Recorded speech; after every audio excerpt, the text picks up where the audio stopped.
So if you're new here, hi. I've done this before. Last year I made a video about my first ever Pokemon Nuzlocke, and the game I played in it was Pokemon Ruby. It was fun, so here I am again, doing another. But this time I attempted to Nuzlocke Pokemon Platinum. I'll explain again super quickly how a Nuzlocke works. You can only catch the first Pokemon you run into per route. If a Pokemon faints, it dies and you can't use it anymore. And you have to nickname your Pokemon so you grow more attached to them. If you still don't understand, that's not my problem. Let's get started. Hoo boy. This was my Pokemon Platinum Nuzlocke. Pokemon! So my friend and neighbor Barry is practically dragging me all over the place with his hyperactive squirrel brain, frantically trying to get a Pokemon as soon as possible from this Professor Rowan he saw on TV. He drags me out to Route 201 and is about to leap into the tall grass when, hold it! You guys know going into the tall grass is practically a death wish, right? What you're doing is basically suicide. Borderline insanity. What absolute moronic lunatics you are. Have you no respect for your lives? Do you have any Pokemon? No. Do you want some? And like that, I have a Turtwig. I named him Turt and immediately used him to bash in Barry's Chimchar. I was making my way through the routes, but right as I was about to nab the Shinx I found on 202. Don't kill it. No! So no Shinx for us. But that's alright. Shinx isn't that great this early anyway. Then I locked eyes with our first trainer. The first battle. Let's see how we fare against youngster Tristan and his level 5 Starly. Oh my god! So in the first trainer battle I ever fought, I almost immediately lose my starter to a critical hit. Why do I suddenly have a very bad feeling about this? Nevertheless, we kept going onward through Jubilife City, where we caught Kronk the Zubat in the cave above Route 204, and Magikarp on 218. Hi, Magikarp. Your name is Puppy. Just outside the city, Barry runs up and demands another battle, so I happily bash in his Chimchar again. And his Starly too. I kept on my way, eventually arriving in Orberg City, and nervously challenged Rourke. I was terrified of his Cranidos, but Turt landed a crit Razor Leaf and one-shot it before it could even do anything. So that's badge number 1 for us. I made it to Floroma Town and was really excited because if you didn't know, outside the Valley Woodworks you can find Shellos. And if you didn't know, again, I love Shellos. I ran straight to the grass to get my Shellos encounter, and I'm not gonna pass up an encounter, so I very depressingly caught the Shinx and named it Failure to vent my sadness and frustration over not getting a slug. While there, we found Team Galactic messing around, stealing electricity, and this little girl's dad. So I beat up the grunt guarding the door, broke in, beat up the grunts in the building until Turt evolved, then found Galactic Commander Mars at the end of the corridor, who I was scared of because she's got a fat cat that hits like a semi-truck. But I had a plan. Back in the Orberg Mines, I caught Dwayne the Onyx, and I brought him to the fight because in case things got dicey, I would switch him in to buy time and heal up my other Pokemon. Basically, Dwayne was death fodder. Turt took out Mars' Zubat, and when Perugly came out, Kronk plucked off the Oranberry it was holding. But she got hit pretty hard in the process, and since Turt needed a bit of healing before he could get back into it, Dwayne can take a scratch. Look at that. Dwayne is fine. He's fine, guys. Don't pull the sad nose for Dwayne. Dwayne's fine. Don't worry about him. Don't worry about him. Oh my god! Dude! Alright, I'll give him that. I'll give him that. Dwayne gets to live. somehow, when Dwayne was supposed to die, he hung in there on 1 HP. And you know what? I respected the hell out of him for it. I let Dwayne live and Turt was able to take out the Perugly. What a legend. But then I put him back in the box and moved on. In Mount Coronet, I caught a Bronzor named Big Boy, which I happily added to the team. And right before Gardenia's gym, Kronk evolved, which meant no mercy for those flower ladies. Badge number 2. We slashed the guard bushes in front of the Galactic building and ran up all the stairs where we fought Galactic Commander Jupiter. Let's take a look at how that went. Don't crit. Don't crit, don't crit. No! But, I mean, that won't do... Let's just hit it. Don't crit him. No. Oh my god. We finally were able to beat her, but that fight really knocked the wind out of me. I was shaking on my way back to the Pokemon Center when this lady Cynthia shows up and is like, Egg? Yeah. Anyway, even meeting Cynthia wasn't enough to calm my nerves, so to keep my mind off the absolute tragedy we narrowly avoided, I decided to start training up Big Boy on Cycling Road. And then he died. I've practiced this game and... So before you push up your anime glasses and tell me that steel is weak to fire, which I know, by the way, the reason I kept Big Boy in was because not only is his defense an iron wall, but he had heat proof, which negates his fire weakness. But then he got crit.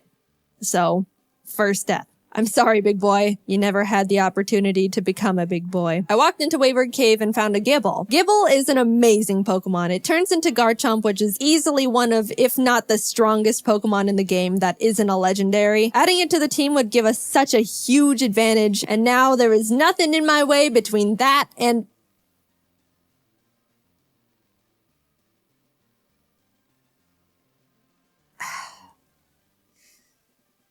And we're moving on. We arrived in Hearthome City where I caught DeVito the Ralts, Kronk and Puppy evolved, we had a clean win against Fantina, and some lady gave us an Eevee I named Milk. Things were starting to look better now. I was leveling up DeVito against trainers, and when fighting this lovey-dovey couple... let's go into Puppy. Get rid of the Weasel. Oh no! You're kidding. You're kidding. And that's why I hate love.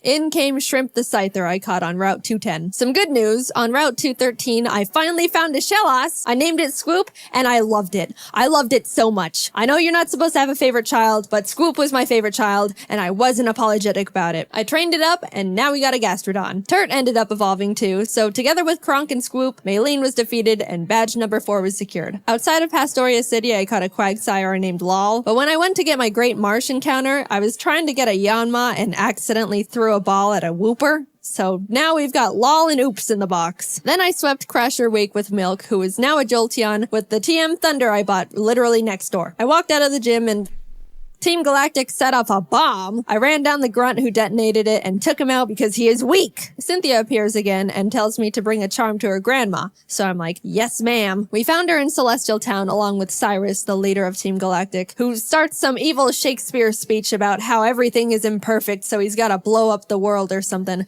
I don't know, I wasn't really paying attention. And then he wanted to fight. Puppy took out his Sneasel and I sent out Milk to take care of his Golbat, but Milk decided he wanted to be lazy and not only miss all his thunders, but also punch himself in the face.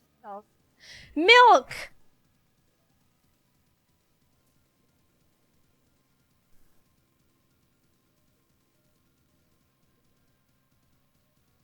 You can't be doing this. Kronk came out and killed the Golbat because Milk was being difficult, but I gave him a second chance and he took out the Murkrow. Anyway, here's your dusty charm. I went out and caught a Magnemite named C, then arrived in Canalave City where we barged into Byron's gym and demolished his team with Swoop and Turd. Then Team Galactic sets off another bomb, this time at Lake Valor. So Barry, Professor Rowan's assistant Lucas, and I split up to check on the lakes. As I'm strolling past all the flopping Magikarp, I run into Galactic Commander Saturn, who we swept the floor with. After that, we headed over to Lake Verity where we did the exact same with Mars. There was a part where Turd got crit and almost died. Oh god. Oh god. But we're fine, he's fine. Finally, we had to go check up on Barry at Lake Acuity, and after trekking through 6 feet of snow for like a mile, we get there to find Barry at the top of a cliff like, ha ha ha, you can't climb rocks. Come back when you can climb rocks, loser. I'll go fight Candace's gym now, I guess. Now, we've been having some good type matchups with the past few gyms, so I haven't really been nervous about most of them, but Candace uses ice types, which like half my team is weak against.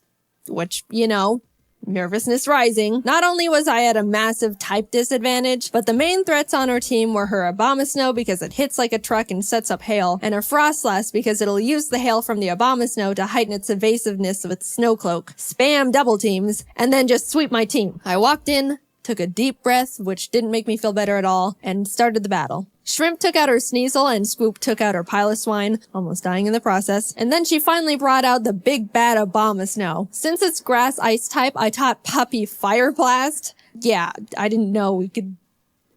Anyway, I wasn't sure it could one-shot because Puppy's not a special attacker, and lo and behold, it didn't. It didn't miss. Please kill it. Please, it's quad. It's quad. What? Eventually, Puppy took it out, but that was absolutely terrifying. Last but not least, Frostlass. I wanted to have Swoop rain dance to get rid of the hail so Frostlass's snow cloak isn't activated, but since Swoop was sitting at a not-so-chill 20 HP, that wasn't gonna work out super great. However, since I didn't want Kronk to be in this fight at all, right before the fight I swapped her with Failure the Shinx. Yep. Sorry, little guy. Failure looked up at the looming death that was Frostlass in front of her, and as I healed up Swoop, Failure was killed in its blizzard. It's really unfortunate we had to resort to it, but I give Failure a salute for stepping up and surrendering its life to the team. Swoop came out, got off the rain dance, and after a close battle, was able to pull through. We won, but it wasn't without sacrifice. We had a moment of silence for Failure, the true MVP of the fight. Gone, but not forgotten. Now we could climb the rocks to Lake Acuity, and when we got up there, Barry's got snot dripping down his face, crying in the snow because he got beat up by Jupiter, who looks at me and is like, "See ya, I'm going to Veilstone HQ.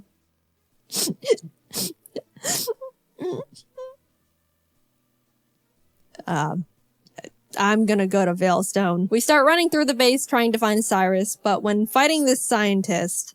Psychic. Porygon 2 freaks me out. It is way too powerful, way too bulky, and it's way too weird. I do like Porygon 2 though. I would like a plush of Porygon 2. Very cute. What? What? What? What? No! No! Scoop! We lost Scoop! I wasn't okay. Kurt came out and curb stomped the Porygon 2 out of vengeance, but to put it lightly, I wasn't taking that too well. My heart is breaking. I'm actually sad. But life doesn't stop when your dog dies, so I had to keep trucking and brought Law the Quagsire to the team. With an intense, blood-curdling thirst for revenge, I stormed into Cyrus's room. Fight! Shrimp and Milk took out his team in no time. I snatched his Master Ball and used his teleport pad to enter the basement where Mesprit, Azelf, and Uxie are all being held captive.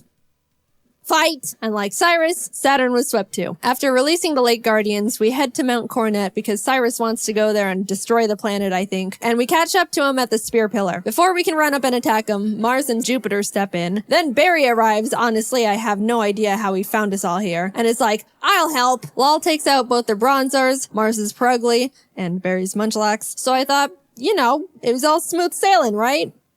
Well... Wow, Barry. Really doing a lot for the team, aren't ya? Oh my god, no, it has Giga Drain? No. No, oh no, oh no! It was a crit! Not only did I not know their Golbat had Giga Drain for some reason, but it also got a crit. So I was starting to feel bad, but then I started panicking. The thing is, after you fight Mars and Jupiter, you have to go into the Distortion World and fight Cyrus and Giratina. If Cynthia forces us into the Distortion World without us being able to get a new member, we're in massive trouble. We finished up the battle and Cyrus starts his whole spiel about how the world is imperfect, blah blah blah, everything must die except for me. Then he gets swallowed up by Giratina, a hole opens, a rip in space leading to the Distortion World, and I'm kinda just standing off to the side twiddling my thumbs like, "Cynthia, please don't shove me in there without my consent." Cynthia, can I go? I have something to do. Our world will be destroyed. Are you ready? No! I'm not! Let me go! I'm free! Holy crap. Get me out of here. Goodbye. I'm sorry, lol. We just got you, and then you died. But luckily, remember when I accidentally caught that Wooper while trying to get a Yanma? It's time, Oops. You were no accident. You're our lucky star who will carry us to victory. We got Oops leveled up, came back to the Spear Pillar where Cynthia was just sitting there waiting for us, and hopped in. Everything is topsy-turvy and the Lake Guardians are telling me to push boulders into holes. And suddenly I'm on a floating crust of land with Cynthia, who's basically like, "Cyrus, get lost and never come back." And Cyrus didn't like that. So he came at me. Oops took out his Houndoom and his Gyarados came out, so I switched to Milk. But I was very terrified because Cyrus's Gyarados has Earthquake. So if Milk misses his Thunder here, he dies, and Milk is notorious for missing his thunders. But it hit. Milk lives another day. He also took out Cyrus's Crobat and Haunch Crow, and Shrimp finished up his Weavile. Cyrus steps aside, and suddenly it's just me and the Angel of Darkness itself, Giratina.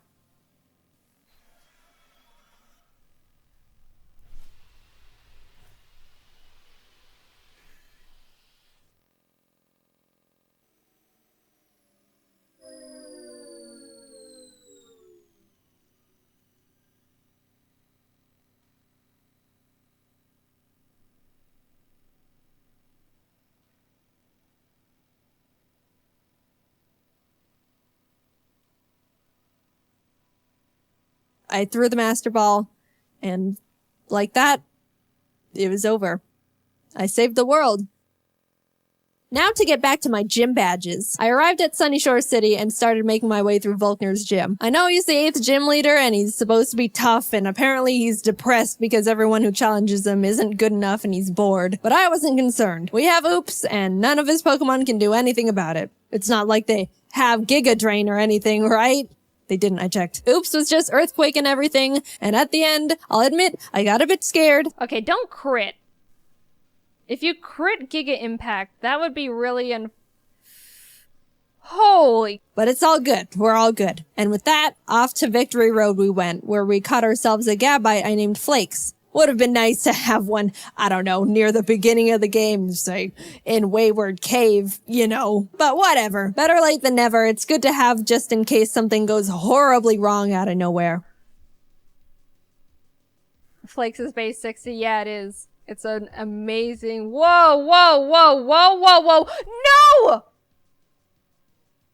You're kidding. Oh dear. And that's the straw that broke the camel's back. After Puppy died, I stepped back and decided the team we go into the Elite Four with needs to be the best possible team we can build. The Elite Four here goes pretty hard, so I couldn't go in willy-nilly just hoping for the best. After literally a few hours of calculations and research, I settled on a team I thought would give us the highest possibility of winning. I added Flakes to the team in place of Puppy, and with a heavy heart, left Milk and Kronk behind as I brought C the now Magnezone and Colgate the Togekiss I hatched from the egg Cynthia gave me. Even though I was sad to not bring Milk and Kronk into the final battles with us, they won't be forgotten. And it doesn't negate the fact they were such huge assets to the team, and I wouldn't have made it this far without them. I'll see you guys on the other side. I took a step towards the doors of no return, and immediately got interrupted by Barry, who wanted to have one last fight. Anyway...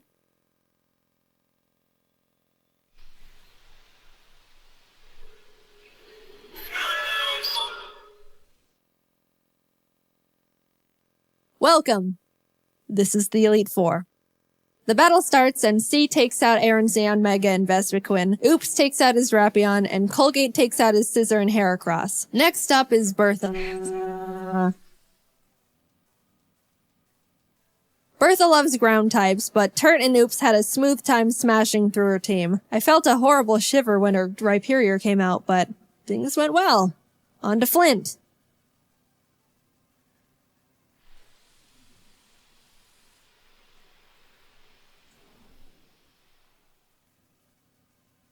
Flint has a pretty scary team, but luckily Oops and Flakes had no trouble plowing through them as well. And with that, we're on to the last member, Lucian. Now, Shrimp hasn't had much time to shine in these fights so far, so I decided I wanted to let her go all out. She set up sword stances and bullet punched everything. Proud of you, Shrimp. And suddenly, I'm at the entrance to the champion. The trainer who's been known to crush dreams in a single battle, and many still fear to this day. I took a deep breath. Things are going surprisingly well, and I don't know how to feel about it. But I looked up, and there she was. At this moment, I have only one last objective. Defeat Cynthia. She leads with Spiritomb, which has no weaknesses, so I sent out Turt to hit it as hard as possible. Flakes takes out her Togekiss, and then her Garchomp comes out. This is known to be one of the toughest boss Pokemon in the entire franchise. And rightfully so. That thing was made by Satan himself, and I'm sure even he fears what he has created. I immediately switched to Oops, who's the only Pokemon that can lead us to victory here. I planned to put it to sleep with Yawn, and then Ice Beam it until it died. That was our only hope. But then, Oops was crit. And that was it. Nothing on my team can take a hit from this monster. And even if they couldn't do much damage back. I sat there in disbelief, knowing there wasn't anything I could have done. And the battle is basically unwinnable now. I brought out Shrimp to bullet punch it so we could get in a little bit of damage, but she was killed. Colgate tried to chip away at it. He did some damage too, but was crit one shot. At this point, I'd accepted defeat. Only Turt, C, and Flakes were left. It's hopeless at this point. Flakes came out, and against all odds, Flakes outsped Cynthia's Garchomp and killed it. I didn't think he could do it. He was 2 levels weaker, and I don't know. I just didn't think he could outspeed it. Suddenly, there was a chance. We could win this after all. Cynthia brings out her Milotic, which C took out with a few Thunderbolts. Flakes took out the Lucario with Dig. Look, my Earthquake TM is on Scoop, and we all know what happened there. Finally, her last Pokemon comes out. Roserade. Flakes went in for the Dragon Claw, and the battle was over. We won. As Cynthia's congratulating me, a sudden feeling of overwhelming guilt washes over my entire body, so intense it almost knocks me down. I don't think I deserve this. Something here isn't right. This wasn't meant for me. Back in the Distortion world when Giratina split me in 2, how do I know I'm me? What happened in the other timeline where I saw glimpses of what happened parallel to this world, that was me too. Those things happened. Was that the ending I'm destined to have? The world I'm living in now is how I want things to be, but the other Jaiden is equally me as I am her. Even if you might think I deserve this dimension, things don't work like that. Are there some things you can't escape, even when you try everything you can do to alter it? I don't know the answer. I may be able to sit on this throne now and thank all the Pokemon that put in everything to help me get here. All the hard work, blood, sacrifices we made. But I don't think I can ever accept this victory. I don't know what ending was meant for me. And I don't think I ever will.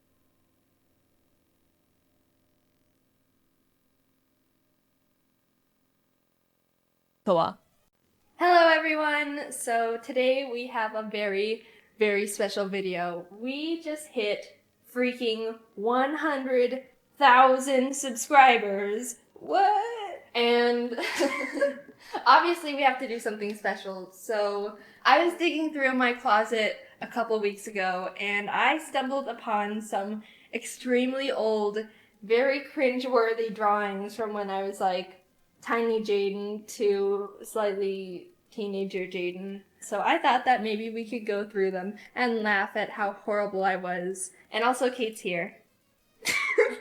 Hello. So let's get through this. So obviously here, I was writing a... my mom wrote like the age of most of these. Oh, I was 7 when I drew this. But the bird though, that's pretty good. Yeah, the bird.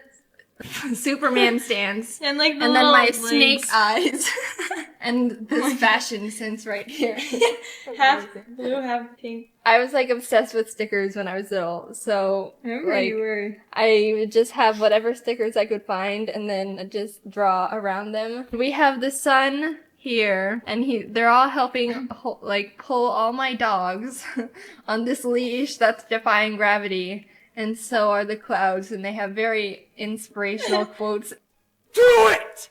Just do it! I was 7 here too. Oh, Oh, I remember you had a stuffed animal. And Yeah, then you I had was- this house. I was Stuffed animal. obsessed with stuffed animals. And I drew, like, I was inspired by my animals. So I always drew. I don't What's know. this? I have no idea. Satellite dish. Looks a little dangerous. I don't know. There's like a scorpion falling down. And I don't know if he's dying or he's Scorpion Jesus walking across the water. But it's funny because I remember drawing like most of these when I was little. So it's like nostalgia fest everywhere. Oh my god. Is this Squidward? He's like, is he on his hat? What the heck? And, oh no, that's not a comfortable place to be sitting. So we have this beautiful masterpiece of SpongeBob and Mr. Krabs over here. And the whole scenery and Squidward's situation. Another SpongeBob. This one's a little bit more action-packed. Oh my god, Sandy looks like a dinosaur. Sandy the dinosaur. Sandy... What? Water Sandy. out for clouds. Sandy, water out for clouds. Sandy, watch out for clouds. Oh. And then Sandy With is an up E. here. How old? How old? Oh, on Oh. the back it said Happy Halloween. Sorry if it's like not in the camera view. We're just, yeah. So I was 7 back here too. Obviously a child artist prodigy. Oh, that cat. That's a This one's from you, Kate. Oh Look. my gosh. She wrote her name so tiny on That's the... really small. Look how beautiful. Our hands and our arms are just greatly placed. Beautiful cat growing from the ground. What in the world is that? It's like a ghost sheepdog. Was this a big mouse? I have no idea. I like the clouds, the expression on the clouds. Oh! Oh! This is I remember when I was really little, I had like an obsession with making books, and Scruffy was my old dog. So this is a Scruffy pop-out book with staples on the side, the best quality. So, so now we have like an accordion, that's what they call it. Pop-out book. Can you see that pop-out? That is phenomenal. And again with the title, Scruffy Pop-Out Book, just in case you missed it. Oh, so we have Doghouse, In-house.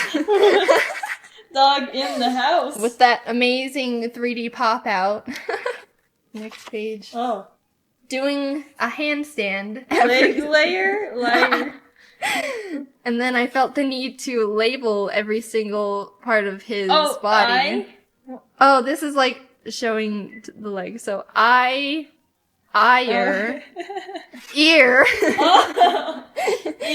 leg, eye, leg, tail, and leg. And that is my first book that I've ever published. This is another one from Kate. Oh, look how tall the flowers are compared to us. She was We just look like we're like crazed. And then, thank you for being my friend from Kate to Jaiden. We were actually, you guys probably don't know this, but we've known each other since we were 4. I would always do this type of thing where I drew something and then I'd like feel the need to color it in with multiple colors. And look at this spacing. Jaiden and Kate. I don't know what this one is. I'm like She's climbing going up the stairs. with her basket. That's pretty cool. To Mom, Dad, Scruffy, and Jackson. I like how I put my dog in front of my own brother. Oh, this one's not too bad. I don't know what's going on in this picture here. They're all like angry about these. Very emotional clouds after this cheetah family and their little babies. Oh, he's saying, Chewie did it. And then he's like, Oh, the sun. I did it. What did they He's the do? sharp teeth. I have no idea. This is my old wish list from when I Oh was my little. God. Like whenever we had like Christmas, and we didn't just like we had 3 things to ask for. 3 wishes for the world, 3 wishes for the family, and for myself. So obviously here, I was asking for a gym mat, a SpongeBob game, which is like those really old school plug and play games, and then some drawing books. But also, in the wishes for the world, I said, never fitting. Fighting. Oh, never fighting. Everyone stays healthy. Everyone stays healthy. Everyone stays happy on Earth. Oh, that's very good, Jaiden. I was such a giving child. For family, I put everyone loves each other. Eat each other. Everyone eats each other.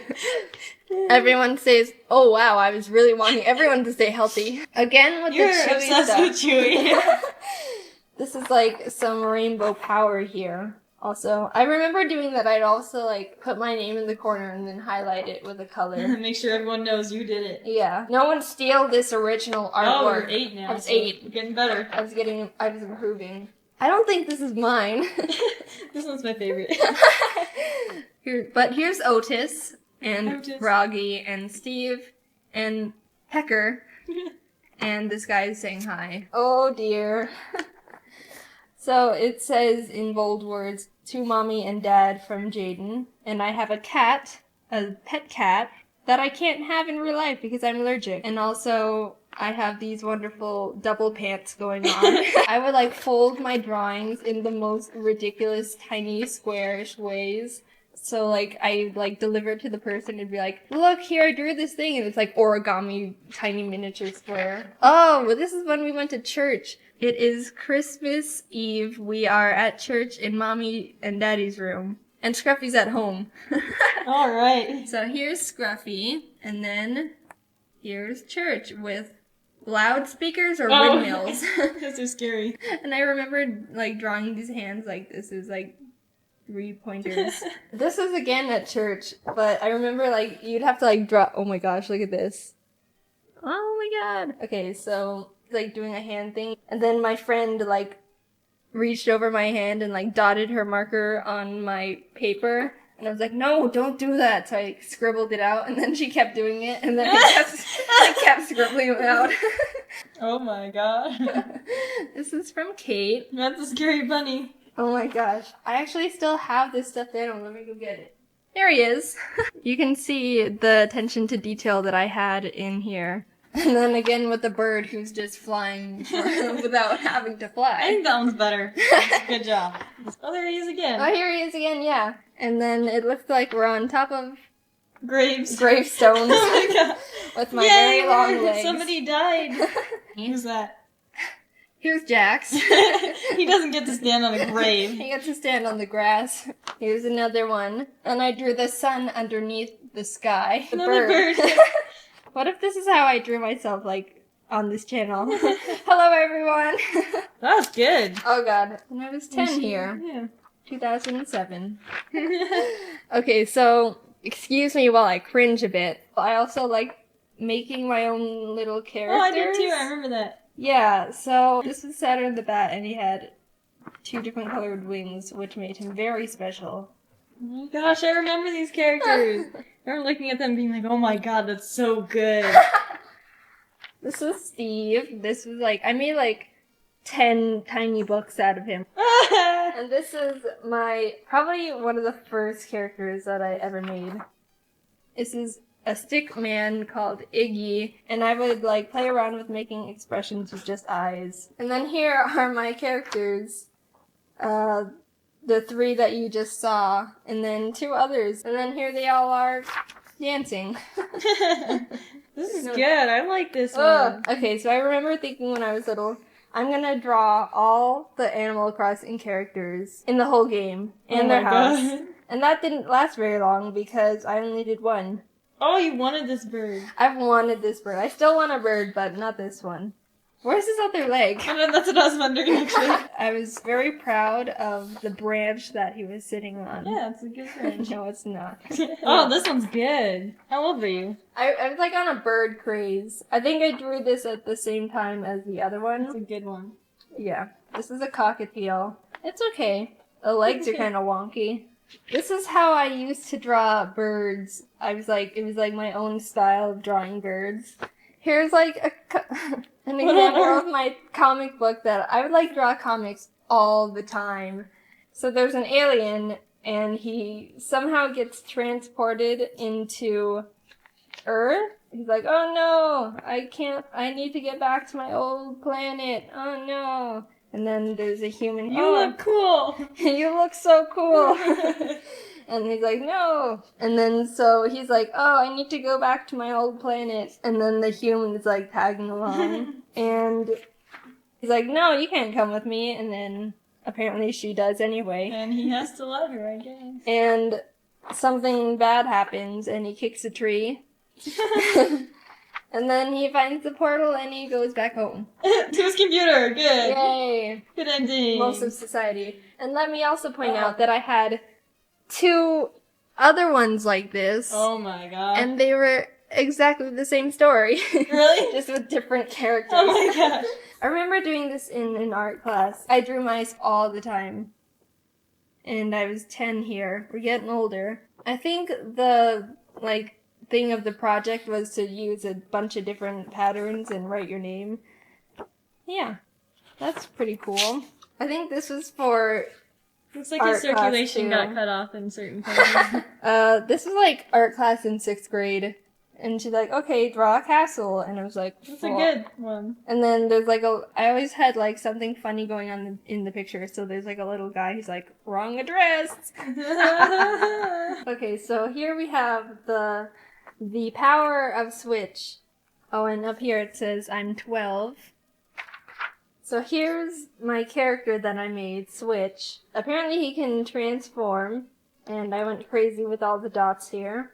So here's his electric version, and here's his water transformation, Flo. He's got a nice mermaid tail. Oh, that's nice. And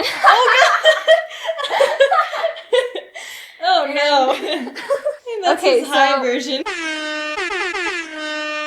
keep in mind, I was 12. I didn't know what weed meant. I was just thinking oh, I can't have a name be grass. Let's just think of what else is grass. Oh, weed. Oh no. So, I remember doing this one. I would That's really good. I'm a very patient Detail. person. Yeah, seriously. If you can't tell, I'm very patient. Yeah. Look all at these little that. stars are drawn by me. And then there's kind of a random dude sitting on a bench here. He looks like this is what he's seeing. He's He high he again. encountered that weed character. Yeah. Here, I was getting a little bit more serious. So, I don't know if this will pick it up, but it was a bird. I remember finishing this, I was like, wow, I'm really proud of this. And it's okay, the wings don't really make sense, but I was 13 here. And here's another character that I was like that one. obsessed with, a bipedal wolf. And he's aggressive here, and then he's sitting down, aggressive. Aggravated. Aggravated. When I had binders, I'd always want to draw a wallpaper for Superman them. sheep. And I wanted to do a sheep one. So this was in my binder. Here's a kangaroo that I never finished. A dinosaur in pajamas. A dinosaur in pajamas. And then there's a little fangirl. Oh my It's God. "Ee, so lovable." And then I like the little stick arms. I had a book that was look how to draw. And then I would just trace everything from it. Oh. So these are all traced. There's nothing wrong with tracing because that's how I started. I traced this raccoon, but I drew the rest. Like all the little flies. Yeah, there's Go little, into it. there's little fireflies. And Cute. I was like, how do I draw trees? And I was like, oh. I still don't know how to draw trees. Remember This is from a manga book. Yeah, I was obsessed with this You were. book. It was Yeah. about this guy who recycled his bottle and then it came to life and it was his pet. I drew random sceneries when I was bored. And I didn't finish them. I like this one. It was a kid who had his ice cream. Okay. And there was a disaster going on in the background. And then there was a grown man who dropped his ice cream. Oh my god, his beard.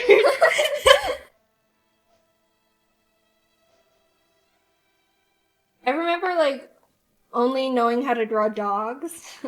So that's all I would draw. And this is a bunch of dogs all over this person who's puppies! I wanted to give the internet browsers a persona for some reason.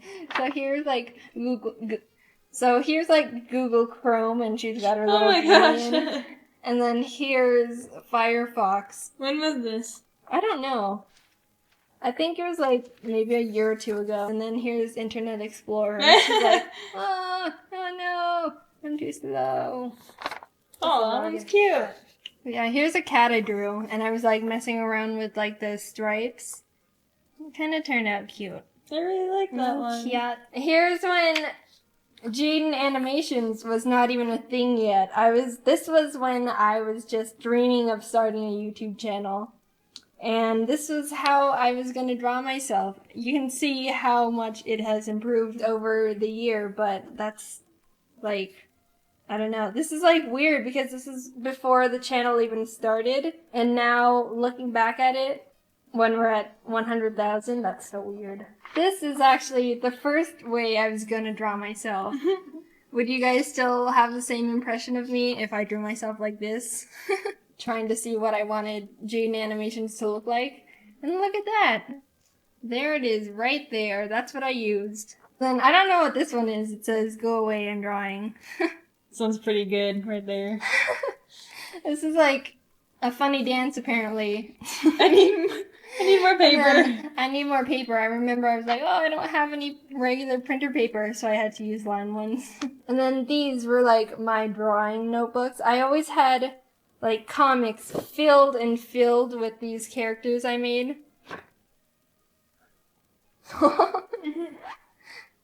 On the back here, let me also note that my brother was really into Michael Jackson.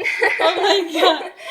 So on the back of my sketchbook, he wrote Michael, and it says music, artist, identical, cool, hi, awesome, eats good, and learns well. Wow. MJ rocks. Wow, because of all those things right there. So that was going through my old drawings. Thank you guys for watching. I hope you enjoyed. I found it very cringeworthy. Thank you so much for helping us reach this huge milestone. It's really mind-blowing to think that we've come this far. So thank you for watching, and I will see you all next time. Bye! When it comes to the spirit world, supernatural, chakras, I'm indifferent. Normally, I just don't mess with any of it. Whether it's real or not, I'm sure not gonna fool around and find out. I'm here to live as normal a life I can, die, and then we can go from there. But I got curious. What would happen if I individually booked readings with a bunch of psychics? I mean, I don't even know what they do. I just know something about them being made of crystals and having 3 eyes or something. It's a world I've never explored before.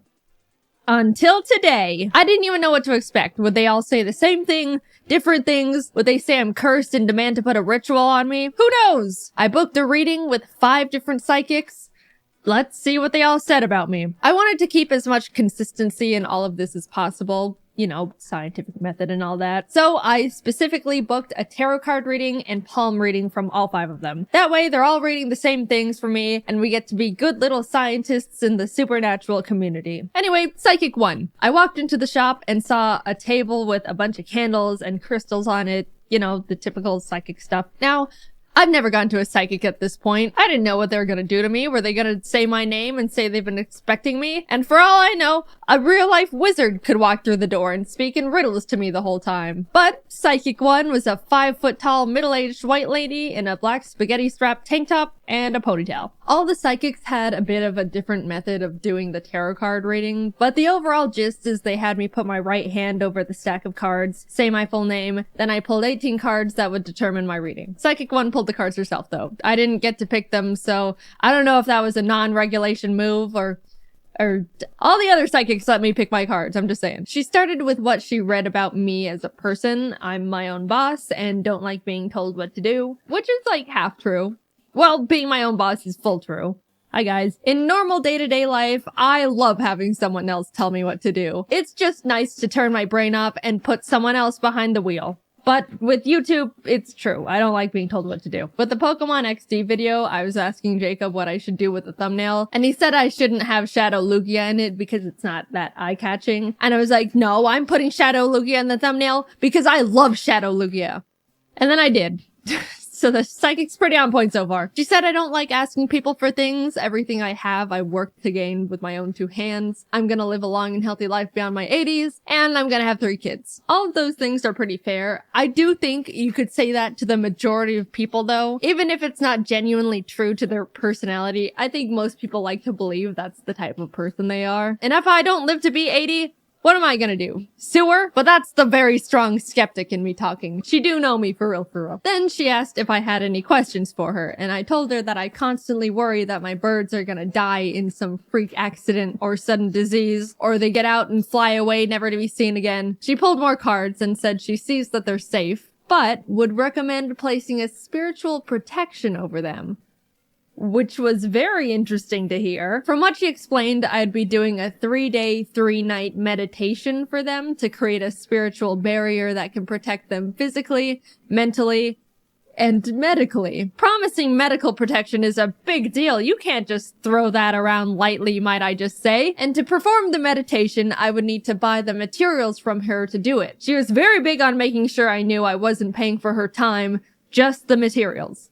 Which, how thoughtful. Until she dropped the materials would cost $427. Let's just do a quick rundown on this whole session so we're all up to speed. During this psychic reading, this lady learned I'm my own boss, am successful enough to run my own animation team, care very deeply about my birds, enough to pay a psychic $90 to ask about their safety, and all I have to do to fully protect them from basically anything and everything in this world is set up this spiritual protection for the low price of $427. I didn't know you could repel cancer for under $500. Someone distract the government. I think we're onto something here. I just told her I don't have the money for it right now. A lie she most definitely didn't believe at that point, but I had to say something to stop this snowball in its tracks. And immediately she said, "That's fine, but this isn't something you should wait a long time on. Thank you, we'll be in touch." I never went back. For that being my first psychic reading experience, it spawned so many questions, but it did answer one I had beforehand, which was, how do psychics even stay in business? Because I am now starting to understand the business model going on here. Moving on to Psychic 2, I'll say this right now, this one was my favorite. She was really nice and we had a lot of good small talk. Her psychic reading room was a little closet in her house, and by the end of the session, it was very warm in there, but I had a nice time. Same situation, got a tarot card and palm reading. I think she said she gave me a general spiritual reading as well, and this all cost $90, just like the last one. What she said was all very positive. She said she sees me making a name for myself in whatever industry I'm in. That was genuinely the first thing she said to me. I didn't tell her about my job or anything. She sees a lot of new and exciting opportunities coming for me in the new year. I got all these readings done late 2022, so by the time this video actually comes out, we get to see if that's true. She also said I'm planned to live a long and healthy life past my 80s, and she foresees me moving to a different location sometime when I'm older, which is most likely true. I don't like LA. It freaks me out. She identified my bad time of the day, which she said is 3 a.m. Again, true. If life gets a bit too hard to handle, I will absolutely have a meltdown in bed at that time. But also, everyone has a meltdown when they're broken and it's late at night. That's a universal bad time. They even wrote a rule in life about it. Nothing good happens after 2 a.m. But it's good to be more aware of because I forget and 3 a.m. hits different some nights. She said I've always been connected to animals. I'm gonna be a mother of 3. Okay, the other psychic did say that. Mental note. And for some reason said I should get into hiking, which just sounds like a nice hobby recommendation. I didn't know tarot cards and palms could say that. I asked her about my birds. I didn't get the spiritual protection from the other psychic, so they are still in jeopardy. And she said although she's reading that they should be safe, if I'm worried about any medical issues, I should just go to the vet and get general checkups done. Which, you know, I respect a lot. I came in asking about the health and safety of my animals and she told me what she read, but if I'm actually concerned, to just go to a doctor. And didn't charge me $427 for it. Overall, Psychic 2 was very nice. She gave me a good reading, didn't try to sell me anything, and reminded me that doctors exist. Psychic 3 was kind of back in the same vein as Psychic 1. She almost immediately said I'm gonna live past my 80s and have 3 kids. Alright. She said she sees me having good financial fortune and good opportunities are coming in the new year, but She also said, in August, a man with a beard and or mustache is gonna approach me with a business opportunity and to be wary of him. And then, before I could even process that, she said I may be involved in a light car accident in the next few months, possibly a fender bender. This is the first psychic that was this blunt about straight up predicting things, and by the time this video comes out, those months would have passed already, so I'll add right now if I was in a car accident. She also said someone near me is gonna have a baby and that I'm gonna become very attached to it. And that's gotta be the most incorrect sounding prediction of all the psychics so far, because I am not a fan of babies. I don't like them. I think they are weird and unpredictable. I do not care who in my group of family or friends has a baby. I'm staying the hell away from it. She went back to reading me as a person, said I'm very trusting and to be aware of jealous people that are around me. In this industry, that's pretty fair. Then she said it seemed like I had a big purchase on my mind, to which I admitted there was something expensive I saw that I've had my mind on for a while. She asked what it was because she foresaw it being good for me, and I told her about the new giant Altaria plush that Pokemon announced. I don't think that's what she expected though, because she seemed to lose a little focus after that one. But I did end up buying it. I asked about my birds, just like I have been for all of them, and she said they seem safe. However, after reading me for so long, she sensed my chakras were imbalanced, which was a shame because I could have sworn they were properly aligned. Anyway, she would like to help with them. I said, sure, and she hit me with the meditation prayer bit and how I'm only paying for the materials and not her time, and they're gonna cost $375. Much cheaper than Psychic 1, but man, that's like the same setup and kicker, and no medical protection to boot. I politely declined and left. I gotta say though, this psychic was the first one to straight up tell me, you're gonna be in a car accident. A bearded man is gonna approach you in August. Like, just real life things. Whether or not they come true, you gotta respect that gamble. Definitely an all or nothing type of psychic. She was also the most expensive one yet. The other psychics were both $90, but this one charged me $162 for the readings. Now, Psychic 4 was a doozy, might I tell you. I walked up to her shop door, entered the room, and no one was there. I immediately walked back out because it's weird to be just there alone, and texted her I was here, to which she responded, give me 15 minutes. Kinda strange a psychic is running late, but I'm not here to get into that irony, so I just sat on a little chair and waited outside. 15 minutes passed, then 20, 30. This lady was 40 minutes late to a psychic reading. I brushed it aside because whatever, and we started. She let me pick my tarot cards, laid them out in the formation, and told me she's very surprised I picked a lot of queen cards. Apparently, in the standard tarot card deck of 78 cards, there's 4 queens, and I randomly picked 3 of them. She explained that's no accident, so you heard it here first, people. Certified and indisputable queen over here. The stars said so. She led with how she sees I have a good, strong energy. I work for everything I have. I've got good financial stability. I'm gonna run my own company and be a good leader. But she sees a lot of jealous people around me and to be careful about them. I tried to explain YouTube to her because I felt like that would explain all the things she just said, since all things considered, it's pretty accurate. But after like 5 minutes of trying to explain what a YouTube channel is, she just gave up and was like, sorry, I just don't understand technology. Fair enough. Also, sure, all of what she said was surprisingly accurate, but I'm always wary of what can be used as a blanket statement, especially when it comes to the financial stuff, because I don't know, I think going to psychics is a bit of a luxury expense. Not everyone can afford to pay upwards of $100 just to be told they've got positive vibes and are gonna be in a car accident. But then Psychic 4 said, I don't know how you do it, but you're making at least X per month, and gave me a very specific range of what I actually do make per month. That's what definitely perked my ears up. You know, I don't have a normal job, and even after not understanding how I make money, she was able to drop a number that was pretty close, all things considered. Then she said she sees me living a long and healthy life, and that I'm gonna be a mother of 3. I haven't directly talked about it yet, but I would like to say it's hauntingly strange how literally all 4 psychics have told me I'm gonna be a mother of 3. None of them even asked me if I like kids in the first place. They just straight up told me point blank. I don't know what about me is giving off I'm gonna have 3 kids vibes, But it needs to stop. I absolutely do not want 3 kids. It's too many kids for me to handle. I'm gonna have to figure out how to change the fates, like, immediately, because it's all feeling a bit too real at this point. They also all said I was gonna live a healthy life past my 80s.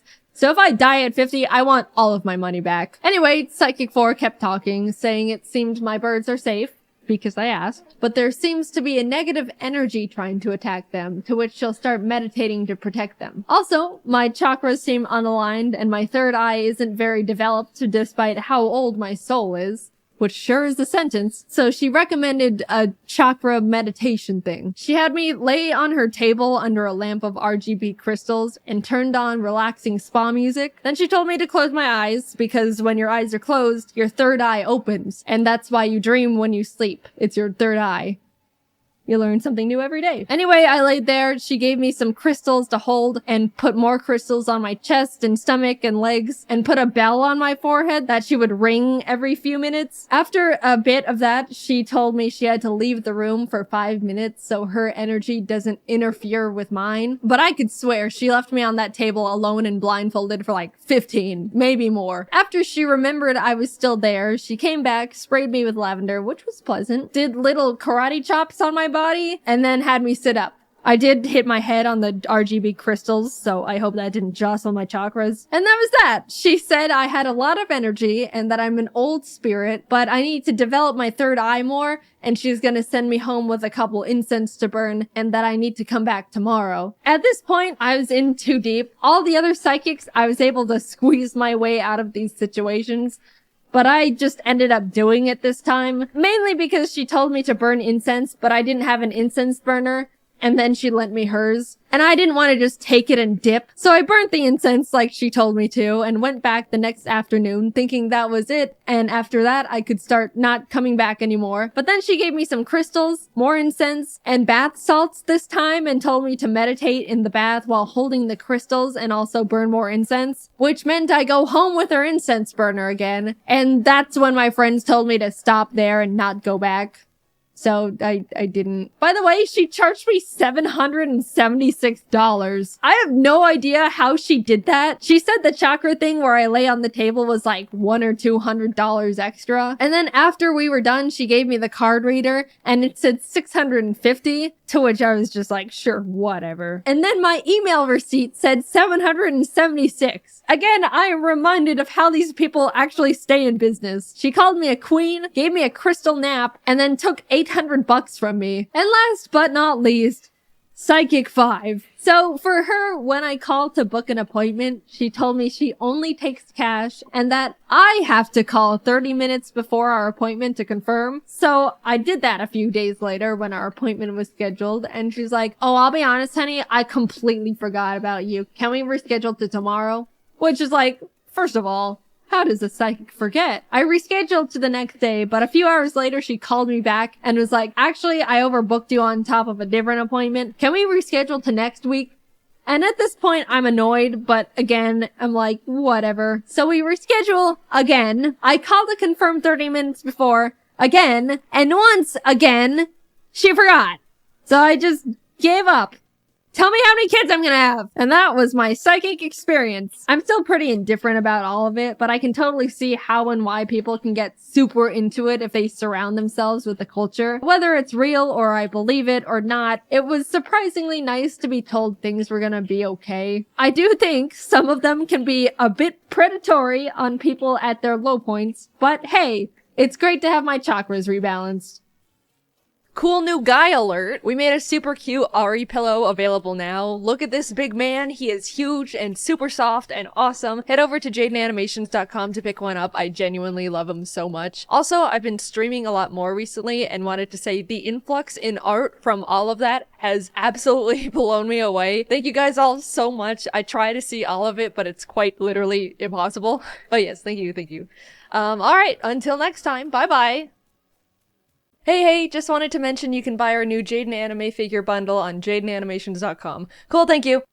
Game shows. People's favorite way to fantasize about how to win a lot of money and look really cool in front of the entire country. Everyone is sat down in front of a good old Deal or No Deal and watched the middle-aged white people pick the obvious wrong cases while Howie Mandel just smiles. And if you were on that show, you could do so much better because lucky case number 24 has never let you down. Well, today I'm gonna live that fantasy and prove how easy it is to actually win money on game shows. With my friends Jordan and Kelsey, we're gonna simulate 3 of America's favorite game shows and see how much money we can collectively win. Let's see how hypothetically rich we could have gotten. The first game we tried was Family Feud. 90% of you guys know Family Feud, and I see you, but for the ones who don't, the show asks 100 random people survey questions, and you have to guess what their most common answers are to get points. I thought this was gonna be easy. Steve Harvey sets you up with a dirty question, you scream naked grandma, and then they give you money. But the moment this poser of a host walked out, I knew I was out of my element. Ari Tofu family up against the Ari Tofus. Let's play family. That's not Steve Harvey. The game lets you build your family, and I was just gonna make me and my 2 birds, Ari and Tofu, and randomize the last 2 members. Looking back, I probably should have just made Jordan and Kelsey because they were right there. But somehow the game randomized to Walter White, so we just kind of went with it. You can see them, like, the stretching. Walter White! That's Walter White! It's really him. That's good. Look, That's it's so good. The prompt we were given first was name a president whose face appears on money, to which we buzzed in Lincoln, and the opposing family, the Hortons, answered Roosevelt. And America must have been thinking the same thing I was, which was, wait, Roosevelt is on money? Because we got the higher score and got to keep guessing more answers. We very confidently punched in Washington, which was first, and then realized we didn't have any more guesses. Obama? After 3 strikes of wrong answers, the Hortons buzzed Hamilton, which is stupid because Alexander Hamilton wasn't even a president to begin with. Everyone who experienced 2015 knows that. Does that mean they steal all the points? No. if Hamilton. They get it. Well, like the he wasn't Alexander. It's time for you to score some points. If I know something, Hamilton is not a president. Like the Graham Bell. Alexander Graham Bell. No. They took all the points. BS! Name a president. Alexander Hamilton. Ding, ding, ding, ding. Here's all the points. America is so dense and uneducated, they are literally pumping wrong answers into Family Feud, and I am suffering because of it. Name a fruit. Hot dog. Going into round 2, we were down just a bit at 0 points to 96, but we swept the next prompt. Something that helps a baby go to sleep. Milk. Round 3, hit the fan again. Something you might lose as you get older. We were on a roll with hair, teeth, memory, hearing, and memory. We got a strike because I said parents, and even though that's literally 100% correct, guaranteed, it wasn't on there. There was 1 answer left we needed to figure out, and we came up with vision, which we were very confident in, but received another strike. Flabbergasted. How is hearing on there but not vision? We threw out a half-assed walking, got our last strike, and it was given to the Hortons. Strangely enough, they ended up passing. Guess they couldn't think of anything. But you know what the answer was revealed to be? Eyesight. America is so lucky the Hortons passed on answering, because if they answered eyesight and took all our points again after we said vision, it would have started my villain arc. With a strong point lead of 224 to 96, we are now entering a double points round. What's something people alphabetize? Names. Soup. 4 Americans thought they were being funny in the Family Feud surveys, and I am yet again suffering because of it. So the Hortons can play, but they end up passing again for some reason. That family only alphabetizes soup. We tried music, children, we ran out of ideas and just said soup again. Nothing was right. The answers ended up being address book, files, recipes, lists, and spices. Which spices I beg to differ. There's no way the typical American has curry powder and garam masala in the front. They have salt, pepper, and garlic powder, and everything gets shoved in the back until they die. So now we were on the last round, which was fast money. They give you one last prompt with one answer, and if you guess it, you get the chance to actually win money. Name something that runs on gasoline besides a car. I buzz in with a strong bus, which was incorrect. I'm not wrong though. I see you going to the comments. Google says a bus is a separate vehicle from trucks, cars, vans, lorries, etc. It is not any of them. That's what Google says. Lawnmower. Dude, whatever. All we proved was America's bogging down family feud with their stupid wrong answers. I don't want to win that dumb freedom money anyway. With $0 in our pocket, we moved on to The Price is Right. I've actually never watched this game show before, so I was learning as we went. 4 lucky contestants from the audience are given a random item, and the closest one to guess the actual price of it without going over, is selected to come up on stage and play more games to earn money. And I learned that even if I was one of the lucky 4 people selected, I wouldn't even get the chance to be on the actual show. The game gave me 6 chances to be the closest one to the price of the items, and I lost every single one. But hypothetically, even if I miraculously was the winner and taken on stage, I still would have won nothing. I tried twice for content and still ended up with $0. So we're entering our last game show of the day, and we've got a whopping $0 to our name after being on 2 of the most popular shows created. We really need to make this one count, because I am going to look like such an idiot if I was on 3 game shows and came back with 0 money. We walk out on stage. The spotlight finds us.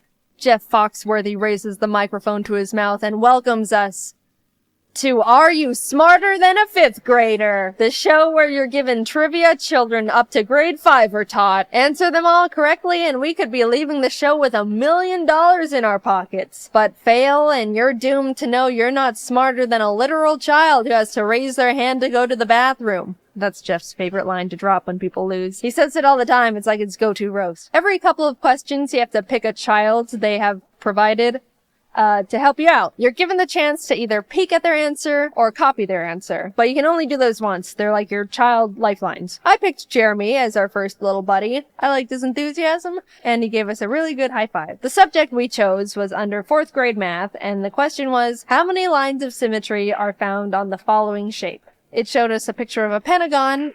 I accidentally thought it was a hexagon at first, which was not my finest moment. And then it glitched and never went away. We couldn't get the pentagon to disappear and literally couldn't read the multiple choice answers. Our thoughts were, since we wanted to punch in the answer of 1, yes, I know, another not the finest moment. Look, I was stressed, okay? The pentagon was freaking me out. I wanted to say 1. Surely they would have put the answers in ascending order, A being the smallest number, and D being the highest. So we locked in A, hoping it was 1. Lock in. Oh, man. Locking in.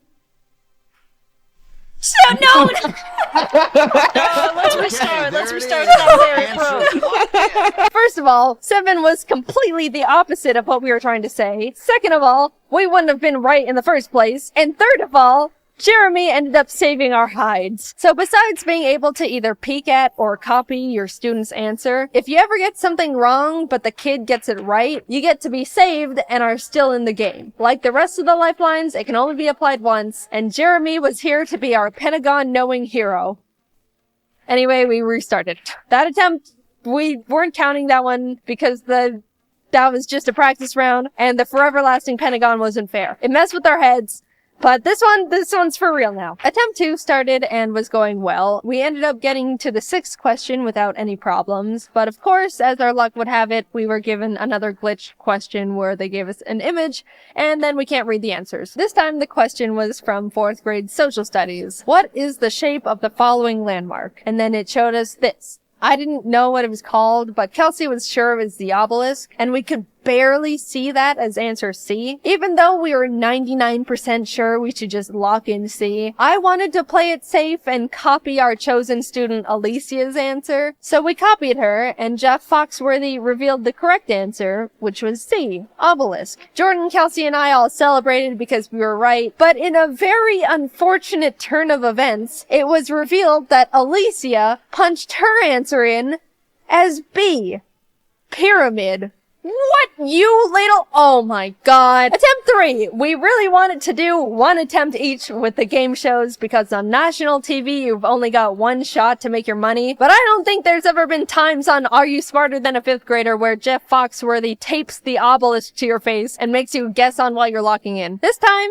I'll say it now, we didn't get any questions where the pictures perpetually blocked the answers. It was all a fair fight, and whatever we win on this try is what we're going with. And it was going well. Really well, in fact. 3rd grade animal science. Which of the following animals has 8 arms? Ha! Octopus. I knew that one. 3rd grade music. A symbol that represents the duration and pitch is also known as what?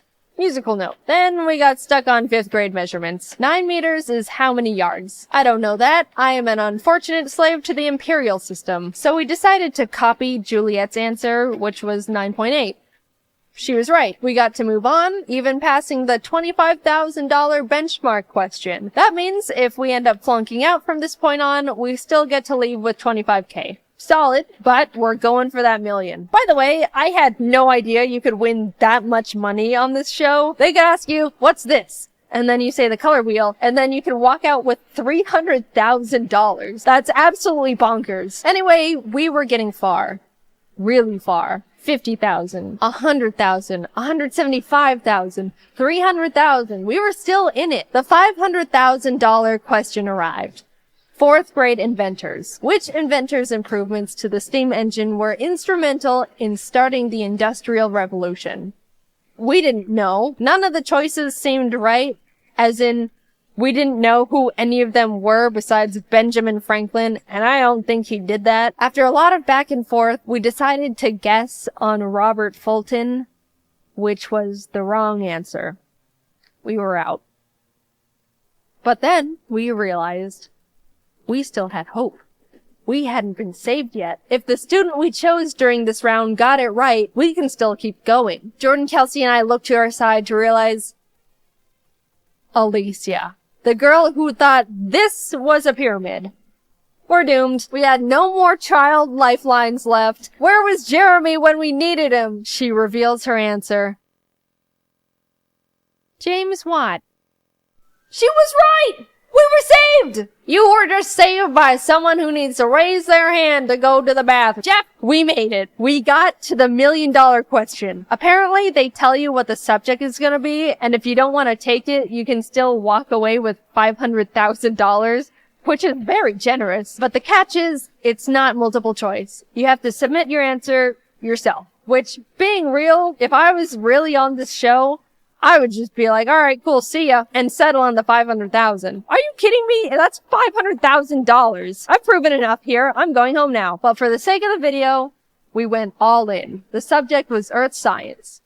And the question was, what do you call the process of heating water into steam and then cooling it to purify it? To which I was like, I don't know. But miraculously, Jordan knew it. I might know this. Fucking, Oh my god, I don't know this. that's distillation. Is Good it? job, babe. Yeah, right? How do you spell that? DIST. Isn't that what you do to alcohol? Yeah, ILL. Distill. I'm pretty sure. It's a better word than I would have said. I would have said, Jeff, I don't know. Locking in. I hope so. I hope. I hope they're sounds not like, right. actually it's distillation. Here's the correct word. Condensation. Now locked in for the final time. Oh my God, fingers crossed. Is on the line.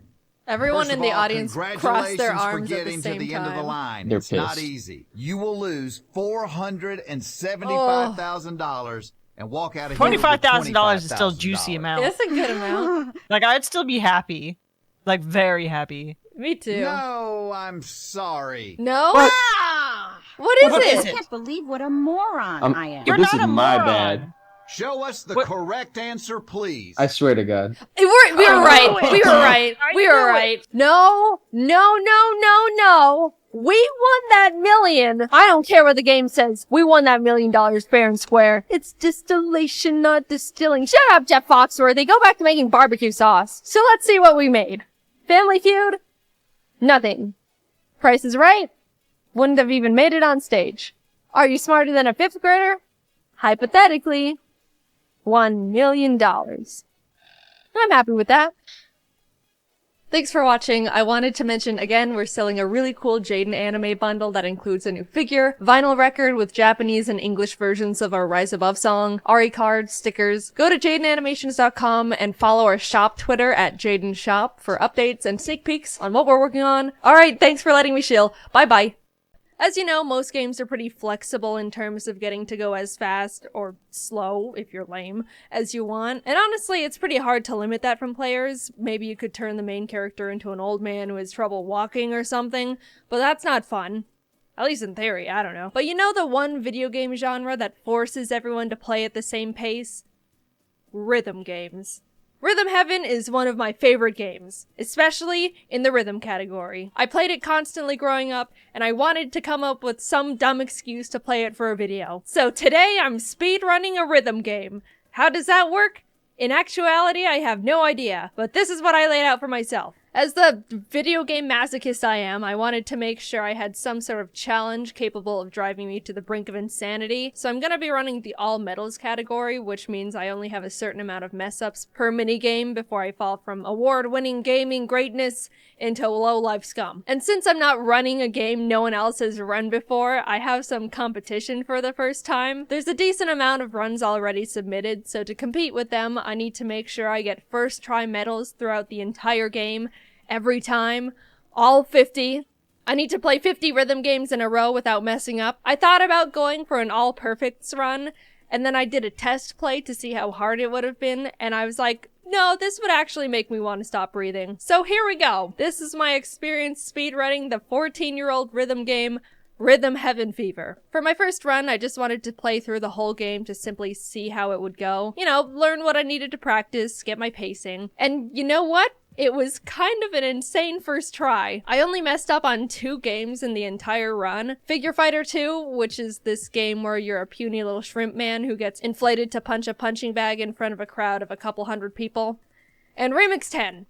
Of course. If you've played Rhythm Heaven Fever, you know about Remix 10. The game organizes all the mini-games into columns, and after you play 4 of them, there's a remix that's like a medley of the whole column. It's genuinely cool, but for the last remix, it's a nearly 4-minute game of every single mini-game you've played up until that point. Like I said, very cool, but also terrifying from a speedrun perspective. Anyway, besides getting okays in 2 minigames, that means I was perfectly prepared for all the others, and I was shocked. That's not half bad. In fact, that's 96% not half bad. I even started thinking to myself, oh man, if I get this run faster than anticipated, maybe I can't even make a video for it. I was worried I would get it like attempt 2 and then not know what to talk about. Which, no, I do have a video for it. As you can see, I went into attempt 2 with a very heightened sense of confidence, ready to complete my run second try, and I immediately missed the first beat. Up! Jaiden. So that run's dead. Attempt 3 was going alright, making a few more mistakes than normal, but was still doing well enough to keep getting medals. Then I got to Donk Donk, which I hate. I hate it, and it's the worst one. You're this middle thing and have to dunk against the other things to make this blimp go fast or something. Honestly, the whole concept of this one is beyond me, but I was just barely missing the marks, and when I say barely, I mean I was still donking against them, but in a way that's like, I definitely didn't dunk perfectly. A few other games have this visual feature, and throughout the run, I was telling my friends Jordan and Kelsey, who were helping me take notes and keeping me company, and saying, I have no idea if that means I completely messed up or if it's a, that was a close dunk, but we'll give it to you type of thing. And then after the game ended, I need to like look up if that's bad or not.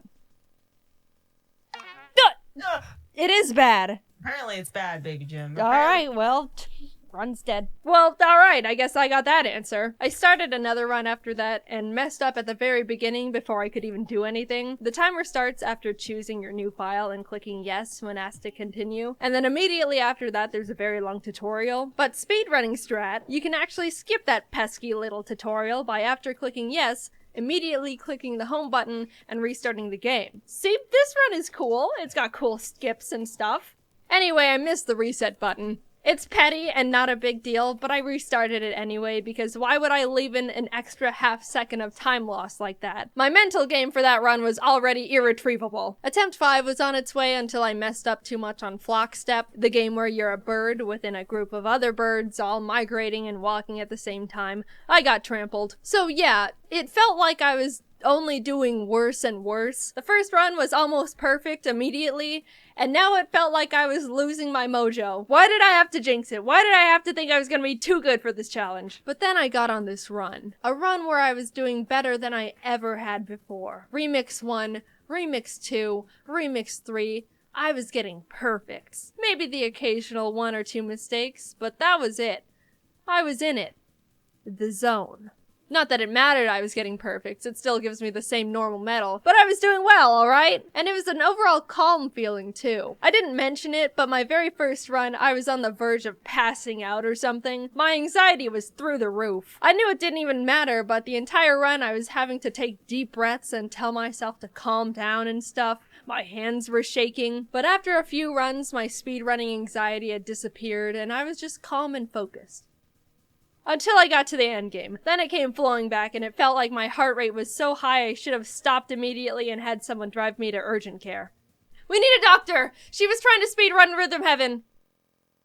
Isn't that a rhythm game? I started up Samurai Slice 2, which I was extremely worried about because it was the second time I'd gotten this far since the first run. I didn't mention it, but the actual reason I lost my second attempt was because of this game.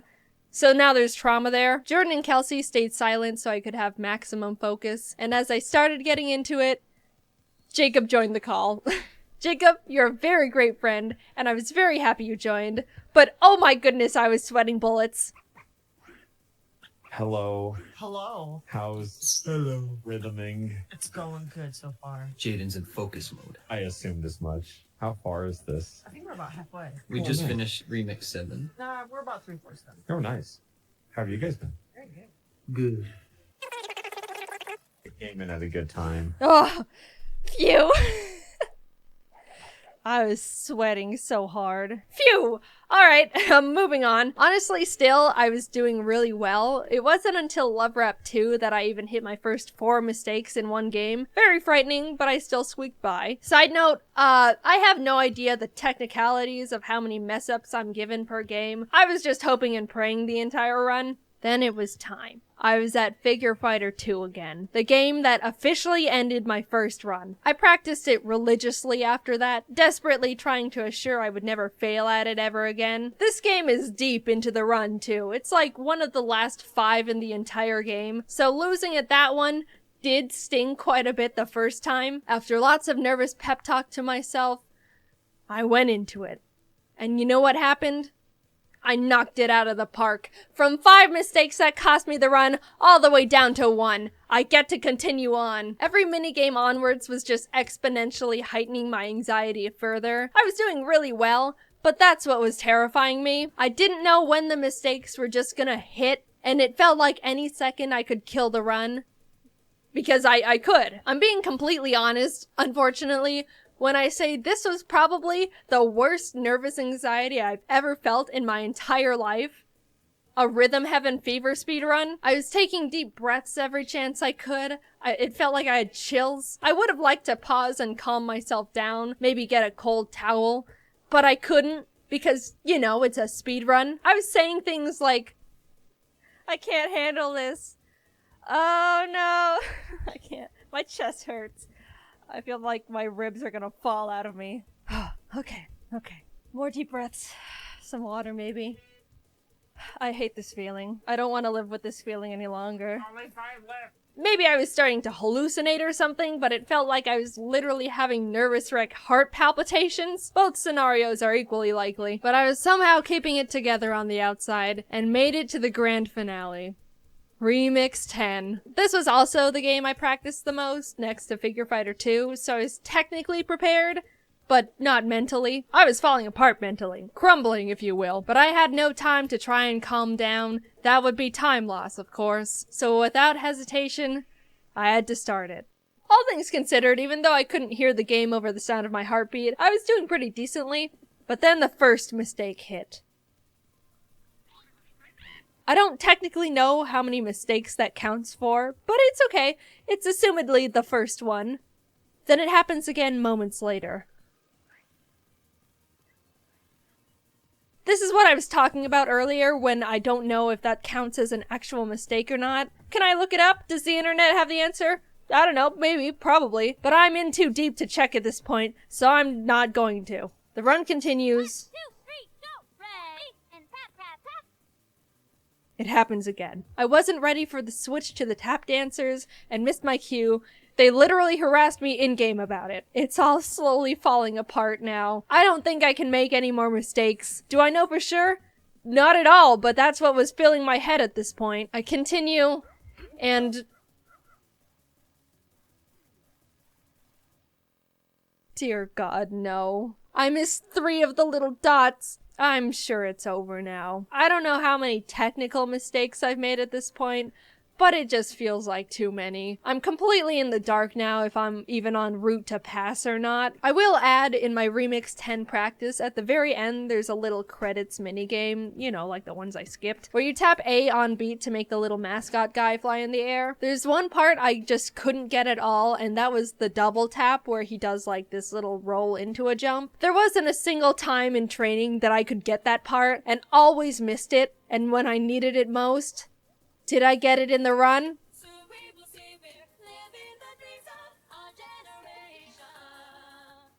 No. That's it. I don't know how many mistakes that was, but it was too many. My heart sank, dude. All that work just to fail at the very end. All that anxiety I'm gonna have to relive. I just didn't know if I could handle it. Like, physically. I wasn't joking about the heart palpitations / hallucinations. All I could do was sit there at the foot of Rhythm God and wait for my judgment. I don't know. I don't know about that one. I genuinely don't know. This one's be like, careful. No, don't say it, don't say it. Oh my God! You did it! I did it! 1 minute, or That- 1 hour and 53 minutes. That was so stressful. Holy Oh my- cow. I don't know how, but I did it. I finished the run. I was free. I officially played all the Rhythm Heaven Fever minigames and didn't fail at earning a medal first try on any of them at all. 1 hour, 53 minutes, and 1 second. That's my final score. How does that compare to the world record? Honestly, not even close. I don't really know how they saved so much time. My main guess is that playing on the Wii is much faster in terms of loading time. I was playing on a Wii U, and that could affect how fast everything loads. I don't know. But also, there's no way I'm gonna play on a Wii for YouTube. Do you know how crunchy that would make this footage? I'd rather take the time loss bullet so I don't have to cross my eyes just to rewatch my footage. So how does my run compare to the people who did the same run on the Wii U? Second best. And you know what? I'll take it. I have no idea how this guy ended up saving like 10 seconds, but being the second best Wii U Rhythm Heaven Fever All Medals runner is fine with me. I am settling, and I am proud. Will I probably lose this record hours after this video goes up? Absolutely. But that's just how it goes. People message me for weeks, months after my Cooking Mama 2 speedrun video being like, Jaiden, you're not the world record holder anymore. And it's like, yeah, I know. Thanks for rubbing it in. I'm trying to cope over here. Nah, I'm kidding. I'm actually really happy people started running Cooking Mama, especially the burnt pie percent. I felt honored in a really strange way. Anyway, after trying my hand in speedrunning a game that has a semi-active, honestly at the moment kind of dead, running base, I now realize speedrunning is terrifying, especially if content is on the line. I'd probably like it more if I did it for fun in my free time, but yeah, oh well. I'm happy I finished my run. Despite everything, I had a great time. And it just feels good knowing I'm half decent at Rhythm Heaven now. A skill that will be very useful absolutely never. I really still can't believe I almost had a panic attack because I was speed running Rhythm Heaven, but hey, just put it on the resume, I guess. Sorry the videos have been coming out more sporadic in terms of frequency. Honestly, the reason why is because they're just longer in general, which takes a bunch more time to animate. But they're fun. I like the videos. I think they're fun. Maybe if I just stock up on a bunch of videos for like 6 months, I can post regularly like a normal content creator for like a month, and we can all pretend it's normal and awesome. Just an idea, I don't know. Anyway, thanks for watching, and I appreciate any and all support you guys have for me. Talk to you later. Bye-bye. I'm not one to jump on sponsorship opportunities or promoting products. I get a lot of emails from companies willing to give me deals or money to mention their products in a video, and I've always turned them down because I don't think ads fit very well on this channel. But I recently received one opportunity that would be too good to pass up. Samurai Buyer. The reason why this email caught my attention is because I saw the YouTuber I Hate Everything get the same opportunity a while back. He made a really funny video about this and ended up having some fun with Misaki, who's the owner of Samurai Buyer. I suggest you go watch his video, it's extremely entertaining. If you stop by, tell him I say hi. So since Alex had so much fun with Misaki, I thought, you know what? Why not? I want to see what I can do too. And after sending a few emails and talking to Misaki for a while, I can conclude that I love this man. He's the most innocent cinnamon roll of a Japanese man who just doesn't know English very well, and I can't express how much he has won my heart. Misaki's gonna be watching this video because we're best friends, so hey Misaki, how's it going? I'm just gonna show everyone our emails and conversations, and I'll get right into the items you sent me. Thanks dude, love ya. Alright, so it all started when I got the first email here. My name is Misaki from Japan. We are currently looking for YouTube partners to work with us and promote Samurai Buyer. And he basically says he'll send me free items as long as I make a video about it. And I was like, alright, I understand that this man doesn't know English very well. Am I doing this? I'm doing this. Greetings, Sir Mizaki. I am Jaiden from United States. I am very in love with many of your store products and fantasize buying them on numerous occasions. I am quite honored that you desire to sponsor me gifts from your shop personally. It makes me feel very special, and I hope I have made you proud, good sir. However, on my YouTube company, I do not create content of unboxing the merchandises. This is a problem to say the least. Although I cannot produce a short film to upload for my people, if you send me a box of goodies, I am very willing to share with them on my social medias. Hope to hear from you very soon. Jaiden Animations. At this point, I wasn't sure if I wanted to make a whole video about this, so I thought maybe I could get him to send me a box and I could just tweet out the crazy stuff he sends me. But oh, do I have some stuff to share with you guys about this. It would have been a crime not to make a video about what I got myself into. Just stay tuned. It gets crazy. Hello, Jaiden. Thank you for your reply. I understand that unboxing video will not really suit your channel. However, we would like to offer you to make some tutorial video of how to use Samurai Buyer with your wonderful animation skills, which I personally like it. What do you think? Misaki. Dearest Misaki, oh my, that is a wonderful ideas. You are one brilliant man, Sir Misaki. I am blessed to be in your presence via electronic mail. I would love to share your products to the world with my videos through the magic of motion of animation. How many items will you be sending? I want to be able to make a long enough video so that my kings will be satisfied with me. I want to make them proud of me as well. They are my happy. Harambe 1999 to 2K16. Jaiden Animations. Hello, Jaiden! I am reviewing your animation for past 3 days. I just like them. You can just tell me what sort of items you like to get. Maybe something like $120 at first. Misaki. I didn't know what he meant by $120 at first. I thought he wanted me to send him $120 to have him ship the items, and I was like, no, I'm not spending $120 on this. Peace and love, Misaki. I'm not sure what you mean by $120. Are you implying I send you money? I cannot pay money because my money goes to my dog that I have in my house. I have to pay him money to keep him happy. It is a complicated relationship. If you would send me the craziest and most insane things you have to offer in your shop, I will be a happy camper. I myself am quite crazy and most insane, and want to be blown away with the surprises you will be delivering to me. Wow! The more items the merrier. Send me as many items as your company can. I can handle it, don't worry. I accept the challenge. I shot the sheriff. Jaiden Animations, Jaiden Animations, Jaiden Animation. And then he says, $120 for you to choose the items. Misaki. That didn't really answer my question. Mr. Misaki, am I paying for this? Or are you sending them for free? Just send me what you think I would like. I trust you, senpai. Jaiden Animations, Jaiden Animations. And then he says, hello, senpai! Senpai? Okay, I pick up the best items for you. Misaki. Thank you very, very much, sir, Mr. Misaki. I will make a good video with them. I won't let you down. Before I send you my shipping information, I have one question you must answer. How are you doing today? I am curious because you are a hard-working man and I hope you are doing well. I await patiently for your reply. Jaiden, Jaiden Animation, Jaiden Animations, Maiden Animations, Jaiden Animation, Jaiden Animates, Jaiden Draws. Hello, Jaiden Senpai. I am great, thank you. Anyway, you have Skype? Notice me, Misaki. So, I'm guessing that since he's always talking to a bunch of other YouTube people who are also aware that he doesn't know English very well, they're saying things to him like, "Notice me, senpai," and he's picking it up and saying it too. Anyway, so I add him back on Skype, and he says, "Hi, senpai." Oh, he makes me so happy. Then we chatted a bit, and he asked if I could hop into a call. Now, I don't like calls. They give me anxiety. But I was like, you know what? I'll do it. I'll do it for Misaki. So we had a nice conversation for like 10 minutes. I got to tell him I'm half Japanese, my mom's Asian, and my dad's white. And he's like, oh, we're similar. And then he started joking about rice fields?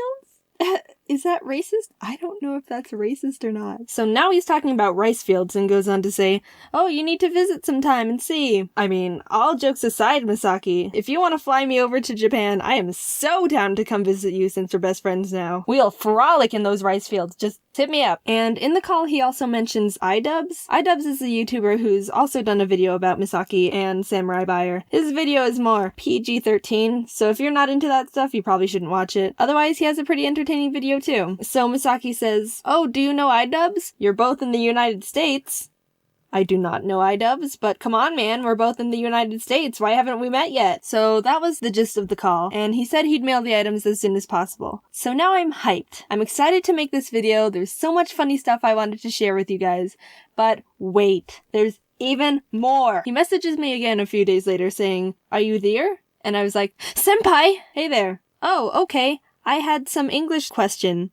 Alright, we will be making banner on the top page of Samurai Buyer, like Pokemon, Dragon Ball, snacks, and Japan exclusive items. I am looking for the catchy phrase for each banner. Do you have any idea? Example Pokemon banner. Let's catch all Pokemon! Like a slogan for the entire website? And he goes, nope, on each contents. Banner. Ah! And then he says the categories again. So something I suggest can literally be on the official Samurai Buyer website, and I am freaking out. This just keeps getting better and better. I know what I need to do. Yes! What if for the Dragon Ball one you wrote, Dragon Ball, over 9,000? Over 9,000? Oh, power! Yeah, because in the show they say that. I am still open for everything. We do not have American staffs here, but we are selling items for American. Lol. I'll help you out, buddy. I love slogans. Thank you. Pokemon must go! I swear to God. I'm just sitting here watching this whole thing unfold perfectly right in front of me. How did I get here? What about for the Japanese exclusives? For all your weeaboo needs. Ha ha ha ha. Is it okay to use weeaboo? In the public? Like business? You're marketing for mainly the teen and young adults, right? They use that language all the time. Oh, okay. This was all at like 2 a.m. for me, so I was getting a bit too loopy. I told him I'd help him think of more tomorrow, and he sent me this cute emoji with a guy standing on a podium with confetti. So the next morning he brings up the slogan again, and he still needed one for the snacks category. So I suggested, I'm hungry!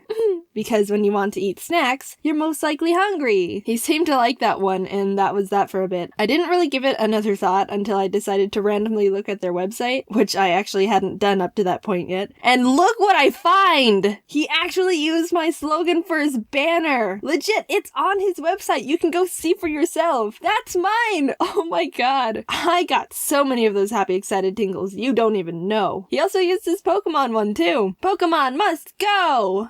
I didn't come up with it, but I take credit for it because when he suggested it to me, I was like, yes, use that! Oh, this makes me happy. Alright, one more thing before we get into the items. When I was in the call with Senpai Mizaki, he asked if I could put him in the video, like animate him, and I was like, freaking heck yes! And asked if he would send me a picture of what he looks like so I can draw him. He didn't want to send an actual picture, I'm assuming for privacy reasons. Don't worry bro, I totally understand. So I asked for a description of what he looks like, and he says, imagine a Japanese man, and that is what I look like. Now, Misaki, you're gonna have to try a little harder than that. I asked him to elaborate, and he sends me this photo to use as reference. Okay, sure. I'm pretty sure this is a girl character from an anime, but you know what? We're a progressive era. This is fine. So everyone, this is Misaki. Say hi. What's up, guys? This is Misaki from Samabaya. Please call me as Weeaboo Misaki. Thank you. Please enjoy like wonderful selection of Japanese merchandise. See you later. So, without any further ado, let's get into what Senpai Misaki sent us. So I got the box here. This is what Misaki sent us. He wrote, "Welcome to Ricefield, Jaiden." I haven't opened it yet. You can see it's still, like, taped up. So, let's get into this. I'm excited to see what he sent us.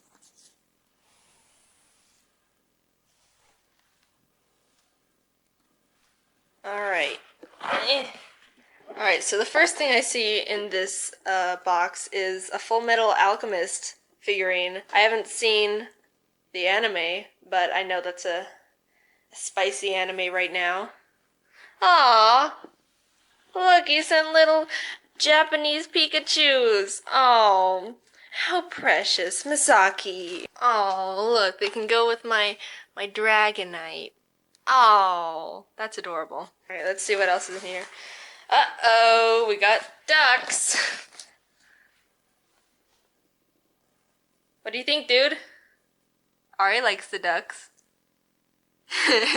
It's strange that they were just like on the bottom. They don't have any packaging. But, okay. And we got a little Cyndaquil. Aw. He knows that I like Pokemon, so he probably sent me a lot of Pokemon stuff. Oh my! Oh, this is, oh, Misaki! Look at this! This is adorable. I've never had so many Pikachus. And then, alright, there's more ducks. There you go. And we got a little fan. Open it up. This is hard to do with one hand. Ooh, look how pretty! Ari, you need some fan? I think I know why he sent me so much Pokemon things. When he was talking to me, he was like, "Oh, do you like anything specific?" And I was like, "No, you can just send me whatever you think I'd like." And then he's like, "Oh, you like Pokemon, right?" And I was like, "Yeah, I like Pokemon." And he's like, "Do you like plush?" And I was like, "Yeah, I like plush." And then he sent all the Pokemon and all the plush. Misaki, you're so awesome. It's like a big ol' happy family. There's the mom and the dad, and Ari's taking a child. Ari, no! No!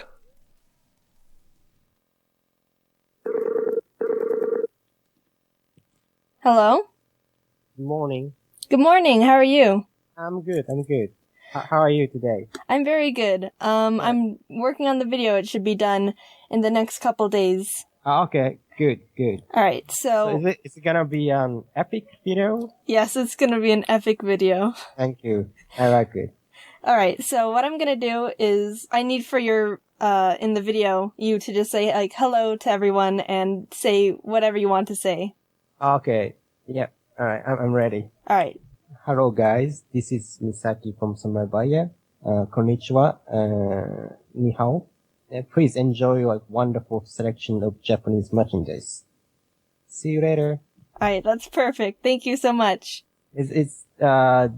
Should I be like, funnier or? Do you want to say another one? I can take as many takes as you want. Yes, so is there any like funny phrase in English or? You can say like, "Hey, what's up, guys?"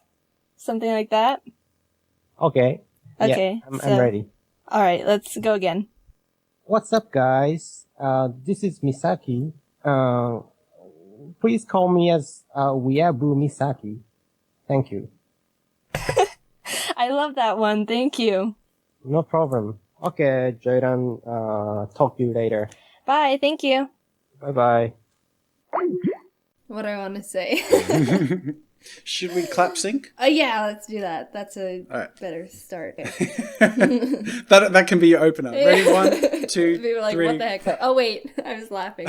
Sorry. Hello, everyone. I'm Jaiden. See, this is my attempt at an intro, but I'm not alone because I'm with Jazza from Draw with Yay. Jazza. If you don't know him, he's an art guy. Hi, I'm an art guy. He does like animation tutorials, drawing tutorials. It's pretty great. Thank you so much. People don't know this, but when I started animating or wanting to learn how to animate, I used his videos to learn how to animate. That's awesome. So it's like coming full circle. It's so weird. So if you ever say like, Jaiden, how do you animate? Go bother him. So, Well, yeah. welcome over to my channel. Anyone who wants to bother me, but thank you so much for having me here today. I'm a huge fan. I love the way you tell your stories. It's really fun. Thank So, you. yeah, it's an honor for me. Mutual respect. Yeah, mutual respect 5. Clap. We made a drawing challenge. At least we think we made it. I haven't seen anyone else do this before. We're gonna switch off drawing something, but I'm gonna be an evil, like, devil, and I have to, like, ruin everything. Yeah. And then Jazza, he's like the nice, kind, sweet, giving angel who turns a bad situation into a good one. We already recorded me being the angel and him being the devil on his channel, so after this... I have to say, I was saying in the video actually, it sounds much easier to be the devil than the angel. It's like, okay, all you have to do is ruin the other person's work. But in reality, it's actually quite hard. So, I'm not the best at being evil. alright, what I want to begin the story with is Bob. And Bob's a really swell guy. He's actually heading off to his new job as an accountant. He graduated from accountant school Accountant college. Is that a thing? I'm sure it could be. All right. Well, he just graduated from accountant college. New shoes. Look at these shoes. That is a confident walk, might I say. Aside from a swell walk, he's got this happy, bubbly little family. A little baby with a what do you call them? We call them dummies. Is that what you call them? Are you calling babies dumb? No. We don't call... Wait, I meant this thing. The thing in the baby's mouth. Oh, like a pacifier? Yeah. A dummy? Is Yeah, that like an Australia thing? I guess. I don't know if they do it in the UK as well. I thought you I've just heard them flat out called the binkies baby before. dumb. No. It's we have a toddler and he calls it his dum dum. Oh. It's a little international confusion here, but there's this gorgeous little baby with a pacifier and a really happy wife who also has work later that day because she is a politician. Everyone loves him, and in particular, this accountant guy is excited because he's starting his first day at work after accountant school. They do all look very happy. I'll have to spoil that in a bit. There's a sign on her lawn saying, "Vote for me." Vote for me. Take note, politicians. This is how you win the majority. Yeah, that's right. But I'm just gonna wrap it up there. I'm gonna hand it Alright. over to you. Which is here it is. Move the trash. Open. That's how I ruin it. I just move it to the trash. Just delete it. It's the ultimate. Like, I just killed 3 people. So, it looks like a big ol' happy family. But, little do you know, you drew Sonic shoes, which means this man is Sonic. And he is running away from... Commitment? Bye! Sonic is wearing a nice tie because he thought he was going on a blind date with this woman. He like did his hair, see, like that's his little hairdo. But the reason he's running away from this, it looks like a woman, but it's actually Eggman. Oh my god! Who dresses up during the day in disguises as a political woman in a small town. He's like, vote for me. He was trying to win the heart of the city and Sonic at the same time. 2 birds with 1 stone. The truth would come out. How long were they married before they figured this out? Oh, they weren't married. It was a blind date. Oh, I see. And they had a child. How do you explain that one? No, here, I have a reason for this as well. Eggman always has his robots, and the baby is secretly a robot. And I don't he's know like, how to save this. Destruction! I don't know what Robotnik does, but I think it's like machines and stuff, so I'm gonna give him like evil claw hands. He's actually got Sonic, and that's why he can't run anywhere. He got him by the head. Like, he's trying to run, his feet are going. But it's like a treadmill. He can't run. My turn. Let's do this. Okay, well, the rage, the pure fury with which Sonic is hit with in this moment of terror, the only moment in his life where he's not been able to run, has him reeling, and out of nowhere, these powers course through his veins. This is a lot of reconfiguring. You have to remove a lot before you can add anything. First, I was like, "Hey, you're just deleting all my stuff."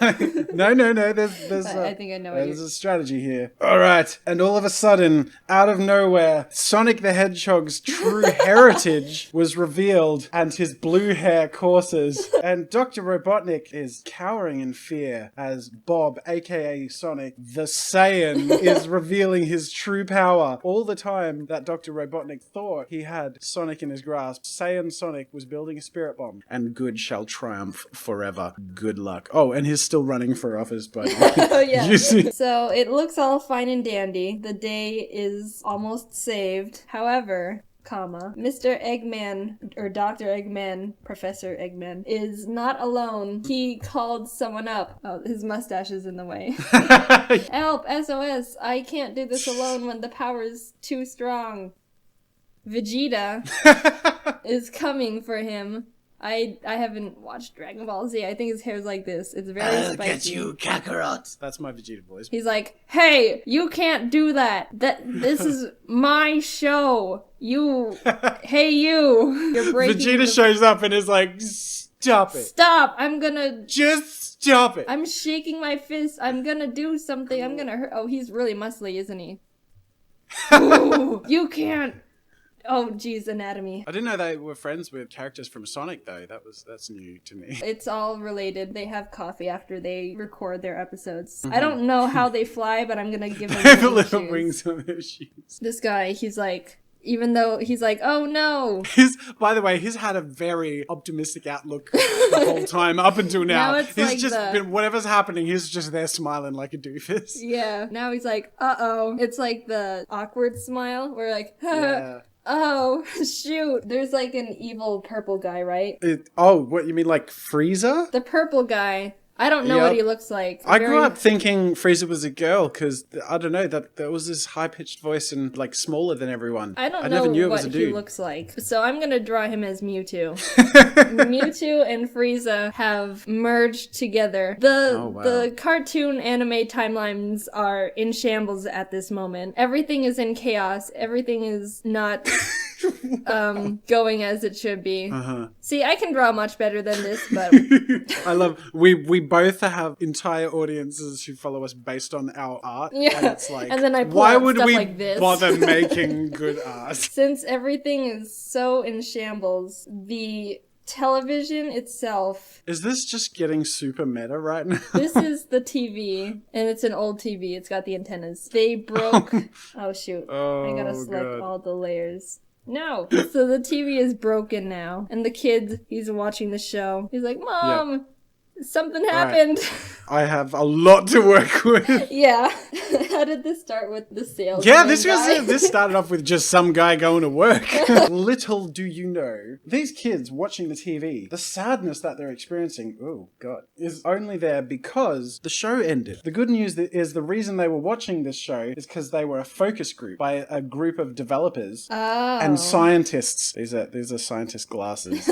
They're taking notes. They've struck gold. The best TV show and story arc that has been developed by humanity. Scientifically proven. Not only are they going to make a huge amount of money with this, but they're going to inspire generations. Pokemon, Dragon Ball Z ain't got nothing on this. There happen to be a bunch of other scientists as well. There's a dress code. There's definitely a dress code, but they have they obviously have different hairstyles. Let me just address that quickly. This guy has an afro and a handlebar mustache. Oh, he's like a biker guy. Yeah, / disco. We're in the 80s alternate timeline. Oh, so he just came back from a disco party, and now he's back to work. Yeah, well, I mean, they have to have a work-life balance, and these people are really just, genuinely well-balanced people. Okay, cool. But beyond that, not only have they developed TV shows so awesome that children around the world are going to be bursting with joy. These are all the other children, all like looking at the people like, where's more? I want more of my show. So this is amazing. Like the pilot episode? Yep, this is like, okay, we got it. This is perfect. Beyond that, there were other scientists, hang on a sec, of a particularly similar group in the background.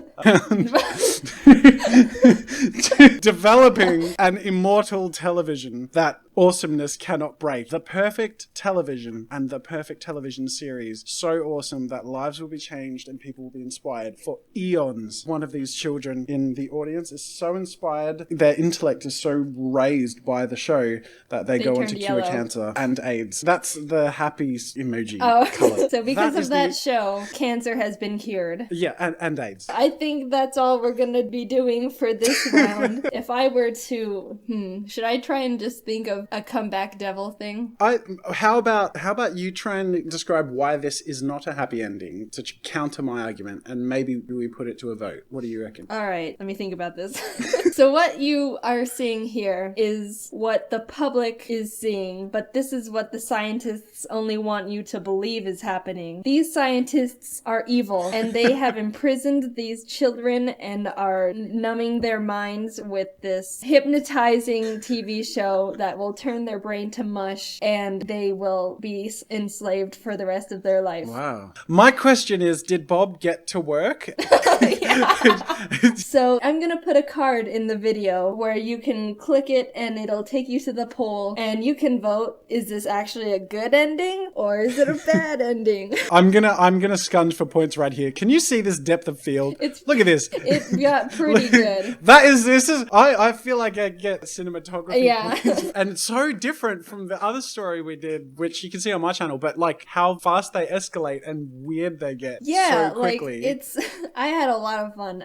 The other video we did was crazy fun too. If you haven't seen Jazz's channel or his video, go over and check it out. He's like super awesome, really informative and funny. Thank you so much. Yeah, thank you for coming on to the video. Thanks for having me. I love your channel, and huge hello and thank you to your audience for tolerating me.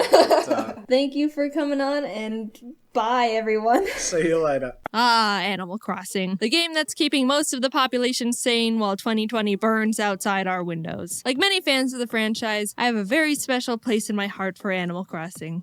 See? I put it right there. Growing up, I loved video games, but I didn't have very many friends. Sad. And within those few friends, most of them weren't super into video games. Sad. So I grew up playing games either alone or with my brother. Sad. What I'm getting at is, I'm not used to being able to connect with people over video games, let alone get to experience them with my friends together. But the one game that my few friends did play was Animal Crossing Wild World on the DS. I remember playing Animal Crossing for hours, days, sometimes mostly weeks in a row during summer vacation with my best friend Kate. It was always the highlight of our summer, and depending on your point of view, that may or may not be depressing. My family also used to have a tradition to visit the rest of my family in Canada every July, so my brother and I would continue to play Animal Crossing with our cousins. Nothing could stop us. Not even the great borders of the United States of America. We had this game we made up where we all meet up at one person's town, dig a bunch of holes in the shape of a maze, and then one of us would chase the others around with a bunny hood, gas mask, and axe, like some sort of morbid tag. We called it the Bunny Game, which looking back was a bit misleading in the innocence of the actual premise. When Animal Crossing New Leaf was released, Kate and I got our hands on it the day of our high school sophomore prom, and we very much wanted to ditch it entirely just for the game. It's not like we had dates or anything, but we ended up going anyway, and it was lame. All in all, I love Animal Crossing. I get that it's not a game for everyone because of its slow pace and open-ended nature, but it was one of the few games I got to experience with friends on a really deep level and collected a bunch of fond memories with. Now we have New Horizons, the game that parted the clouds and descended upon us when the world needed it most. I like the game a lot. I've got my gripes, which I'll get to at some point, but while playing the game, I started thinking about the original, Animal Crossing for the GameCube. I had a GameCube growing up, but my mom didn't buy Animal Crossing for us, so that meant I had no idea it existed. That's just how the world worked for me back as a kid. If my mom didn't buy it for me, then it didn't exist. So now, as an adult, I've started to make the connection that not only do I have my own money to buy my own video games, but I can do whatever I want. mostly. And using that newfound power, I've decided to go back to the basics and experience firsthand the beginning of one of my favorite game franchises. What's changed? What secrets have been hiding from me? Well, I guess we're about to find out together. The classic train scene. Rover walks over and asks if he can sit with me, promising not to fall asleep and drool on my shirt, to which I reply, "No way!" Wow, it's nice to know there's still plenty of rude people in the world. And he sits there anyway. So you go through the typical beginning of an Animal Crossing game. Who are you? I'm Jaiden. Where are you going? Mustard. What's your credit card number and mother's maiden name? September 27th. My friend has a house for you because you're stupid. Okay. You arrive in town, meet Tom Nook, and he offers to let you check out the vacant houses he's got. Let's see. We've got medieval torture dungeon, haunted backyard garden shed, Chinese sweatshop locker room, and 15th century empty pool. Yeah, I'll take a locker room, please. After settling on a place, Tom Nook asks for the payment of 19,800 bells, to which I realize I have nothing, so I'm like, no. And he's like, you better freaking give me the money. So I'm like, here, to which he realizes I barely have even 0.05% of what he wants from me, and he straight up laughs in my face. You only have 1,000 bells? You're joking with me, right? Why, you're so short, I can't help but laugh. So he puts me to work at his shop to earn the rest of the money. You get various tasks to complete for Nook, be it planting nice flowers around his shop to make it look nice. I planted them around my house. Meeting the other villagers, making deliveries. Bro, when I delivered this Sue chick her, signed copy of the Notebook on Blu-ray or whatever junk she ordered, she completely just destroyed me out of nowhere. Boy, that's mine. Why do you have it, Jaiden? Are you working for Tom Nook or something? Oh, you are? How amusing. You mean to tell me you didn't have enough money to buy a house when you moved? Well, how silly. Were you the mental run to the litter or what? Oh, I'm just having a little fun with you. I suppose everyone has to take a bold step once in their lives. So, you must not have any money to buy furniture. Don't be ashamed. Here, take this blue wardrobe. You simply must take it. I bet you go home to a sad little empty house every day, don't you? It may not be much, but beggars can't be choosers. And that's when I realized how absolutely brutal this game had the capability of being. I heard that it could be sassy at some points, but I was straight up murdered by this gothic drag queen pig just for being a delivery boy. You can't say that to the, Amazon Prime delivery guys. What the heck? That's how you get your stuff smashed. So you know what I did? I sent the biggest guy in town, Rocco, a letter and used my smooth talking skills to try and send him a signal and take care of her. And just in case that didn't work out, I made a community bulletin board post to warn the others. After you finish being a corporate wage slave, the game finally becomes the Animal Crossing experience I'm used to. Catching bugs, finding fossils, waiting an entire week for Tom Nook to finally sell a stupid fishing rod. I'll admit, coming from New Horizons, the original Animal Crossing doesn't have much to offer. Maybe it held up better in the past, or I was able to have more fun with it because I was younger and easier to be entertained, but I found myself strapped on things to do. Sure, I could fish for 2 hours straight to make money, but I could also just play another game. Why I think New Horizons is the best game in the series so far, big asterisk on the so far, is that it saw where players were taking the franchise and ran with it far beyond what we could have hoped for. Oh, people really enjoy being able to customize their house and are using the little pattern spaces to make cool paths for their town? Well, then let's give them a bigger town, and more pattern spaces, and hundreds of new and modernized furniture items, and let them put them outside wherever and however they want, and let's let them shape the earth and sea. I've put hundreds of hours into New Horizons already, and I'm not nearly done with the game. My island still looks like crap. I played the original Animal Crossing for a week or two, and could only put at max an hour into it per day, because I ran out of things I wanted to do. Oh, so New Horizons is the most superior game in every possible way, right? Ha ha ha, no. While New Horizons has much more for you to do, the thing I think the original Animal Crossing got right that the new one doesn't is the villagers. Since I would get bored of continuously failing at fishing in the GameCube version,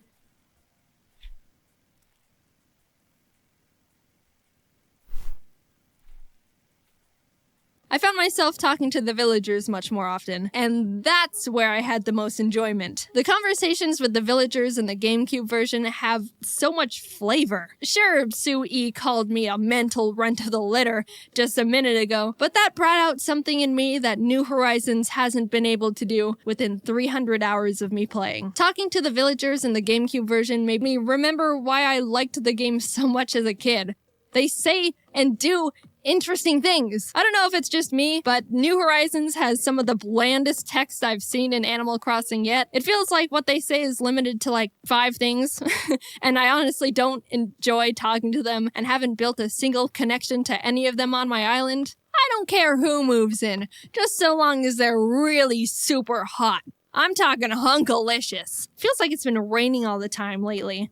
I hate getting wet. Jaiden, you feel the same, right? No, actually, I don't really mind. Oh, really? Well, why don't you just stay in the rain then, since you love it so much? And I hope you catch a cold! I don't know what it is about me, but I seem to be just as popular with boys and girls. It's madness. Meanwhile, in New Horizons... Hi, Jaiden. Sometimes I like to sit. No, I don't want any! I'm telling you for the last time, you foul creature! Go away, hippie! Oh, wait, it's just you. I thought it was another one of those weirdos handing out tissues. Hi, Jaiden. I've been having a good day. All right, see you later. Shrivel up and blow away, shrimp! At one point, I walked up to Sue-E, and she just started screaming. I'm begging you! Would someone please change that hideous town tune? Jaiden, I highly doubt you have a talented bone in your body, but you do seem to be able to run fast. So be a dear and go change that horrible music, would you? So of course, I changed the town tune. Anything for Sue-E, her wish is my command. I'll say, normally I'm not a big town tune changer in the games, but this one made me laugh.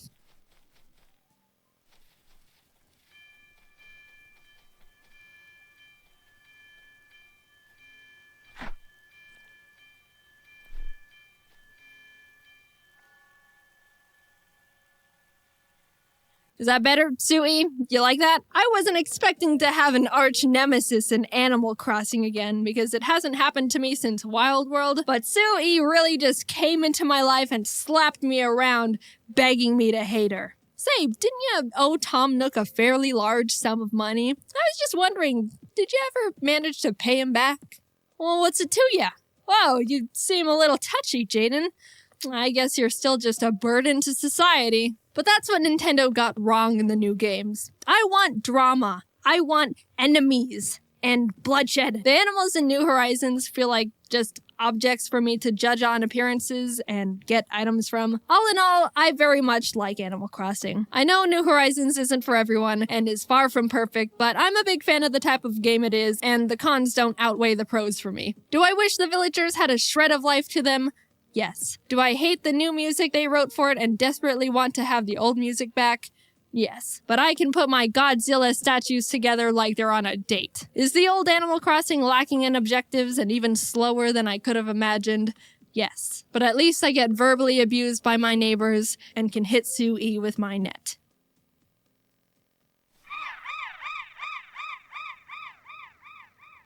So if you haven't heard, oh god, Ari. So if you haven't heard, James just announced his new game, Cafe Chaos. It's a turn-based card game where you build food combinations and try to win a food fight against your opponents. There's different abilities and characters you can play as, and if you get the animator expansion pack, you can find me in there with Ari and a lot of other animators. My food card is pasta with no sauce. It's a fun game James and his team worked really hard on, and what else are you gonna do during quarantine? You can check out more details by going to the Kickstarter. I put the link in the description. Anyway, thanks for watching the video.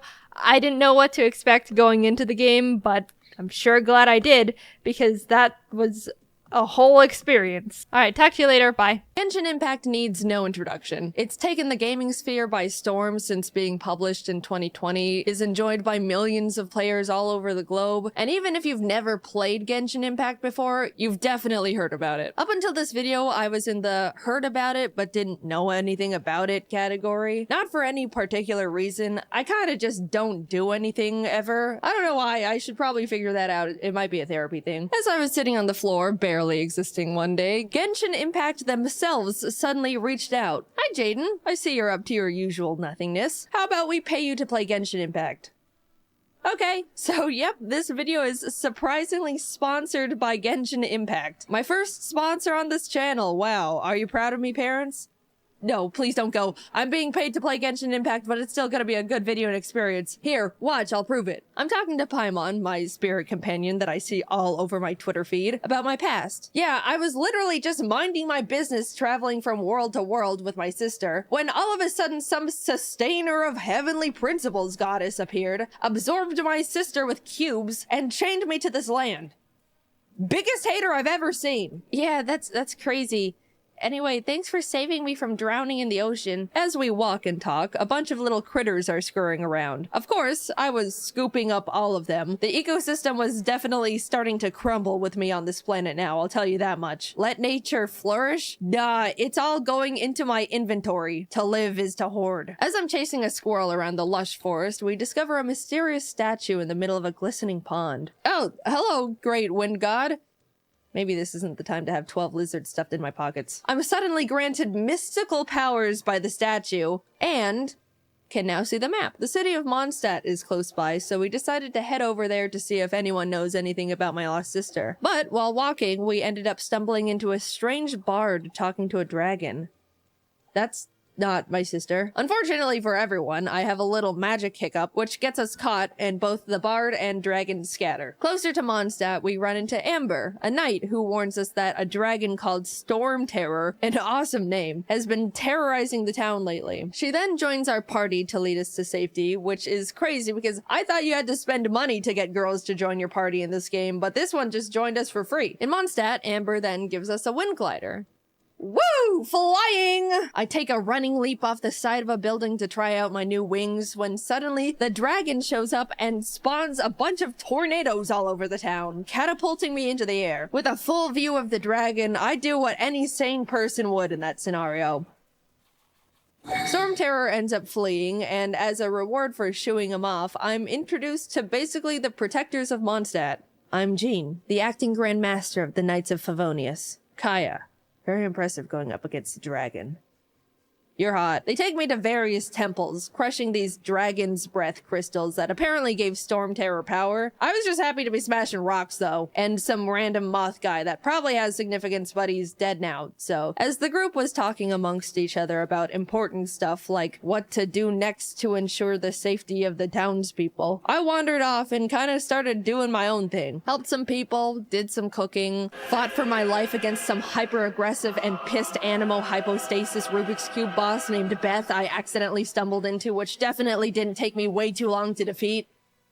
Fed some ducks. I then found the bard from earlier doing a guitar solo for the town. He introduces himself as Venti and tells about how him and Storm Terror, whose real name is Dvalin, used to be friendly before it was attacked and poisoned by another dragon, leaving him bitter and angry. Venti essentially says, I can fix him. Do you want to commit a burglary with me? Yes.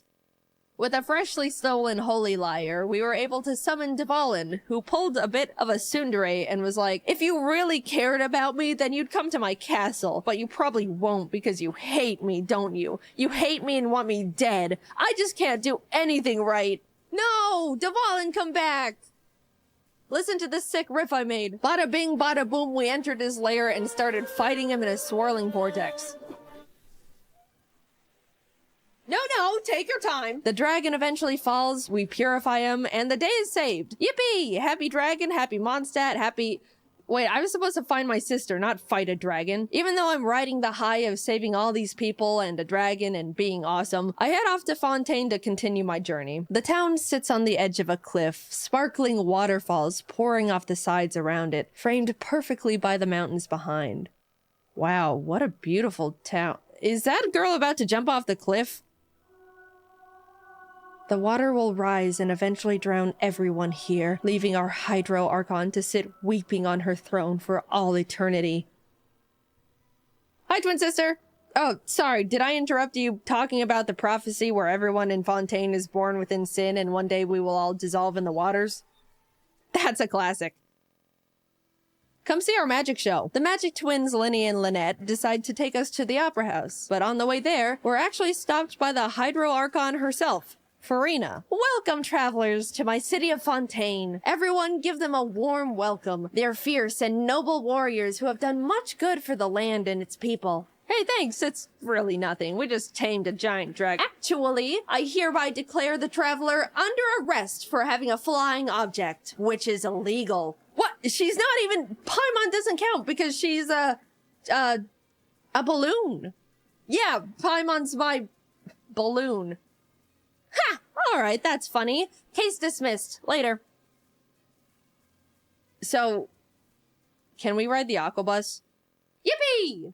We get to the opera house and the magic show begins. Everything is going well, but as Linny was about to do a trick where he swaps boxes with a random audience member, a giant water tank falls onto the box, obliterating it. Oh my god, we killed my assistant Cowl? Why is he here and not the audience member? Speaking of which, where is she? A murder mystery plus disappearance case was now in place, with everyone looking at Linny as the prime suspect. Dude, this is getting good. A man died. Everyone starts trying to be a hero and chime in on the court case where some guy died in quite possibly one of the most Looney Tune ways possible. But I can't really be bothered at this point and go outside to jump into the ocean. Using my new diving skills, I was able to explore the whole world the water had to offer. I was actually shocked when I first saw it because of how gorgeous it was. I don't know why the people of Fontaine are scared of these waters. It's awesome down here. It's because they die. After just swimming around and finding little secrets and treasures, I decided it was time to start fighting the fish. Yep, it was time to square up. Fish have had it too good for too long. Hold this uppercut. Eventually, everyone yanked me out of the water and dragged me back to the opera house to act as Linny's defense lawyer, even though I have no credentials and literally saw him squash a guy with a fish tank. Linny couldn't have killed Cowl because... Cowl killed Cowl! Dude, she's right!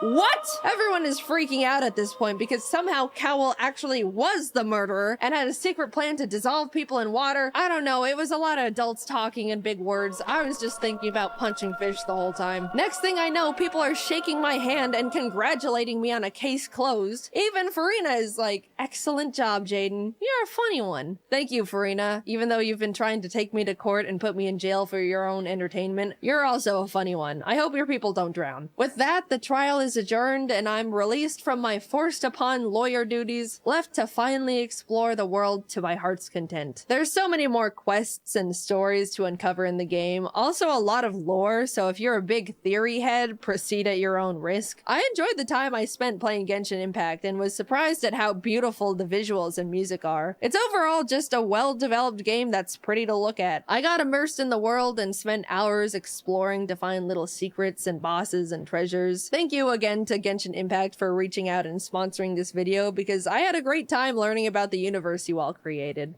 If you're interested in playing the open world action RPG game that is Genshin Impact yourself, then ladies and gentlemen, if you would please look under your seats, you'll find...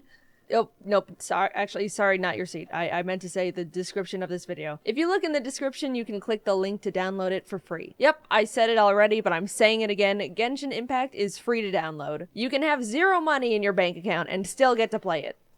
As long as you have at least a PC, mobile device, PS4, and/or PS5 to play the game on in the first place. In battle, you control elements like Cairo, Dendro, Pyro, Hydro, Anemo, Electro, Geo, and when combined strategically, you can deal devastating elemental damage to your opponent. By the way, if you think you've spoiled the game's story for yourself by watching this video, you've never been more wrong in your life. There's so many more towns, quests, stories. Don't worry, trust me, there's plenty left for you to explore. As someone that wants to 100% the games I play as much as possible, I feared for my mind, body, and soul when I realized how much content there was waiting for me. Genshin Impact actually just released a new 4.2 update that includes new characters and even an entirely new storyline for Fontaine. There's a bunch of new events that let you play different kinds of minigames to win rewards. You got to meet her a little bit in the video already, but Farina is a huge new character in this update as you continue the next part of the Archon stories. Fontaine as a whole is also expanding by introducing new environments, boss ascension materials, and local specialties for Farina. It's an ever-changing and growing game that has a lot of passion put into it, and if any of this sounds up your alley, why not give it a try? I mean, the link's right there.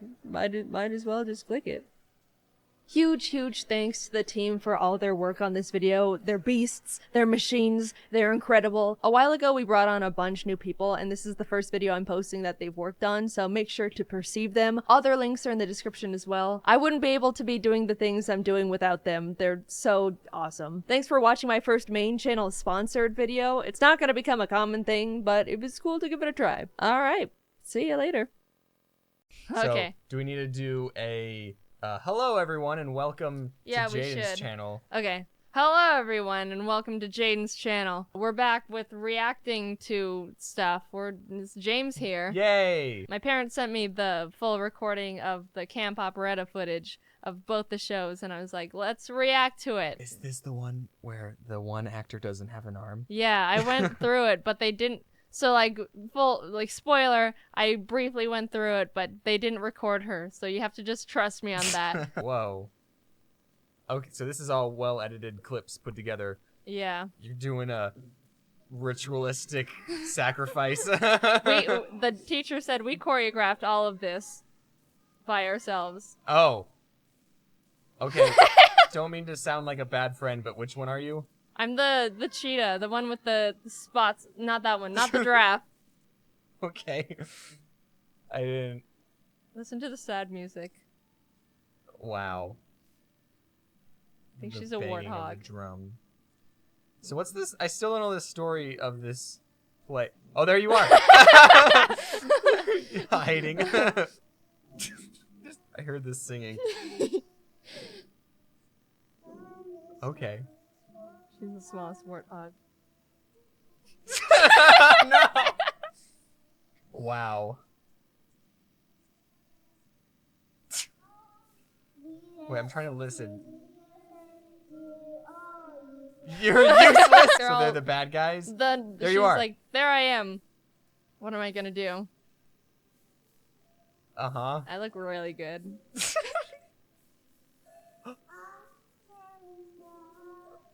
What? Oh, wait. I don't know quite what I said, but This is my the- hand gestures were really good. Look at me! I'm still, like, in the pose. Wait, this song. London Bridge is falling down. You're singing this to the tune of London Bridge is falling down. Yeah. Do you think anyone in this video will watch this reaction video? I hope not, because we're kind of just making fun of children.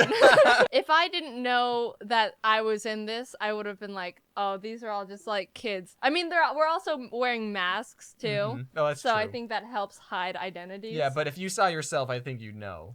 I don't think I'd know. I saw myself, like, I pulled up the file and was like, which one am I? Am I that one? Oh no, I'm that one.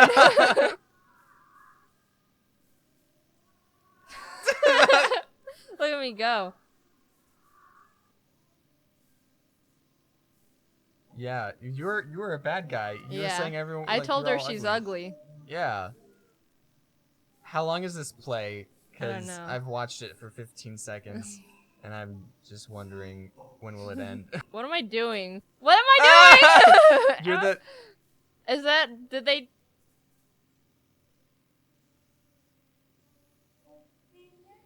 Oh, Wow. so like, I think what happened was the gazelle gave the stupid warthog the bongos, and they must be like magic, and then for some reason it affected us. How do you and not remember the story of this? It's just repressed, I think.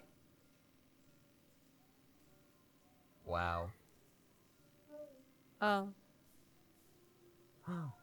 She What's- fainted. Is she dead? What are you doing? You're like. Oh no, she's fine. She looks really comfortable. Oh, Is that the look! All the warthogs have all the spots and stuff now. Is that the teacher in the corner right there? Or is that a Maybe. parent? Looks like it. Oh, this is where we're switching. Now I'm doing music. Look at my face. Oh, now it's just the next one. Wait, that was Oh. SpongeBob. It's Patrick. What just happened? This is the next play. Okay, I don't know, because the set looks so the same. No, now we're under the ocean. Okay, wait, what is this? So this one is Rainbow Fish. Oh, I know Rainbow Do you Fish. read that book Was as that a the one kid? with the scales? Yeah, the one fish has like all the rainbow scales, and people were like, I want one. And she was like, no, go away. And everyone hated them. But then she learned to share. Spoilers. But yeah, that's the one. What is happening? What? Wait, go back. Wait for it. On the right side, the person's just waving. Was that supposed to happen? I'm assuming you've taken creative liberty in this play, because you've added so many characters. It looks like there was like a bunch of paparazzi fish, and the rainbow fish was trying to go to the restaurant, and then they're like, yeah, you know? You know?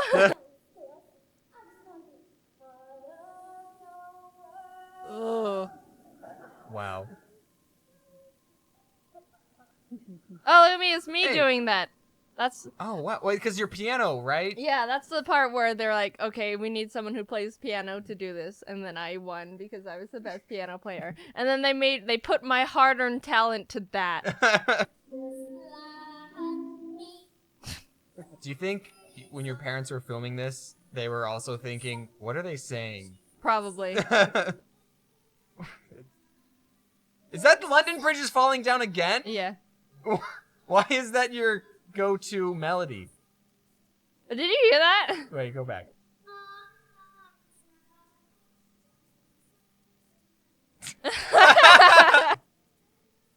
This is spooky. Do you think that's a Halloween costume, isn't That is like the costume that we had. it? Yeah. That's a mood right there. That's a cursed image. The audio is really bad. There's me. Oh, I would not have known. Cool. Look at that. I thought I was really good at singing. Heck yeah. Wait, that's you. This is the part where my bracelet got stuck, and I was supposed to put up 2 hands. But you kept it cool. My arm is stuck at this moment. Aww, that's disappointing. Wait, can we go back? What did you say? Start my summer line entitled The Underwater Blues Inspired You. Share and give to others. On with the show. Yay! Why do kids talk like that? Just, you see, I was riding my bike and I went and I fell, but then I got up and then I kept going. And you. It's like, articulate. On with the show.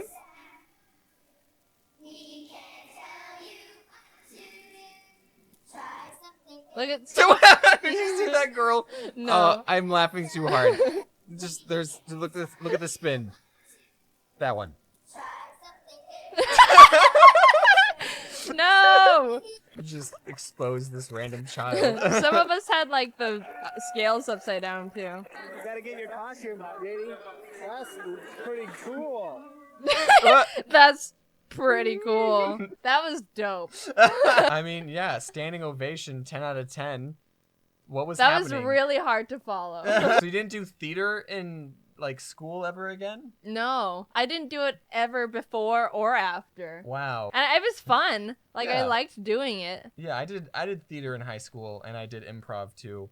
And I had a lot of fun time doing improv. I remember like little spotty memories of this and performing and stuff. And I had the memory like, man, I was really good. And looking back, it was like, oh no, I really wasn't. I didn't You even played know the how to say xylophone very words. well. Yeah, that was like pretty impressive, wasn't it? All right. That was so. I think the what happened in the first one was there was a tiny warthog, and everyone's like, "You're useless. You're ugly." And then she Boo. got like magic bongos. Like a fairy godmother that Yeah. gave you, instead of slippers, it was magic bongos. Yeah, and then it didn't even affect her. It just like made the stripes and all the patterns on the animals switch. Now Everyone's ugly. everyone's upset. And I don't know. I don't remember the ending of the thing. My parents didn't record it. If they did, would we be able to understand it? Probably not. Yeah. The moral is that if you're ugly, then make everyone ugly. The rainbow fish thing, we made it so like the rainbow fish was like a snobby model, and then everyone's like, oh, paparazzi. And I thought then- I saw Ariel in that play. Was that Ariel? I think so. I don't know what her character was. Well, I though. also saw Patrick, so. Yeah, they're just like throwing a bunch of characters. And then I had like a modeling fashion show, and everyone had a rainbow scale, and everyone was beautiful. So that's your theater experience. Yeah, that was great. And then I never did it again. I don't know if I would have done it again. I think I would have, but they didn't have a lot of money, so they couldn't afford it. Oh no! Year. So. Well, yeah, didn't it get shut down? Yeah, Didn't you mention that? Whoops. Thanks for watching. Thanks for showing me that, Jaiden. That like car accident. Go watch James's channel. Me and Jaiden played Mario Maker 2 on my second channel. Is that going at the same time? I don't know. I don't know when it's coming out. We could coordinate it. That's I think. smart. It'll be a while though, because I have to upload the Camp Operatic animation first. Okay, well, then... a while ago, me and Jaiden played Super Mario Maker 2. We're trying to plug things. Wear your seatbelt. I made some new merch designs. Do you like them? I don't know. I think they're pretty cool. Link in bio. Hey, friends who live in Canada. What do you think of Canada? What do I think of Canada? Let's see. Well, when the snow melts, you get to witness the minefield of dog poop that people didn't pick up. It's cold, but I like the cold because you can keep layering until you're warm. But in the heat, you can only get so naked. And then you just have a sunburn on your butt. Every summer I leave Arizona to visit my family in Canada because we like seeing them and they're really great. And yeah, we also don't like to live in a volcano. We normally have a non-stop flight, but this one particular trip we decided to do a layover to save some money. I think it was July 2012, so I was like 14. A couple days before our flight, my mom realized that my brother Jack's and my passports were expired. Well, this is either gonna go over well, or it isn't. Oh, it was so much worse. We got to the flight check-in and they said, "Hey, these passports are expired."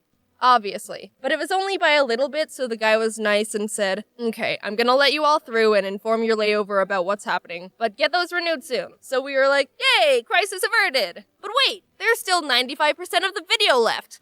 That's because we were wrong. We landed in Minneapolis and the people said, "Hey, these passports are expired."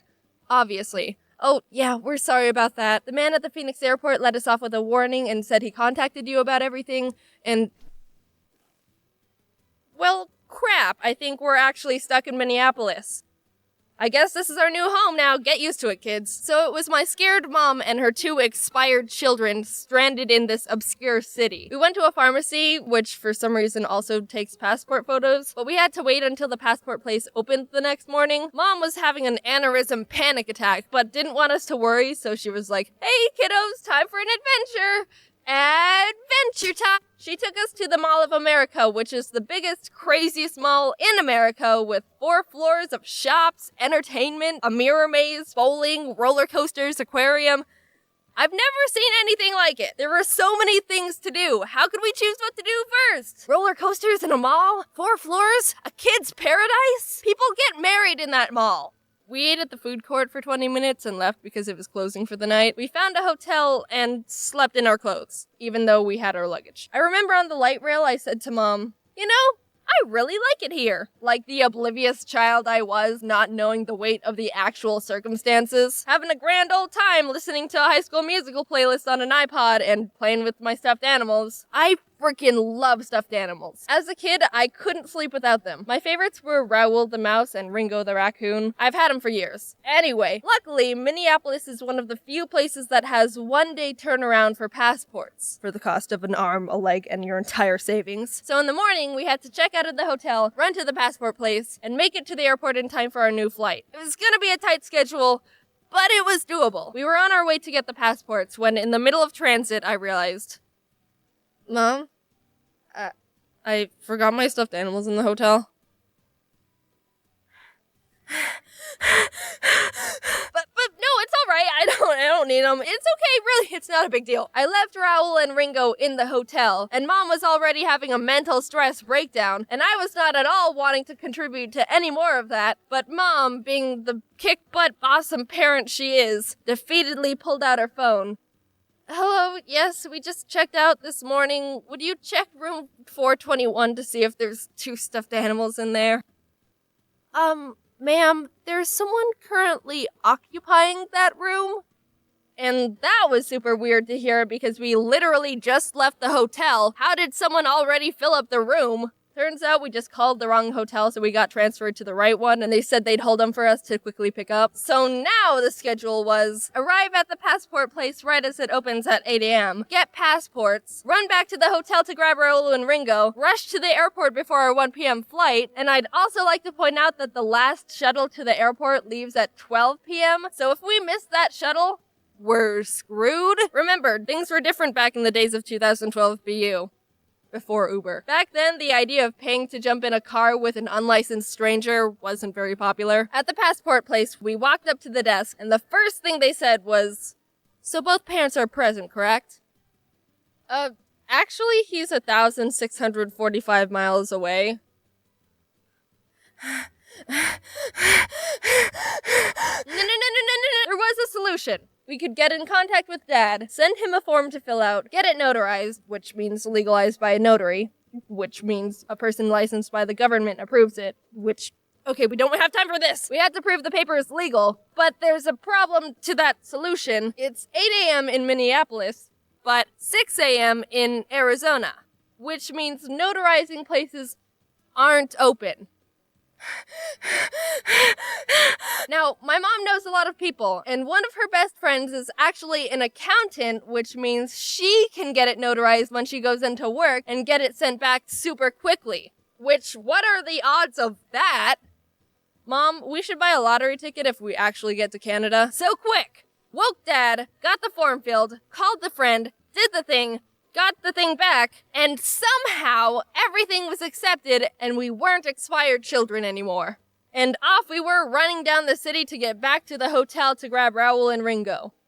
Okay, I'm gonna insert a tiny story detail. We left our luggage at the hotel so we wouldn't have to be dragging it everywhere, which means we would have had to get back to the hotel anyway, but it's much more intense to think that grabbing the stuffed animals was an extra step we didn't have time for, so shh, we're gonna continue. We were sprinting to catch the light rail. Jax and I were running ahead, and for some reason Mom's knee started hurting and she started slowing down.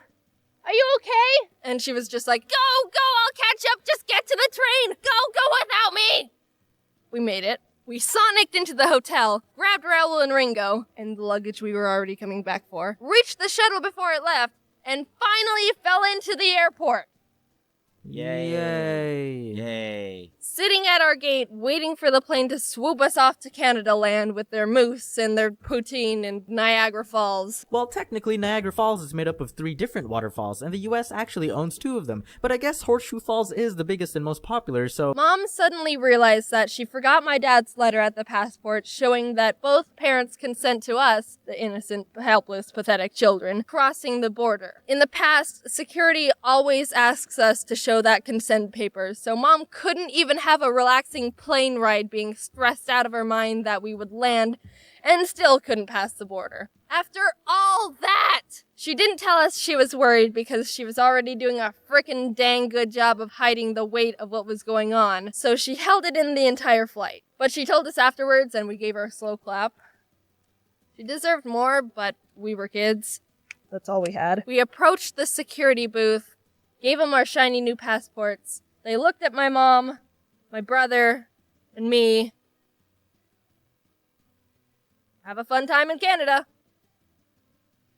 They didn't ask that time! My mom, every time she tells this story, always says, they always ask. They always ask. They didn't ask this time. How the frick even? They always ask! And that was that. We got to Canada. That's it. Wow, that was a lot of effort to come here. Yeah, I mean, Canada's alright, but you guys have that Mall of America. Okay, yeah, sure, cool. But I mean, we have West Edmonton Mall, which has an indoor water park and a theme park. Wait, really? That exists? Well, I guess that automatically puts us on top then. We were always on top, Dom. We are America's hat. Woo, yeah, Canada. I had to ask my mom the timeline of events during the whole thing because I was young and don't remember anything but eating in Mall of America and forgetting my stuffed animals. Big thanks to Domix and Ginger Pale for being Canadian. and also helping with lines. They're great buds. This is hopefully the last time I mentioned this in an end card, but I'm still interested in finding other animators. I talked about it in the Apples video, but this is the last time I'm bringing it up, I promise, I think. I'm still looking for animators to help me with scenes because I want the videos to be more animated. The videos I did in the past on my own are pretty bland looking, and I want to be able to have more quality animation in videos without taking 6 months to finish something. I know people are against me asking for help on videos because my channel has that homemade, it's just a normal person doing YouTube for fun feeling. I'm not professional at anything. But a normal person can't make 7-minute fully animated videos every couple of weeks on their own. Some people might prefer 1 or 2 videos a year that are done only by me, and I get that. But I like posting videos more frequently, not only because it helps the channel and me stay alive, but a lot of people enjoy more videos, and I'm able to support really talented animators I'm working with. That's my take on the situation, and you don't have to agree with me at all. But I'm really trying my best to think of you and me and everyone. Okay, thanks. Send a portfolio to Jaiden Animations animator at gmail.com if you're interested. Info in the description. Have a good rest of your week, and here's Ginger Pale being Canadian. Moose maple syrup, a healthcare. Poutine. As some of you might know, James, Dom, Ross, Aaron, and I went on a tour back in October doing a show called Scribble Showdown. It was the first tour we've all been on, besides Aaron, because he didn't wait for us. The shows were all super fun, and we all enjoyed touring with each other a lot, and honestly, it was the most entertaining thing I've done in a while. But this video isn't about the shows. It's about the in-betweens. We had to perform in Boston, Brooklyn, Austin, San Francisco, Medford, Seattle, and Portland, all within 11 days. So you know that those off times are gonna get a little hectic while we're just trying to survive and not leave our souls behind. The first leg of the tour, we took flights to our destinations. Boston and Brooklyn had no out-of-the-ordinary stuff going on, besides the fact Ross, Dom, and I were super addicted to Pokemon Go and were spinning Pokestops left and right together on that grind. Don't worry, it only took 2 days for peer pressure to crack James down enough to download it and get addicted with us. We arrived in Austin on the 3rd, and this was our first completely free day. Ross and Aaron really wanted to get some Texan barbecue, so we all went to dinner at this little barbecue chain they heard was really good. Everyone got their food and were in heaven, except for me because vegan check. But honestly, it did look really good, and I was glad they were enjoying it. Afterwards, Aaron and James wanted to go to a card shop for Magic the Gathering cards since a new pack was coming out. So we headed over there, and one of the employees' names was Jojo, and he was a dog, and I miss him. The next day, we got into the van to head to the venue, and Ross just goes, "So, did anyone else have a rough night last night?" Turns out, Ross, Dom, and Aaron all got food poisoning from the barbecue. James and I were safe because I didn't eat any, and I don't know, I guess James is weird. The next free day we had was in San Francisco. We were a good 5 days into traveling, and some of us were running out of clean clothes to wear, so instead of finding a laundromat, we headed over to a Target nearby to just buy new ones. After shopping a bit, we noticed there was a huge arcade right next door, so of course, we went in. Aaron and Dom played some DDR, but what caught Ross and James's eyes was this big elaborate VR setup where the players are strapped into these adult baby walker looking things. I mean, anyone with eyes could tell this thing was jank as hell, but that just made it more essential to play. Ross asked the guy at the stand if they could play, which the guy said they needed arcade cards to scan, so they went and did that, and when they came back, the guy was finishing up working at the bumper car booth, looked over at us, and just walked out of the arcade and left. Rude. We got another person over and Ross and James got set up, and I think this video explains the whole thing.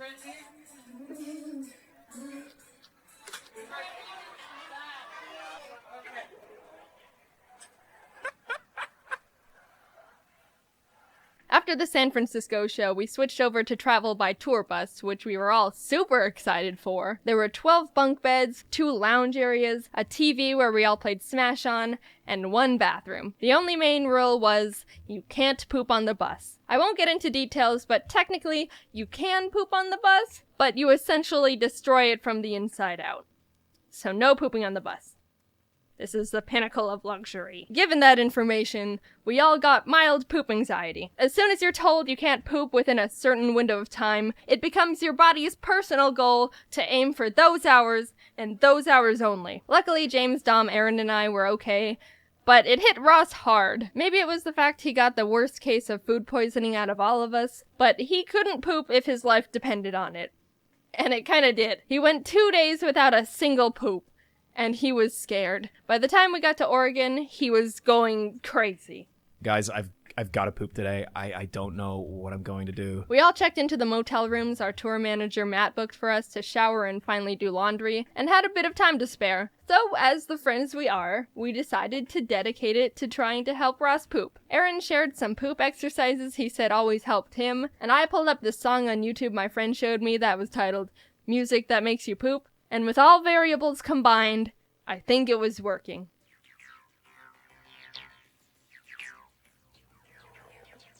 Ross is really trying to poop right now. You can't poop on the bus, dude. You gotta get it out before you get on the bus, because the septic tank can't handle the poop. Can only do urine, so you gotta poop before the bus takes off. Because if the bus takes off, you gotta wait for the next stop. So I don't want to wake up in the middle of the night and have to shit in the bag and throw it out the window. I don't want to be that guy. I don't want to litter. I want to be the big boy. I want to take a big.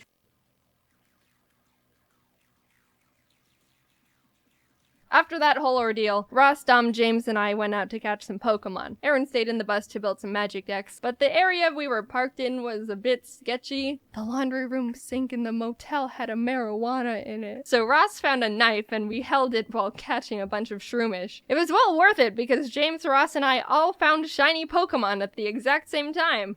By the time we got back, James and Aaron were really hungry. Ross, Dom, and I got Taco Bell, but we also all had that this morning, so James wanted to try and find something else to have, which was a mission failed. So he and Aaron went out to get Taco Bell, but by the time they walked over to it, only the drive-thru was open. They tried to just walk up to the window, but to no avail.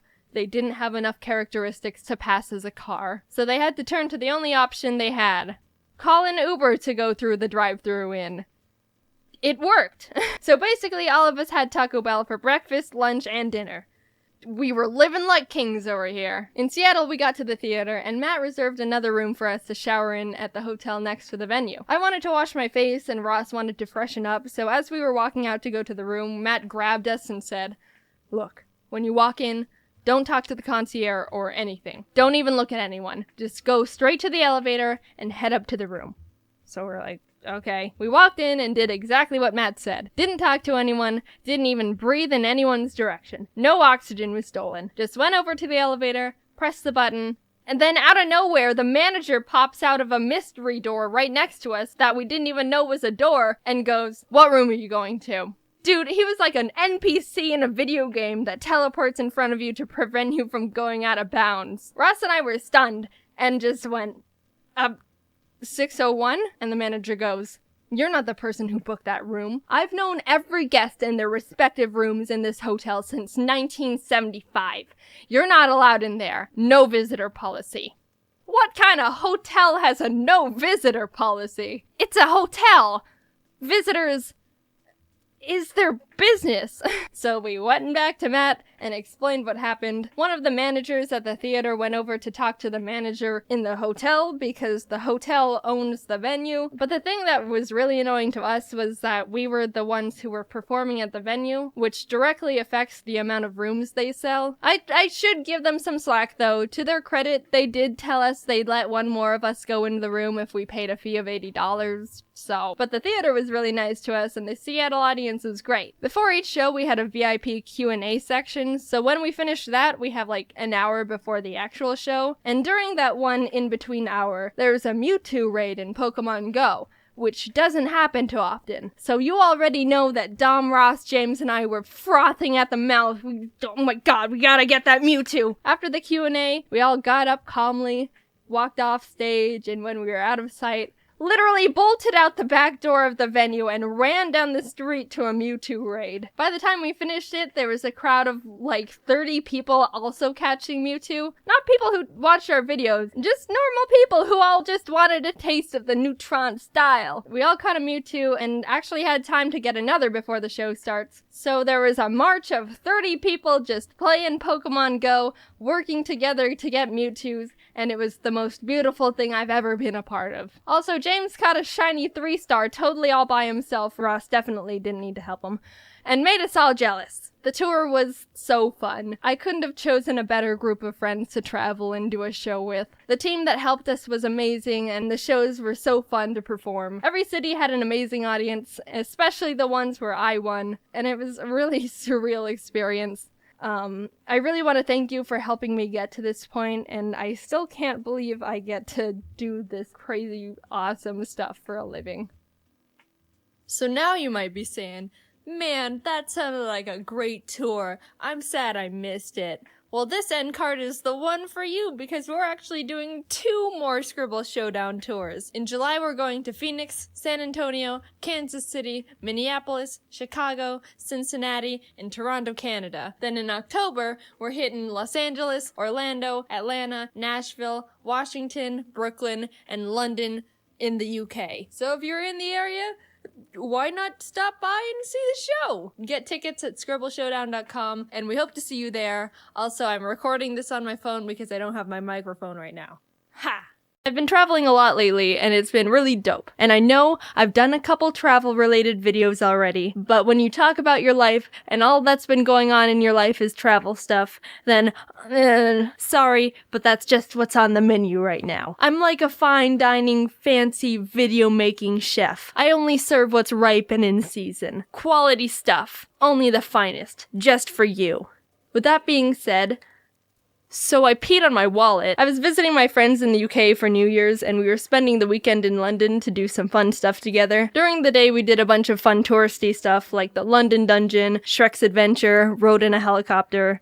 Alright, that's a lie. Shrek's Adventure wasn't that fun. We were in line for like an hour, and the actual thing was more childish than we thought. He didn't even fly out the window like in that one video. Anyway, we were back in the hotel about to go out and get dinner when I realized my wallet wasn't in my pocket. I thought I left it in my backpack or something, but a quick rummage around confirmed that, guys, I have indeed lost my wallet. They were understandably freaked out. Like, out of all the things you can lose in a foreign country, a wallet is pretty up there on the not good chart. It could have fallen out of my pocket at any point of the day, and we'd literally been all over London. Here's the thing. I don't like bags or purses because I think they're too much of a hassle to carry around, and I don't like the feeling of minor inconveniences because I'm a baby. So a couple months ago, I got a new slim wallet that can fit in my tiny woman jean pockets. That was super great, but I realized pretty early on that it slips out of my back pocket really easily when I sit down and stand up because of the aforementioned tiny woman jean pockets. But for some reason, I still think drastically increasing the risk of losing all my credit cards and identity is still less convenient than carrying a bag. Either way, what I'm trying to get at is that all day I was constantly checking my wallet was in my pocket because I knew it can fall out easily and get lost. And I was doing a great job. Until it fell out and got lost. My friends were more freaked out than I was. I think my brain's at a point where it's tired of using extra energy to be overly anxious because of the dumb crap I pull, so I was pretty calm. Or maybe I'm incapable of feeling anything anymore. I retraced my steps in my head and concluded that I most likely lost it at Shrek's Adventure. I remember having it at breakfast and in the helicopter, but maybe not in Shrek's Swamp. My friend sent an email to Shrek's Adventure because for some reason they don't take calls, and we were gonna have to wait until the next day to hear back from them because they were closed by then. Backup plan was that if it wasn't there and I didn't find it before then, I'd just have to cancel my cards and get new ones. And I wouldn't be able to leave the country. So we headed out for dinner. It was really nice, especially since I didn't have to pay, and got back to the hotel a few hours later. The stress about losing the wallet was pretty died down because there wasn't much we can do other than wait for Shrek to contact us. We turned on a movie and I went into the bathroom, and when I lifted up the seat, what the fuck? Guys, oh my god! The wallet was in the toilet the whole time! At first it was like, what the heck happened? How did my wallet get in the frickin' toilet? But after a little bit of thinking, with all the puzzle pieces, I think I know exactly what happened. Right before we were going to dinner, I went to the bathroom, and while I was preparing to use the bathroom, my wallet must have fallen out and into the toilet. And I didn't notice because I don't check the toilet after I use it. Maybe you're supposed to. I don't know. I don't know what's normal. Nothing's normal about this situation. So after I leave, that's when I realize my wallet's gone. And when looking around the room, obviously my mind doesn't go to checking the toilet. So we emailed Shrek. Shrek, you're never gonna believe where we found it. But nope, it was sitting right here in the toilet. I actually was good at keeping track of my things. I didn't lose it at Shrek. Here it is. I totally peed on it. And that's how I peed on my wallet. No, I didn't get a new one. I still have it. I don't know. I mean, it's a good wallet. I still like it. It just had pee on it. So that's that story. Going back in time a bit when I landed in the UK, pre-pee wallet, PP for short. I was waiting in line to get through customs when this guy bumps me from behind. I was standing still and the line wasn't moving, so it was kind of weird that happened, but he was immediately like, oh man, sorry about that. So I told him it was alright. He bumped me in a way that he ended up a little in front of me, so he goes, well, you were in line first, and then gestured that I reclaim my spot, and I was like, oh, thanks, and stepped forward. But he didn't step back, so now we were standing next to each other, which felt weird. Then he started trying to make some small talk. What's your name? Jaiden. Nice. So what brings you to the UK? Oh, just visiting friends. Oh, that's actually really nice of you. I didn't expect such generosity since all girls are selfish. Run that by me again? Excuse me? The two guys in front of us kind of glanced back like, whoa, that was a bit of a yikes. I mean, I'm no conversational genius, but no matter what you believe, I think that's a bit too strong of an opener right there. Oh, I mean, not all of them are. No, they are. You can just say that because you're a girl. Well, alright then. I guess I have nothing else to say, really. I gave him a nervous laugh and left it at that. Man, no one here has a UK passport. Alright, my dude, I'm getting the hint you want to chit-chat more, but you're all over the place with this conversation here. When you open with, all girls are selfish, that's a pretty isolating stance to take at a girl. I don't think you've got enough social skill points to bring this one back, man. Also, yeah, this is the non-UK passport line. They did that on purpose, ya goober. I said that to him. I was like, yeah, this is the non-UK passport line. And he just goes, oh yeah, they did do that. And then fist bumps me again. I'm feeling really uncomfortable at this point. I thought it was weird he bumped me when the line wasn't moving. I thought it was weird he manipulated the situation so I'd stand next to him. I thought it was weird he hates women. Also, stop fist bumping me. I didn't feel unsafe or anything because, I mean, customs at the airport is probably one of the safest and most security guarded places you can be in, and there were plenty of people around. But he's still a tall, scraggy weirdo in a hoodie with crazy in his eyes. It got quiet again because I wasn't really trying my hardest to keep up a conversation, and after a while... So many people have iPhones, what's the deal with that? Yeah, it's pretty big brand. Do you have an Android or something? Nah, I'm not a materialistic kind of guy. Oh, okay. Judging by that response, I was like, I guess he doesn't have a phone then. Not a minute passes and he takes out his, like, Google or Windows phone or something. Soulja Boy phone. Dude, what? Who are you? What is going on? Why are you so weird? You're like the airport customs line riddle master. Answer me these questions 3 and you may reclaim the spot taken by me. So what's the deal with women, phones, and minorities? Then he started going off on asking about my friends. What are your friends like? Have you even known them for a long time? I bet they don't visit you.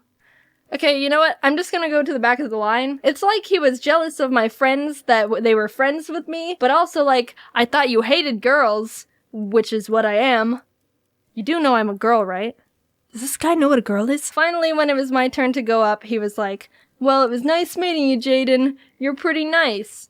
Yeah, thanks. Also, stop fist bumping me. And also a nerd. Hey, right, that one's pretty accurate. Anyway, I hope I never see you again.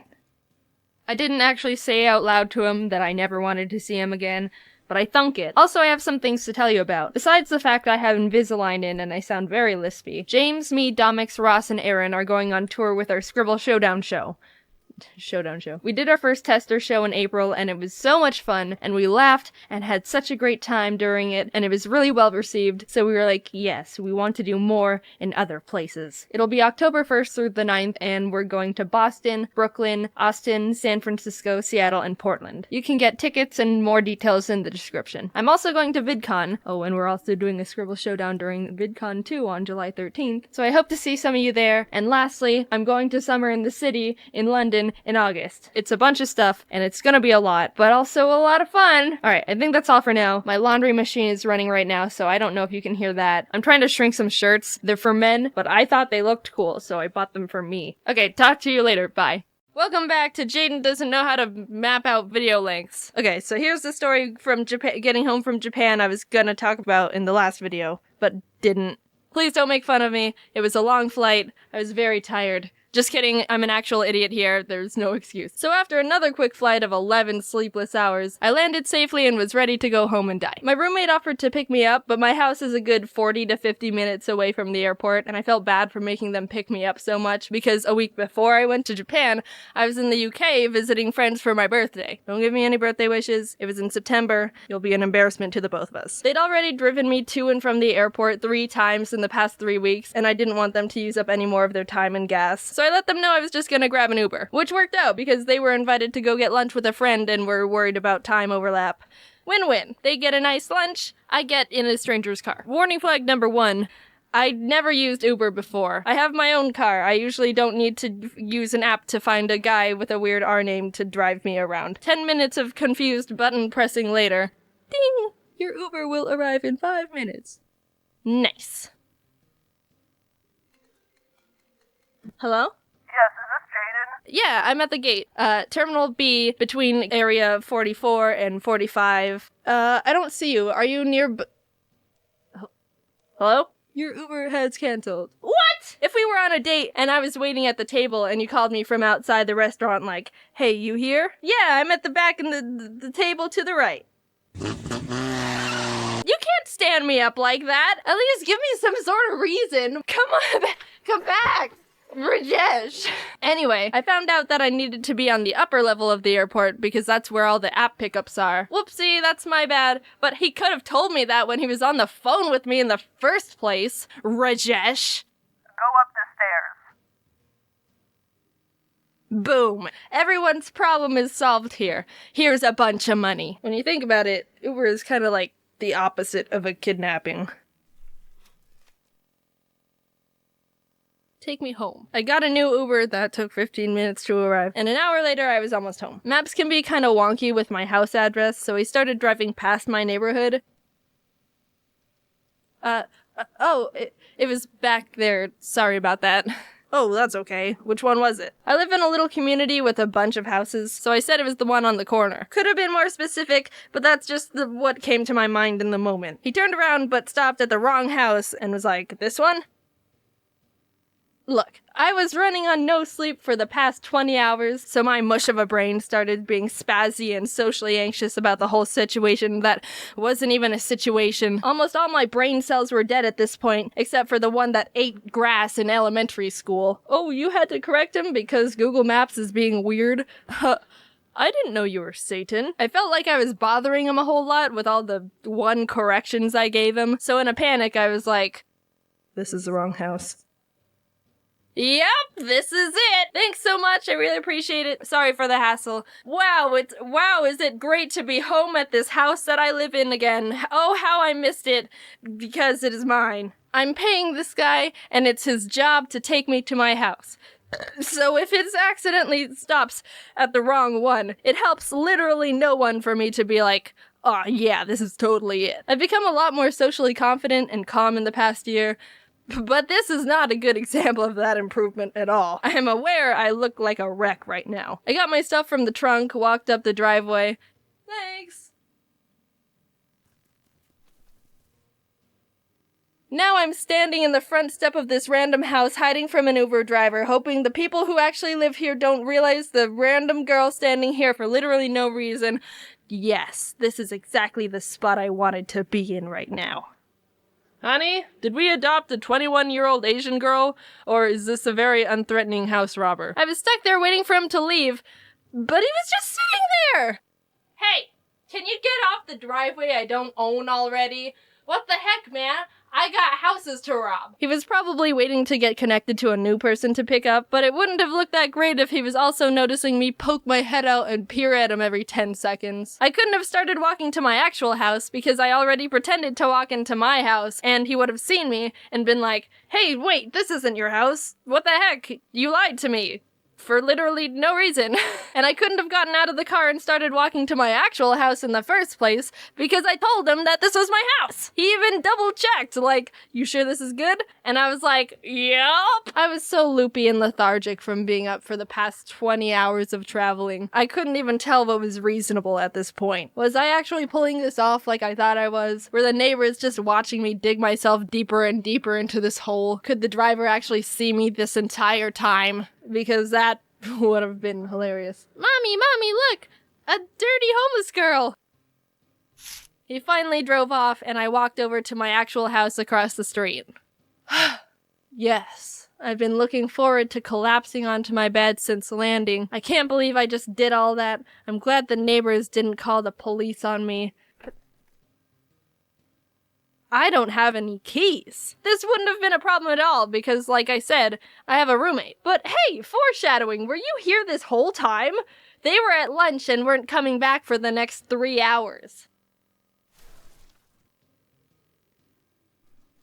I'm not a professional when it comes to anything, and that includes breaking into houses. But lord dang it if that skill wouldn't have been pretty darn handy to have right there. Is it a crime to break into your own house, Your Honor? Yes? No? This is kind of a weird situation for both of us, ain't it? I tried the front door, the back door, the garage door, the secret door. There wasn't any way I was gonna be able to get into this house. Which is how it should be. But I was still mad about it. And living in a house that people can't break into. Stupid. I was so drained, I contemplated just laying on the ground of my backyard for 3 hours until someone came home. But I decided that would be an inefficient use of time, and also too much of a depressing scene to look at for anyone walking by. So instead, I ordered another Uber to drive me to where my roommate was, so we could all hang out and then come back to the house together. Almost an hour later, I'm finally there. I tried my best to be social and energetic. We went and got lunch and stuff, but I was just in critical survival mode. Some people get all loose when they're tired or giggly or maybe even more social. But for me, my body just reverts to maintaining the baseline functions for me to just be a human. I'll breathe and look around and not fall over, but that's basically it. Oh my god, is Jaiden okay? They were getting sushi, so I tried to eat some, but coming back from eating sushi in Japan to some random place in California was just another variable of disappointing. I'm not having a good time right now. We got home, I crashed onto my bed, and proceeded to sleep for 17 hours. There's no moral to the story. I just liked it. It makes me laugh because I'm being stupid. But if I were to make one up last minute, make sure you can get into your house without keys because you never know when you're gonna need to get in without keys. That was really bad. Oh well, sorry, I don't know what else you want from me. See you later, but not in my house because you can't get in. Ever since that incident, I've always left my house with my keys, which is honestly what I should have been doing from day one. But you know what? Shut up. Thanks a bunch for watching the video. As of right now, VidCon London is coming up, and I'm really excited to go and see my friends and some of you. I feel super freaking lucky to be able to travel around and do this kind of stuff. Younger Jaiden didn't have any plans for the future, but this is definitely beyond anything I could have tried to imagine. Also, Ari's in the sound booth right now. Yeah?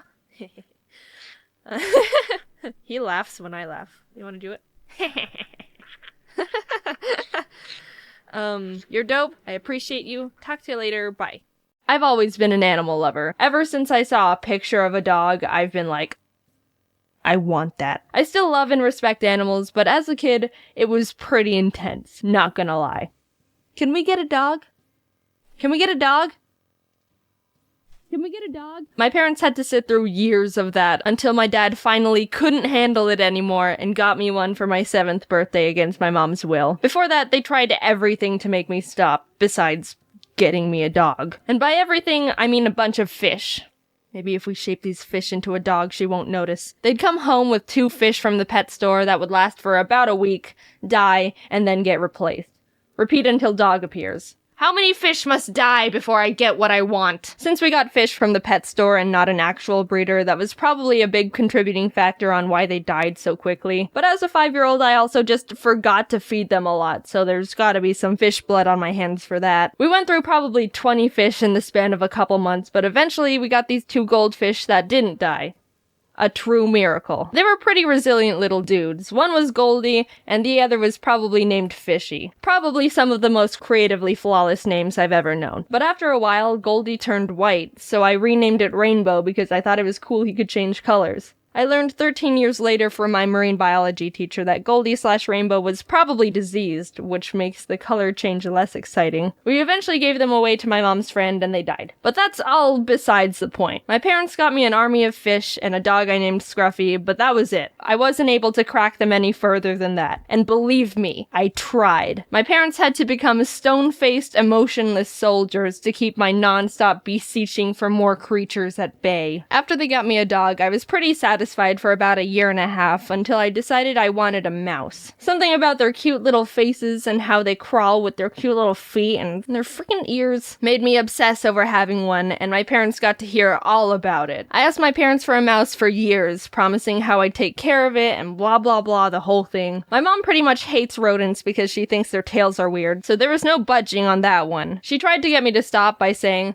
"Alright, you can get a mouse, but we'd have to get rid of Scruffy." Which is obviously a bad bang for your buck. No, what?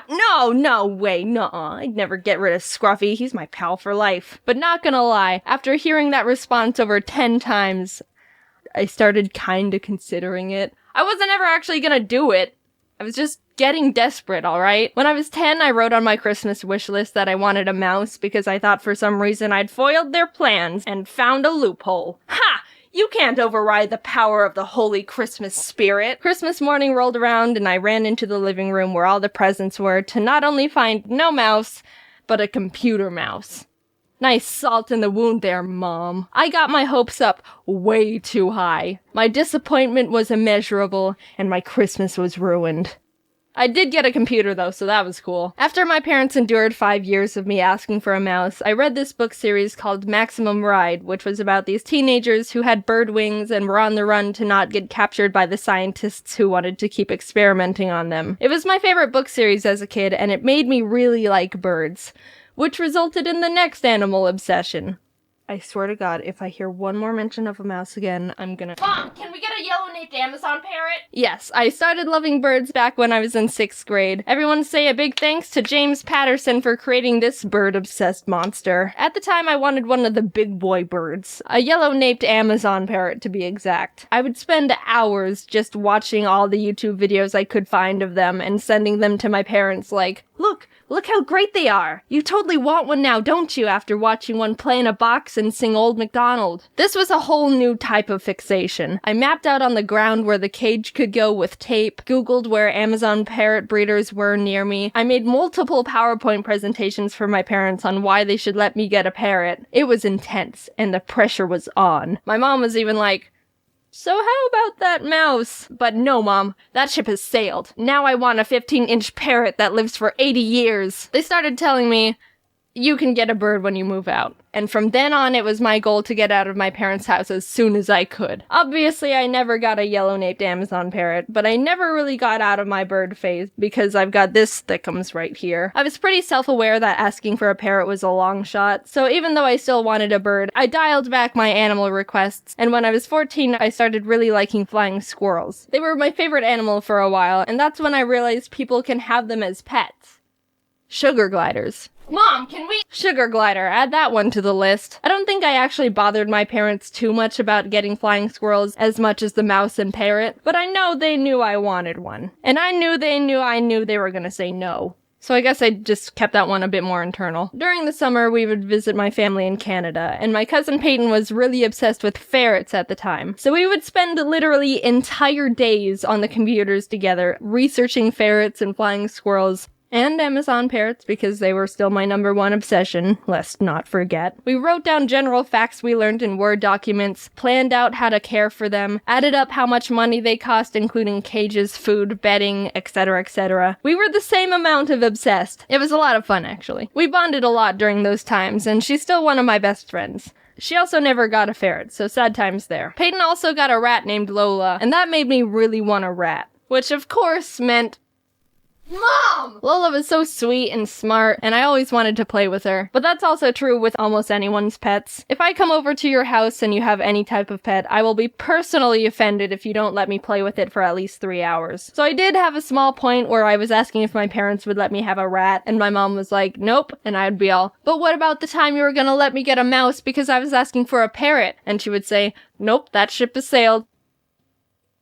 Touché, mother. During 10th grade, I was also starting to really like raccoons. I thought they were sneaky and cool, and I googled if people had them as pets as a random, not serious thought. But surprise, surprise, some people do have raccoon pets. Just kidding, they rip up couches and dig holes in walls, and I'm not that devoted to raccoons. But I still dreamed about having a raccoon buddy someday. Finally, I graduated from high school and moved into a dorm in college that didn't allow pets, which was torture for me. I waited all this time to move out, and I'm still not able to bring a horde of mice, rats, birds, sugar gliders, and maybe a raccoon into the rooms. But YouTube started kicking off shortly after, and I moved back in with my parents to pursue that. Flash forward a bit, and I was finally able to get Ari. After 10 years of wanting a bird, I'd finally done it.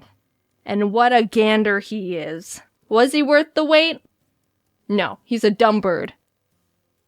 You're good. You're a good bird. I'm not currently looking to get any more animals right now, even though I really want them. I have Ari and he's already enough of a handful, so I can't commit to anything else right now. I am gonna get a dog eventually, that's a promise. And I do really like reptiles, so I've done my fair share of research on skinks, but that's only a 30% chance to actually happen. I haven't really grown out of my animal phase. I've just become a mix of that and my parents, still hopelessly entranced by creatures, but also being the one who has to tell myself no because I have other stupid responsibilities. Hopefully when I have kids, they won't be as animal obsessed as I am, because I don't think I have the strength my parents had to be able to say no to any animals they ask for.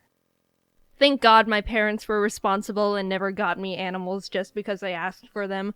Otherwise, I'd be living in a zoo. Now, I know you guys, and this is absolutely gonna trigger a bombardment of tweets to me with pictures of the pets you have, and all I can say to that is, bring it on. It took a while, but the Ari bags and a lot of other new things are now being sold on the shop, so you might be interested in some of that. I'm sorry it took a while to get finished, but I hope you like the stuff. That's all I want to say for now. Yeah, bye. Welcome to 2018, Jaiden. Purr. What's different? Nothing yet, I don't think. If you're like me and don't plan on doing anything extraordinary this year but still want to spice things up, I have a few suggestions. You know me, living life on the edge. I'm exciting, I'm adventurous. Of course, the best way to make life more interesting is to induce a variable of surprise and the unknown. In 2017, I conducted my own apple research. I just ate a bunch of apples. Here we go. I just got really curious one day. There's so many different types of apples, and I don't know jack rabbit about any of them. Did you know there's...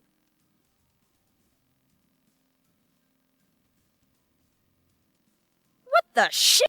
Did you know there's 7,500 different varieties of apples? 200 in the US? Because that was the first time I actually Googled it. I didn't eat 7,500 apples last year, but every week when I went to the grocery store, I'd get a different type of apple I hadn't had before, so I'd be learning about a new apple every week. It sounds stupid, but shut up, I learned a lot about apples.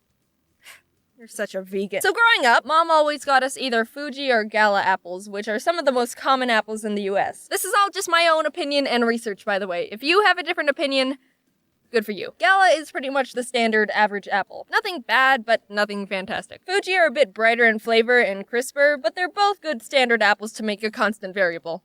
Ha! See, I learned something in 7th grade science. Now, yes, this is happening. Back again with another legit food review. Golden Delicious are softer and less sweet than Fuji and have more of an applesauce taste. I'm aware of the irony in that description. Crips Pink or Pink Lady apples are firmer than Fuji but more tart. I don't like Red Delicious. They have a thick skin and mediocre flavor, and if you get a bad one, they're super gross and spongy. Everyone knows Granny Smith. She's green and tart. Sugar Bees are a lot crisper than Fuji and, like the name suggests, super sweet. A top tier apple. Envy tastes pretty much like Sugar Bee. Call me apple racist. Jazz apples were a disappointment, mainly because I thought the name was cool and the grocery store had a fun little name tag for them. They didn't taste all that great. Ruby Frosts, no wait, I'll go faster, have thick skin and are kind of sour but not as much as Granny Smith. Pacific Rose are my favorite and the best apple. If anyone tries to tell you there's a better apple, they're probably right because they only tried like 15 out of the 7,500 varieties, which is like 0.2%, but these are the ones I buy all the time now. Honey Crisp apples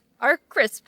Nah, they're good, but they're more expensive. Peru apples are really crunchy and taste like a weak Gala. Rockets are super small and have a unique aftertaste. Macintosh are surprisingly super soft and sweet and taste nothing like a computer. Braeburn, also known as the worst apple to ever be genetically created. I tried it for the first time and was like, ugh, ew, whoa, what the freak. Like, it's trying to be sweet, but also tart at the same time, and it's like, just pick one, you're just a dumb apple. Apparently, they were created by accident and are a hybrid of Granny Smith and Lady Hamilton, so they're not even supposed to exist. Jeez, Granny Smith, use protection. But, I mean, to give them credit, that's pretty progressive considering it was the 1950s. Apparently, Brayburn is also a My Little Pony character.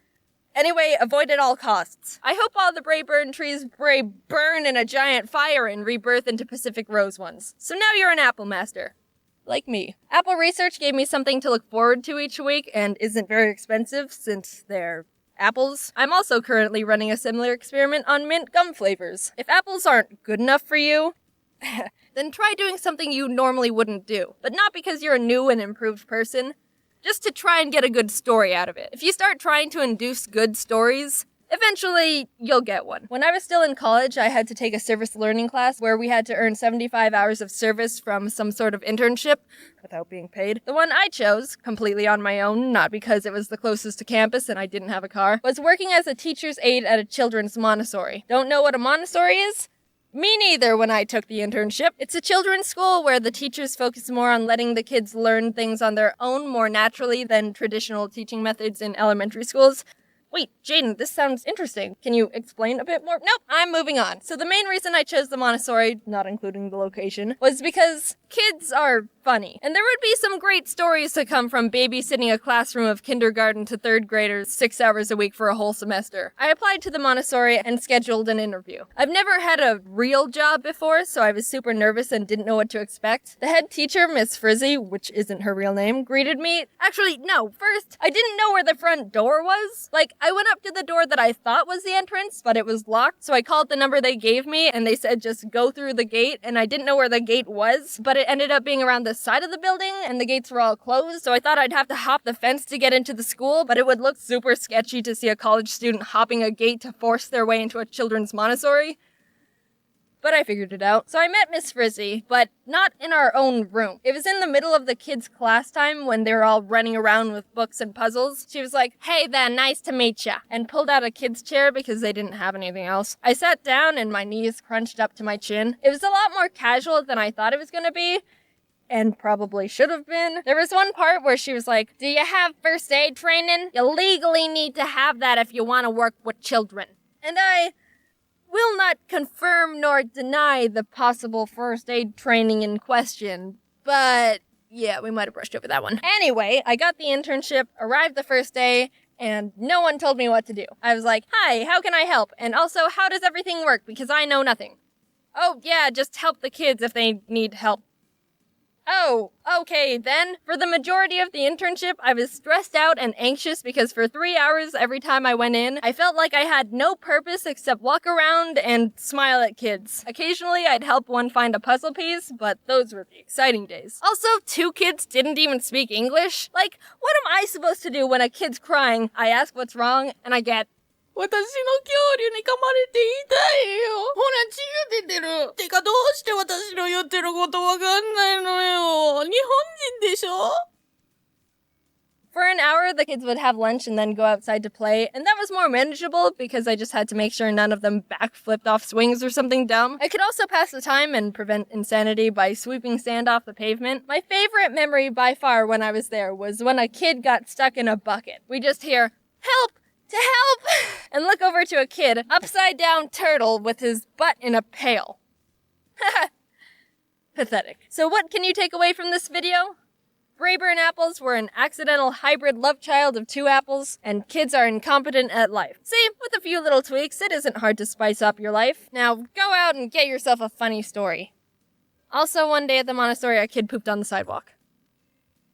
Happy practically end of January. Sorry I haven't been able to get more videos out lately. Life hits you hard, bro. I'd like to thank Dave from Boy in a Band's sister, Hannah, for the little Japanese boy's voice. That was actual Japanese. She taught herself Japanese in her free time. She told me the translation, and I'm not gonna tell you. Little Easter egg for the people who teach themselves Japanese. Or already know it. I'd like to thank my extra animators again for helping out with scenes. People have been noticing, hey, that scene looks a bit different, and that's because we've got some other people helping out. I've said it before. It's not a secret. Their links are always in the description, and they're all really talented. I'm still looking for some extra permanent people because right now it's relatively casual. If you or someone you know has a style that can fit well with the videos, send me a portfolio at shoot, I didn't plan this out actually. Let's do Jaiden Animations animator at gmail.com. Yeah, no promises I'll be able to respond to your email. Last time I asked you for pet photos, Twitter blew up and everything in my notifications were just pet photos for a solid week. It's not the same, but just a disclaimer. I also forgot that I also tried opal apples and they're really good, IMO. Okay, I think that's all. Thanks for the patience. Bye. Jaiden, what is this? 2 Pokemon videos in a row? Yeah, and you clicked on it, so I've already won. Back in April, I went back to Japan and had the pleasure of being invited to the Pokemon Cafe alongside Jacob, Brayden, Captain Kidd, and his girlfriend too. Courtesy of Pikachu himself. And the Pokemon Company. Legally, I have to disclose that. But it was mainly Pikachu. Apparently, we were the first creators who have ever been personally invited to the cafe, which absolutely blew my mind. That's insanely special, and I felt so honored. So, naturally, I thought, why not channel a bit of Emily's aura and make a video about the experience? We walked in and were greeted by a wall of the cutest cafe-themed Pokemon merch. Chef Pikachu plushes, plates, cups, decorations. Oh, it was beautiful. We'll come back for you, my beloveds. Let us feast first. The staff brought us to our table, taught us how to order food from the little tablet, and our Pokemon experience began. We decided to start with the drinks first, and there were genuinely so many to choose from. Cute character soda floats, tea sets, flavored milks. How could you even decide? Basically, between the 4 of us, we ordered almost one of everything. I think visually, my favorites were the Paldea soda floats. Sprigatito was melon flavored, Fuecoco was apple, and Quaxley was Ramune soda. I know I'm saying it all American-like, but I'm embarrassed to try it the Japanese way. Ramune. I don't know. Personally, I absolutely love soda floats already, but put a cookie of a little guy on top, and I'll definitely pay for that. Fuecoco is my favorite Pokemon of the 3, so I've convinced myself that it was also my favorite flavor-wise, but all of them were actually really nice. I also tried the Pikachu float as well, which looked the prettiest. I'm not really a big fan of lemon flavor things, so I only took a few sips, but if you like lemon and also Pikachu, I think you would really enjoy it. There are also little choose your Pokemon lattes where you sift through a giant menu of practically any Pokemon you wanted printed onto the foam of a latte. Everyone chose their respective favorites. Of course, I got me a little Aggron. Look at this guy. He was born to be on top of a latte. Delicious. Jacob also got the chocolate Moo Moo milk, and it was super cool because they brought out a little set of like Moo Moo milk, chocolate, and a shaker. So you basically make it yourself. Jacob said it was good, so I'm sure it was. I can't confirm. I didn't try it. Last but not least, we ordered one of the Poltergeist and Sinistea tea sets. I don't really drink tea, but the pot and cups were so cute. We ended up buying them when we left. This is just genius merch on their behalf. Well done to them. I love it. On to the food. As you can see, there were a decent amount of options here too. Unfortunately, as some of you guys know, I don't eat meat. And even more unfortunately, since vegetarian diets aren't very common in Japan, every food item on the menu included some kind of meat. We called over Pikachu and his employees to double check and see if they offered something to fit my diet. And after flipping through their menu, they came to the conclusion there was nothing. And oh my gosh, I genuinely felt so bad because they looked devastated and like personally disappointed in themselves for not having anything. Like I frantically told them it was completely fine and not to worry about it. It's okay. But as they left, they gave us a very deep bow, and oh, I just felt really, really bad. Pikachu, if you're watching, I'm sorry. I'm so sorry. Please don't be upset with yourself. I promise. It's really okay. I'm really sorry. Luckily, I came up with a solution. Their Eevee mixed rice plate included a lot of various vegetable sides, so I ordered that and just avoided the tiny little meat part. Normally, I try not to spend money on any meat, even if I don't plan on eating it. But yeah, if you're vegan or vegetarian and really want to make something work, that's the best option you've got currently. No disrespect to anyone at all. That one's just a difference in culture, and I don't expect to be catered to my specific diet just anywhere, especially Japan. Anyway, I ordered the Eevee rice thing. The full government name is the Last Resort Japanese Mixed Rice Plate with Eevee and Colorful Friends, according to the website. And I just think that's wonderful. Taste-wise, it was decently good. Very colorful and pretty to look at. I didn't know most of the things I was eating, but it was tasty. Jacob, Brayden, and 2 got the other items, which also all turned out super cute and fun to look at. There were 3 types of Pikachu curry, all respectively themed around the Kanto starters. All of them were pretty much the same thing besides a few ingredient changes and different Pokemon cracker on top, of course. The Snorlax lunch plate was a chicken and rice dish. Jacob said it tasted good. Also, for a limited time, they were offering a special Tatsugiri bento box set. I think this one looked the best. Genuinely beautiful plating right there. I loved it, even though I could only pick at it.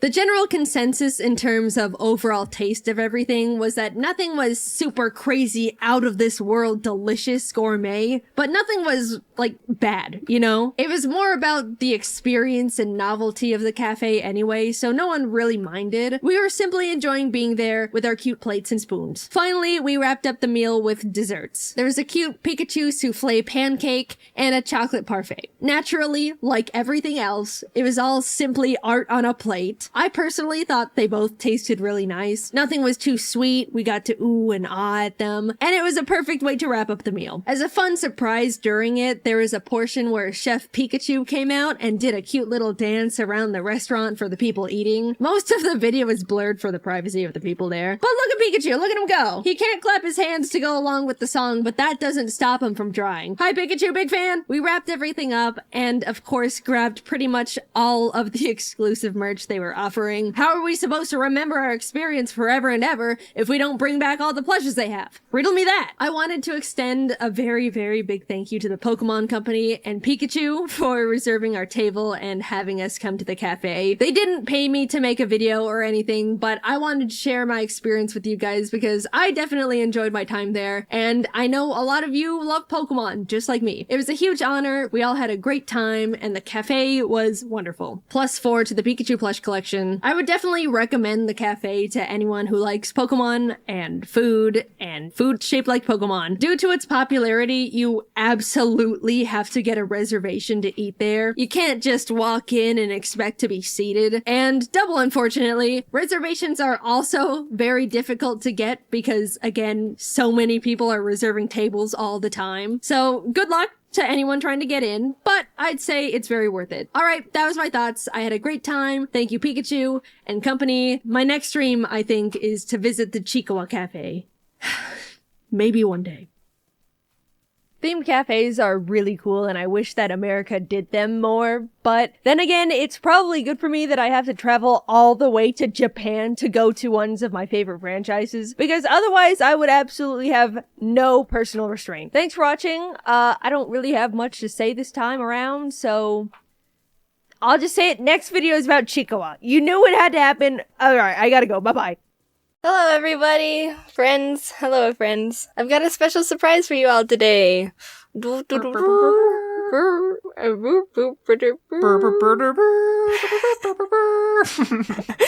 James. It's James. Hey, how's it going? Heyo. Most of you should know him from The Odd Ones Out. Yee. And if you don't, you better get on that because he's like the funniest channel. Thanks. It's a fact. We became friends a little while ago, and I thought it was about time to have you on the video. Thank you. So coincidentally, we both live in the oven that is Arizona, and we wanted to share our thoughts and opinions on it. Like, don't get us wrong, we love it here. Well, I mean, love is a pretty strong word. We don't completely despise Arizona. But there's just some things about it that are just like, eh. So we're gonna talk about them, and yeah. There's no trees here. 1, the heat. You talked about it a lot in your own Arizona video, James. Mm-hmm. And if anyone hasn't seen it, I suggest you watch that because it is a pretty A1 video. Thanks. But don't do it yet, because you still gotta watch this video. Yeah, don't watch that video. Yet. It gets absolutely scalding here. What, the record last summer was like 120 Fahrenheit, something like that? Yeah, oh yeah, it was unbearable. Like, shoot, Arizona, slow your roll with the heat. We're not eggs trying to be boiled over here. And some people do that. They try to fry eggs with just the sun. You can look it up. It's a thing.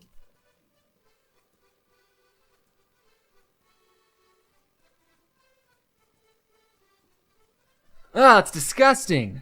You didn't put any salt on it. The heat is so bad, especially in the summer. If you wanted to do anything outside, then you had a 50% chance of having a heat stroke. It's just a risk you had to take. Also, cars become literal toasters. You open the door and you're hit with just a massive wave of just Satan. And you'd sit down with like as little skin touching the seat as possible, and you kind of just have to wait and sit there, wait for the heat to die down just enough to be able to do anything. The seatbelt's too hot, the dash is too hot, the steering wheel's like, holy Jesus. You think we're exaggerating, but no. If your car was parked in direct sunlight, you have to wait for it to cool down because you have to touch the steering wheel to drive. And you don't want to be driving like you're playing hot potato with the wheel. I think someone needs to invent like a little compartment for holding oven mitts or something in the car, because that's really the only way you can actually drive without burning your hands off. If someone actually does that, then we should get 50% of the profit because we came up with that idea.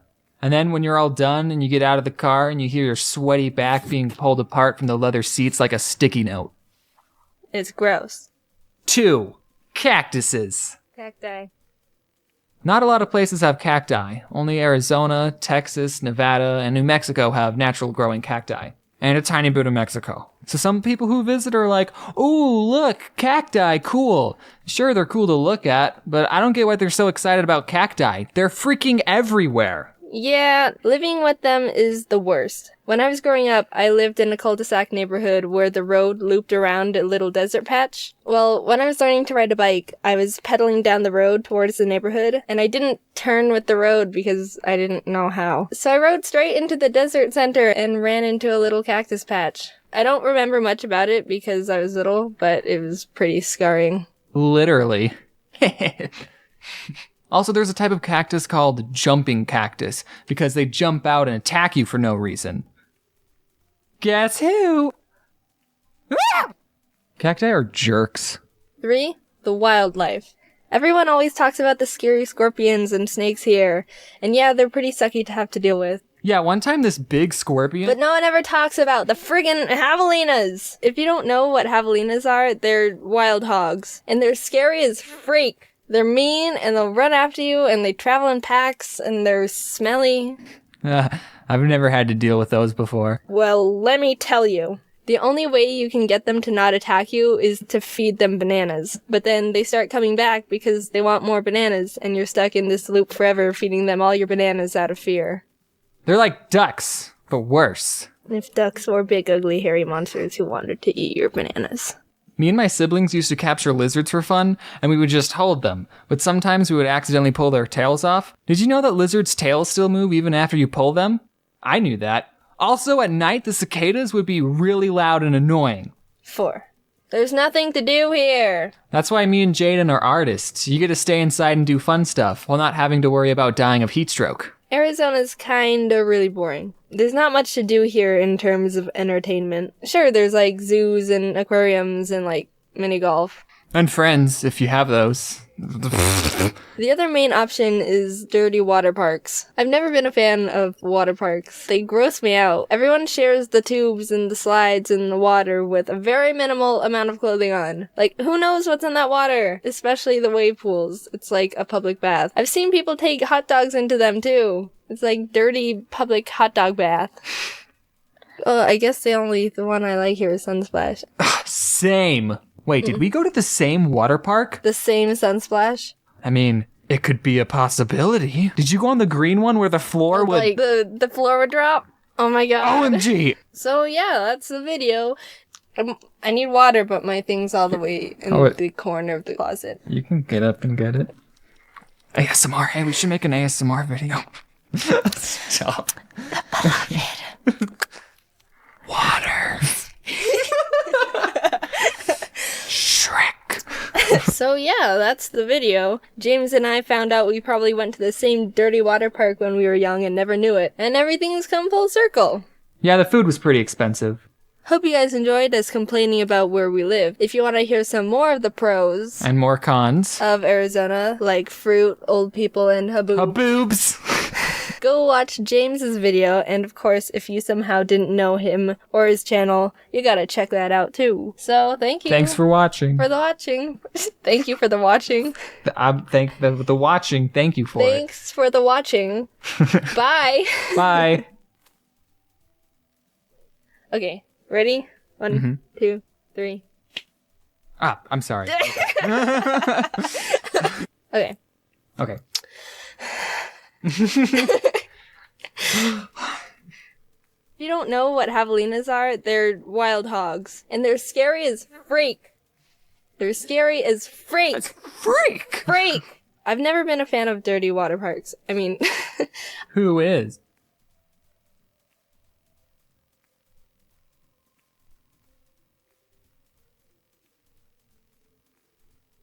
So, this is a weird video to follow up with after I just talked about how much I don't like reading for like 7 minutes. But I guess it kind of works out because since you've obviously seen that video, right? We don't have to talk about my tragic reading backstory that's left me in soul-crushing shambles. So what book could someone like me who's been forever ruined from the past haunting memories of reading call a favorite? Harry Potter? Lord of the Rings? Grapes of Wrath? Nope. None of these revolting pieces of literature hold a candle to the masterpiece. Leave It to Pet, The Misadventures of a Recycled Super Robot. Is this a joke? I'm not sure yet. I read this book in 6th grade when I was 11, and I'll preface it with, yes, it's a manga. Do I want to get into the debate if manga, comic books, or graphic novels are considered real books? I don't think so. I don't actually remember how I stumbled onto this book. I remember owning it, so it might have been a gift from my parents or a friend, but your guess is as good as mine. We can say it's a gift from the Lord. Leave It to Pet, The Misadventures of a Recycled Super Robot, is about this 9-year-old boy, Noboru, who recycled an orange juice bottle. The recycling plant wanted to say thanks for recycling and sent this little bottle robot called Pet to rescue him whenever he needs help or is in danger. Sounds great, but the catch is, Pet is actually trash. Just kidding. Pet's childish, easily distracted, and overly confident in his abilities, which results in him making situations comedically worse and not being able to fix anything. Also, I don't know if you picked up on this, but this is not a high reading level book. Don't make fun of me for liking it. The book starts off with Pet introducing himself as Noboru and his friends are being picked on by bullies, but when he arrives to save the day, no one understands what Pet is, or is supposed to do, or why he's here. Obviously. What would you do if this thing walks up and starts talking to you? So Pet explains, I'm the orange juice bottle you recycled the other day. And Noboru's like, I don't know what you're talking about. And Pet's like, I can't believe you don't remember. Freak. And the dynamic grows from there. There's not really a specific story. It's more episodic chapters where the characters are in different everyday scenarios that just get a little out of hand. And Pet, of course, is being a little bag of trash, complicating things that should have been an easy fix or weren't even problems to begin with. Chapter 7 is a good one. Noboru is out fishing with his friends and his line is caught on some rocks, so he calls for Pet. Leave it to Pet, what seems to be the problem? And as Noboru is explaining, Pet gets overpowered by the current. Not a problem. It's like it never happened. Pet assesses the situation. I see your hook is stuck at the bottom of the river. Ka-ching! Ka-ching! I know exactly what to do. Whoosh! And he cuts the line off. Noboru's like, what the heck, dude? And Pet's like, what, you wanted that old thing? And he's like, yes, of course I wanted it. More characters are introduced later on, but my favorites are P2, where in his debut, when he's describing how he's the new and improved Pet model with his 200% faster speed, larger body, but lighter weight. He blows away because he's so light, and Pet's all, dang, that's awesome, and explodes off his arms and legs to try and be lighter too. I wish humans could do that. Also, Bottle Doggy is a great character. You drag his limp body around on a leash. I think the reason I love this book so much is, frankly, a lot of nostalgia. Not sure a 20-something-year-old would pick this up and deeply connect with Bottle Doggy's character arc. But the author, Sonishi Kenji, also created, in my opinion, a really cute little knucklehead I just want to have in my life, and 11-year-old me was obsessed with. Pet became one of my favorite characters for a bit, and I would draw him all the time. In class, we had our desks arranged in in groups, and I had a bit of open space on the side because my desk was on the corner. So I drew a little pet and stuck him on the side for the world to see how much of a stan I was. No one cared. Why are you drawing orange juice? I would make my own little original characters of bottle robots that I would want. I believe the original term might be trash Sona, and recycled extra things in hopes I could have my own pet. I was really big on imagination and stuff as a kid, so anything that played around with enhancing reality in fun and creative ways was right up my alley. And it taught me how to recycle, so you're welcome, Greta Thunberg. I don't think I've ever heard anyone talk about this book. Ever? It seems like it slipped under the radar for some reason. And I think it deserves more love because the humor in it was suitable for 11-year-old me, and I bought the book to read through again, and the humor is still suitable for me. So either it's fun for all ages, or I haven't mentally progressed since grade 6. Of course, naturally, there's nothing wrong with having things targeted towards certain age groups, but I think there should just be more things like Pet, The Misadventures of a Recycled Super Robot, bringing families and people of all ages together with his charm, froggy hat, and massive glistening samurai muscles. I'm telling you, there's something in here for everyone. Sure, the story is pretty simple, but the humor, which I always value the most, is great for all ages and doesn't try to dumb anything down to baby younger readers. I think it's easy to think kids are children until they're not, but they're still people and can tell when they're being talked down to. Now go file your taxes, pathetic little boy. Anyway, I just really like the book. It's cute, funny. Pet reminds me of Ari if Ari was a recycled super robot made from an orange juice bottle. You can read the whole thing in like 20 minutes, if not faster. If I were to critique one thing, I wasn't too keen on how they kept introducing new recycled robots, and the crew just started getting a bit too crowded by the end, in my opinion. I liked when it was just a few characters, and would have liked to see them play around with more ideas instead of just bringing in a new character to depend on new ideas for. But Bottle Doggy was a masterpiece. He can stay. There's actually 3 other books that come after it, but I haven't read them because I'm worried that they won't be as good, and I want to remember Pet as the example of perfect literature it is. Are there hundreds of books that I would probably enjoy more than this one if I gave a chance? Yes. But am I still gonna end the video without giving a reasonable explanation for me not trying to find them? Yep. Hey again, it's me. Thanks for watching the video. I wanted to say thank you to everyone who stopped by the charity live stream the other day. I was blown away the entire stream, and you can probably tell by the fact I couldn't get myself to do anything the first 30 minutes because I was so blindsided with support. If you missed it, I was hoping to raise $30,000, and we raised $260,000 in 4 hours. So thank you to everyone who was there, participated, donated, everything. And thanks to Sean for putting it all together. I had fun, and wow, you guys are just amazing. But don't let it go to waste. Make sure you still stay inside, stay quarantined, wash your hands, everything. We're all in it together. Anyway, thanks for watching my video about a recycled orange juice.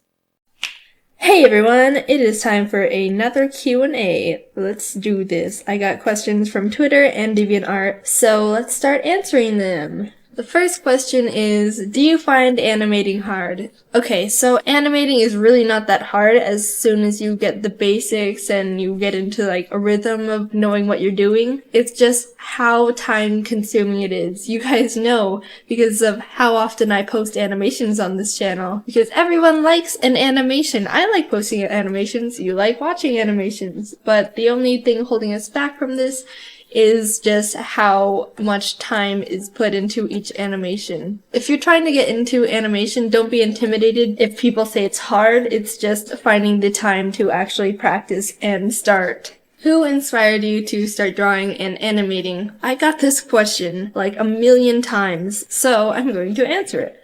As a kid, I was really never into celebrities or famous artists and stuff, so I never developed someone that I looked up to, strived to be like and stuff. So when I started doing art, it was just, me doing my own thing. And of course, when I started getting into animation, I watched the typical animation channels on YouTube, but they never really inspired me to make my own channel. So I don't really think I have anyone that really inspired me. If anything, you guys are my inspiration because I get so many kind comments and messages saying like, oh my gosh, I love your channel, and oh, you brighten up my day, thank you, stuff like that, and that really motivates me to do better. So I guess you guys are my inspiration. Alright, have you ever been sick or injured? I'm a pretty safe person. I've never broken a bone or gotten deathly ill or something like that. The worst this would be a good animation idea, but I'll tell you guys anyway. When I was in 4th grade, I had the shoes with the wheel on the bottom. Heelys. This isn't sponsored because they freaking sucked. I was playing in the road, and I was going down a hill, and there was like the tiniest pebble that I ran over, and it jammed the wheel, which flung me forward, and I landed on my chin on the road. I think it was the adrenaline or something, because I didn't feel it. It really didn't hurt. So I was like, oh no, I'm fine. But my mom was like, oh my god, we're going to the hospital. And then I got 3 stitches. But it wasn't that bad, because my parents let me go to school late that day. But that's really the worst thing that's ever happened to me. Alright, next up. Cats or dogs? I'm allergic to cats, so that helps factor in my vote there. I do like cats, but even if I wasn't allergic to cats, I still think I would like dogs a little bit more. Actually, I'm really a bird person, so if anything, birds out of cats or dogs. I've always wanted to have a bird, so dogs between cats or dogs, birds if anything. What are really good ways to improve your drawing? Literally, practice. But Jaiden, every single artist out there says practice. That's because it works, and that's really the most efficient way to improve and get better. You can't become an amazing artist in just a week or a month. And the amazing artists out there, they have countless hours of practice behind them. So if you dedicate the time to it, you will start improving. How do you feel about your fan base overall? Literally, I am so surprised that people are actually interested in the content that I put out there, and they actually look forward to more things that I make. And I never thought that there would be tens of thousands of people interested in anything that I would do. Like, if someone were to tell me 10 years ago that I'd be in the place that I am right now, I would have thought that they were lying. I've even gotten messages from people saying, Jaiden, you're my favorite YouTuber or artist or animator or something like that. And I'm over here like, oh my gosh, what? That is insane. There's so many better YouTubers out there and artists, and for some reason you like me the best. I can't even grasp that idea. I'm so lucky to have you guys, and you all make me so happy. So thank you so much for just being here. What's your least favorite candy? Black licorice. Oh my gosh, I do not like it. It's such a weird flavor. Like, when I don't know about you, but when I bite into it, it's like, whoa, oh, what was that? I think black licorice is just one of those flavors that you either really like or you really don't like. It doesn't ever seem to be like there's a middle. I don't really know too many people who actually like black licorice. Maybe leave a comment. We can have a little survey. How many people like black licorice? Leave your opinions in the comment section. Next up is, what is your favorite drawing/animation that you've done? Whenever I finish a new project or drawing, I always think, I did a good job. I'm proud of it. It's my new favorite. And then eventually I start looking at it and I see flaws and I see things that I don't like about it anymore. I'm like, no, I have to make something that's better. I'm better than this. And then it's not my favorite anymore. And I always feel like I need to improve and there's something that I can do better. And I know that there is, but there's just a part of me that just, so I never really have a favorite. I always just have this urge to make something better. It's something that I'm working on. I need to definitely start being proud of my work more, but one animation that I'm working on right now, it's coming out actually pretty good.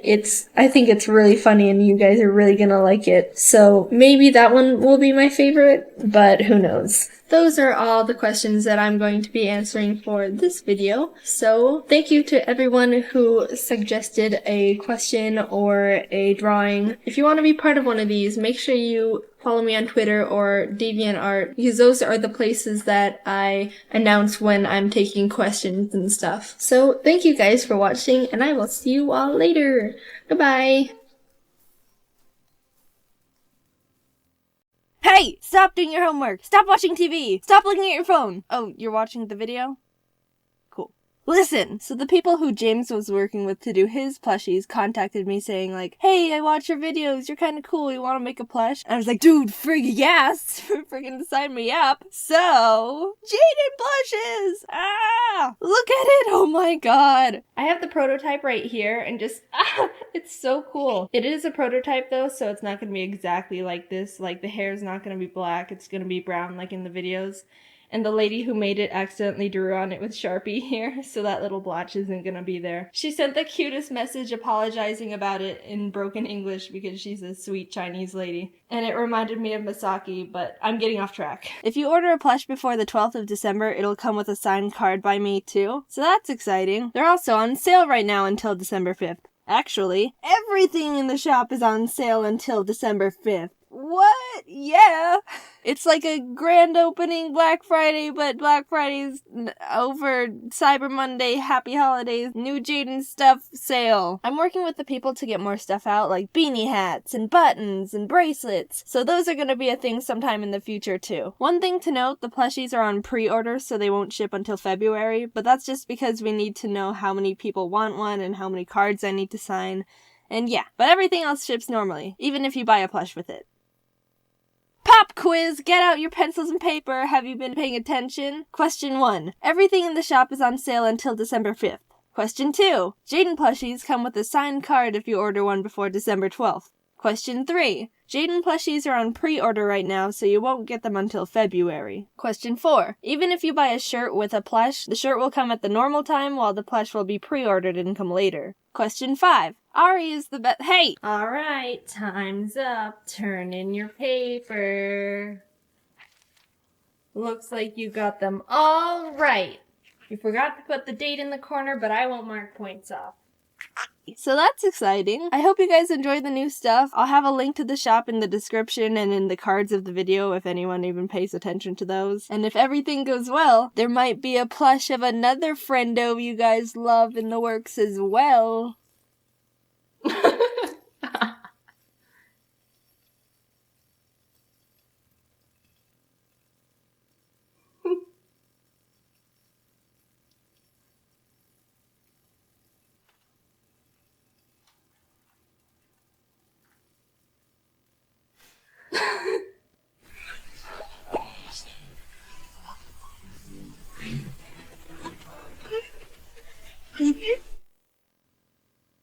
You like the plush, Ari?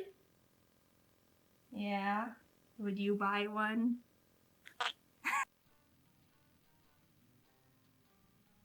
So I was eating at this restaurant with my best friend Kate. Wait, Jaiden, the audio doesn't sound horrible anymore. Oh, I'm glad you noticed. It's because I got a brand new microphone, and it's actually a good quality one, rather than the microphone that I found laying around in my house one day and decided to make an animation. Now you guys can hear what my actual voice sounds like, and it's not...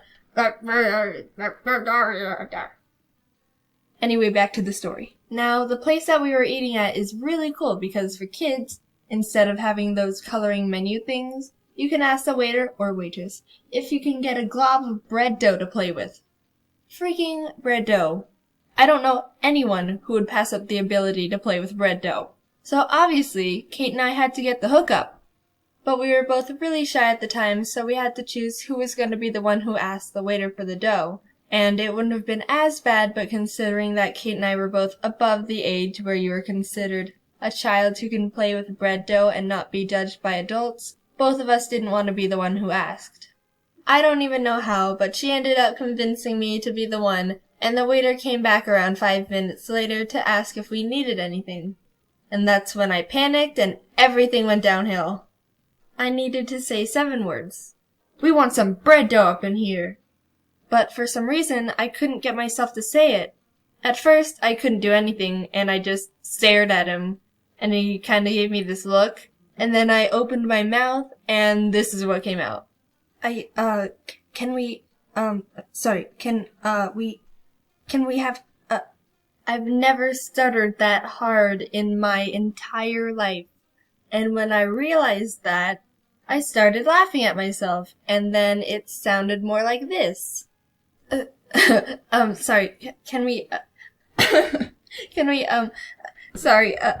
Kate's mom had to just cut me off and translate to the guy what I was saying, and after a look that tried to hide his judgment of me, he walked away. I was so embarrassed, but we all got a good laugh out of it. And hey, bread dough. Automatically worth it.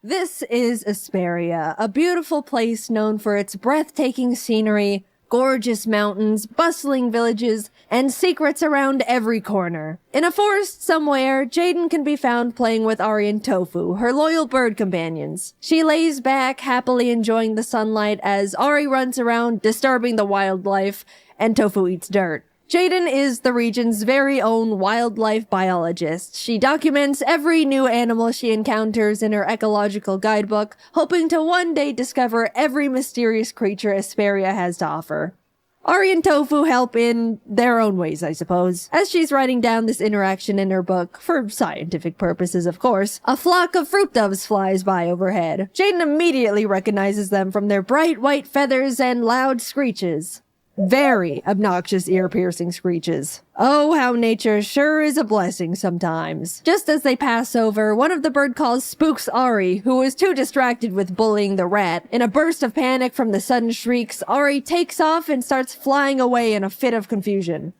Ari, stop! Hey! Come on, dude, you're being dramatic. Jaiden calls out to her bird, but he's already too far away. Even if he could hear her, he's way too stubborn to listen anyway. Well, this is just great. After hours of searching for Ari in random bushes, trees, caves, Jaiden finally admits defeat and starts heading to the nearby town of Hollowstone for extra help in finding her bird. Luckily, she immediately spots a noble Hollowstone soldier. Perfect. I'll just go up to the guard and simply ask him if he can help me find Ari. I need your help! It's an emergency! We need to alert the town! Ari the bird is missing! He's gonna die out there if he doesn't eat his daily 5-course meal! You gotta help me, man! Please, help me find Ari! Oh my god, woman, calm down! Just as Jaiden was calmly talking to the guard about the dire situation, someone approaches. It seems like they somehow overheard the conversation she and the soldier were having. Typical eavesdroppers. The person asks Jaiden what happened, but she's too distracted by the fact the traveler has 2 funny little hamsters with them. Hamsters? Who are you? Are you looking for a duel? This is unfortunate because I'm missing my strongest battler, Ari, so you outnumber me in creatures. But luckily, bird-type attacks are super effective on hamsters, so it shouldn't be— Whoa, chill out. I'm Merlin. I heard you need help with finding your lost bird? Phew, they're just here to help. Jaiden wasn't really in the mood to wipe the floor with this kid's hamsters right now anyway. To help, Merlin asks Jaiden which forest she was in when Ari took off. Wait, the forests have names? This might be a bit trickier than everyone originally thought it would be. As the new little team starts retracing Jaiden's steps, they determine the area she was most likely in when Ari flew away was the south side of Ryham. Probably. Luckily, the Hollowstone soldier knows a villager over there that commonly feeds the birds. If anyone were to see Ari, it would definitely be him. With a fresh lead, the Hodgepodge crew head off together on their new quest to find Ari. They can only hope he's not gotten himself into too much trouble, but knowing him, it's quite inevitable. This was the start to the quest line of Jaiden and her birds in the game, and also this video's sponsor, AFK Journey. Me and the AFK Journey team have collaborated to put together a fun little campaign that includes Jaiden, me, Ari, and Tofu. It's also the first time I've ever been featured in a video game, which is really cool, and it'll be active from September to November, so I hope you get to try it out. The new season, Waves of Intrigue, is out today. There's a link to the game in the description for you to download for free. Waves of Intrigue brings with it a wealth of new content, including a brand new map area, the bustling hub city of Rustport, new game modes and characters to recruit, fishing and sailing mechanics, and so much more. There's even new intense pirate and mafia elements that you can explore and immerse yourself with. On top of it all, they've added even more stories and trials to beat if you're up to the challenge. AFK Journey has given me a code for you all to punch in. Use code Tofu and Ari for some exclusive rewards. The link is down below, or you can use this handy dandy QR code. The game is beautiful, massive, and definitely has so much for you to uncover and discover throughout the entire world they've created. I hope you'll give it a try. Thank you again to AFK Journey for not only sponsoring this video, but also putting me into their game in such a cool way. Thanks for watching! Hey everyone, my name is Jaiden, and welcome to my new YouTube channel, Jaiden Animations! Yay! As you can see, I don't have very much on my channel yet, because I just started, but I am working really hard, and I'm gonna try to get animations out as soon as possible, so don't even worry about it. This is also a good time to subscribe, because then you'll be notified on when I make a video. And it really helps me out a lot. I'll normally be telling you guys some stories, things that have happened to me, just anything to make you laugh or brighten up your day a little bit, you know? Just keep in mind that I am still in school, so I have homework to do, other projects to work on, and lots of other things, so I won't be able to post as often as I'd like to. Anyways, thanks for watching. I've got lots of stories to tell, so I hope you decide to stick around. See you later.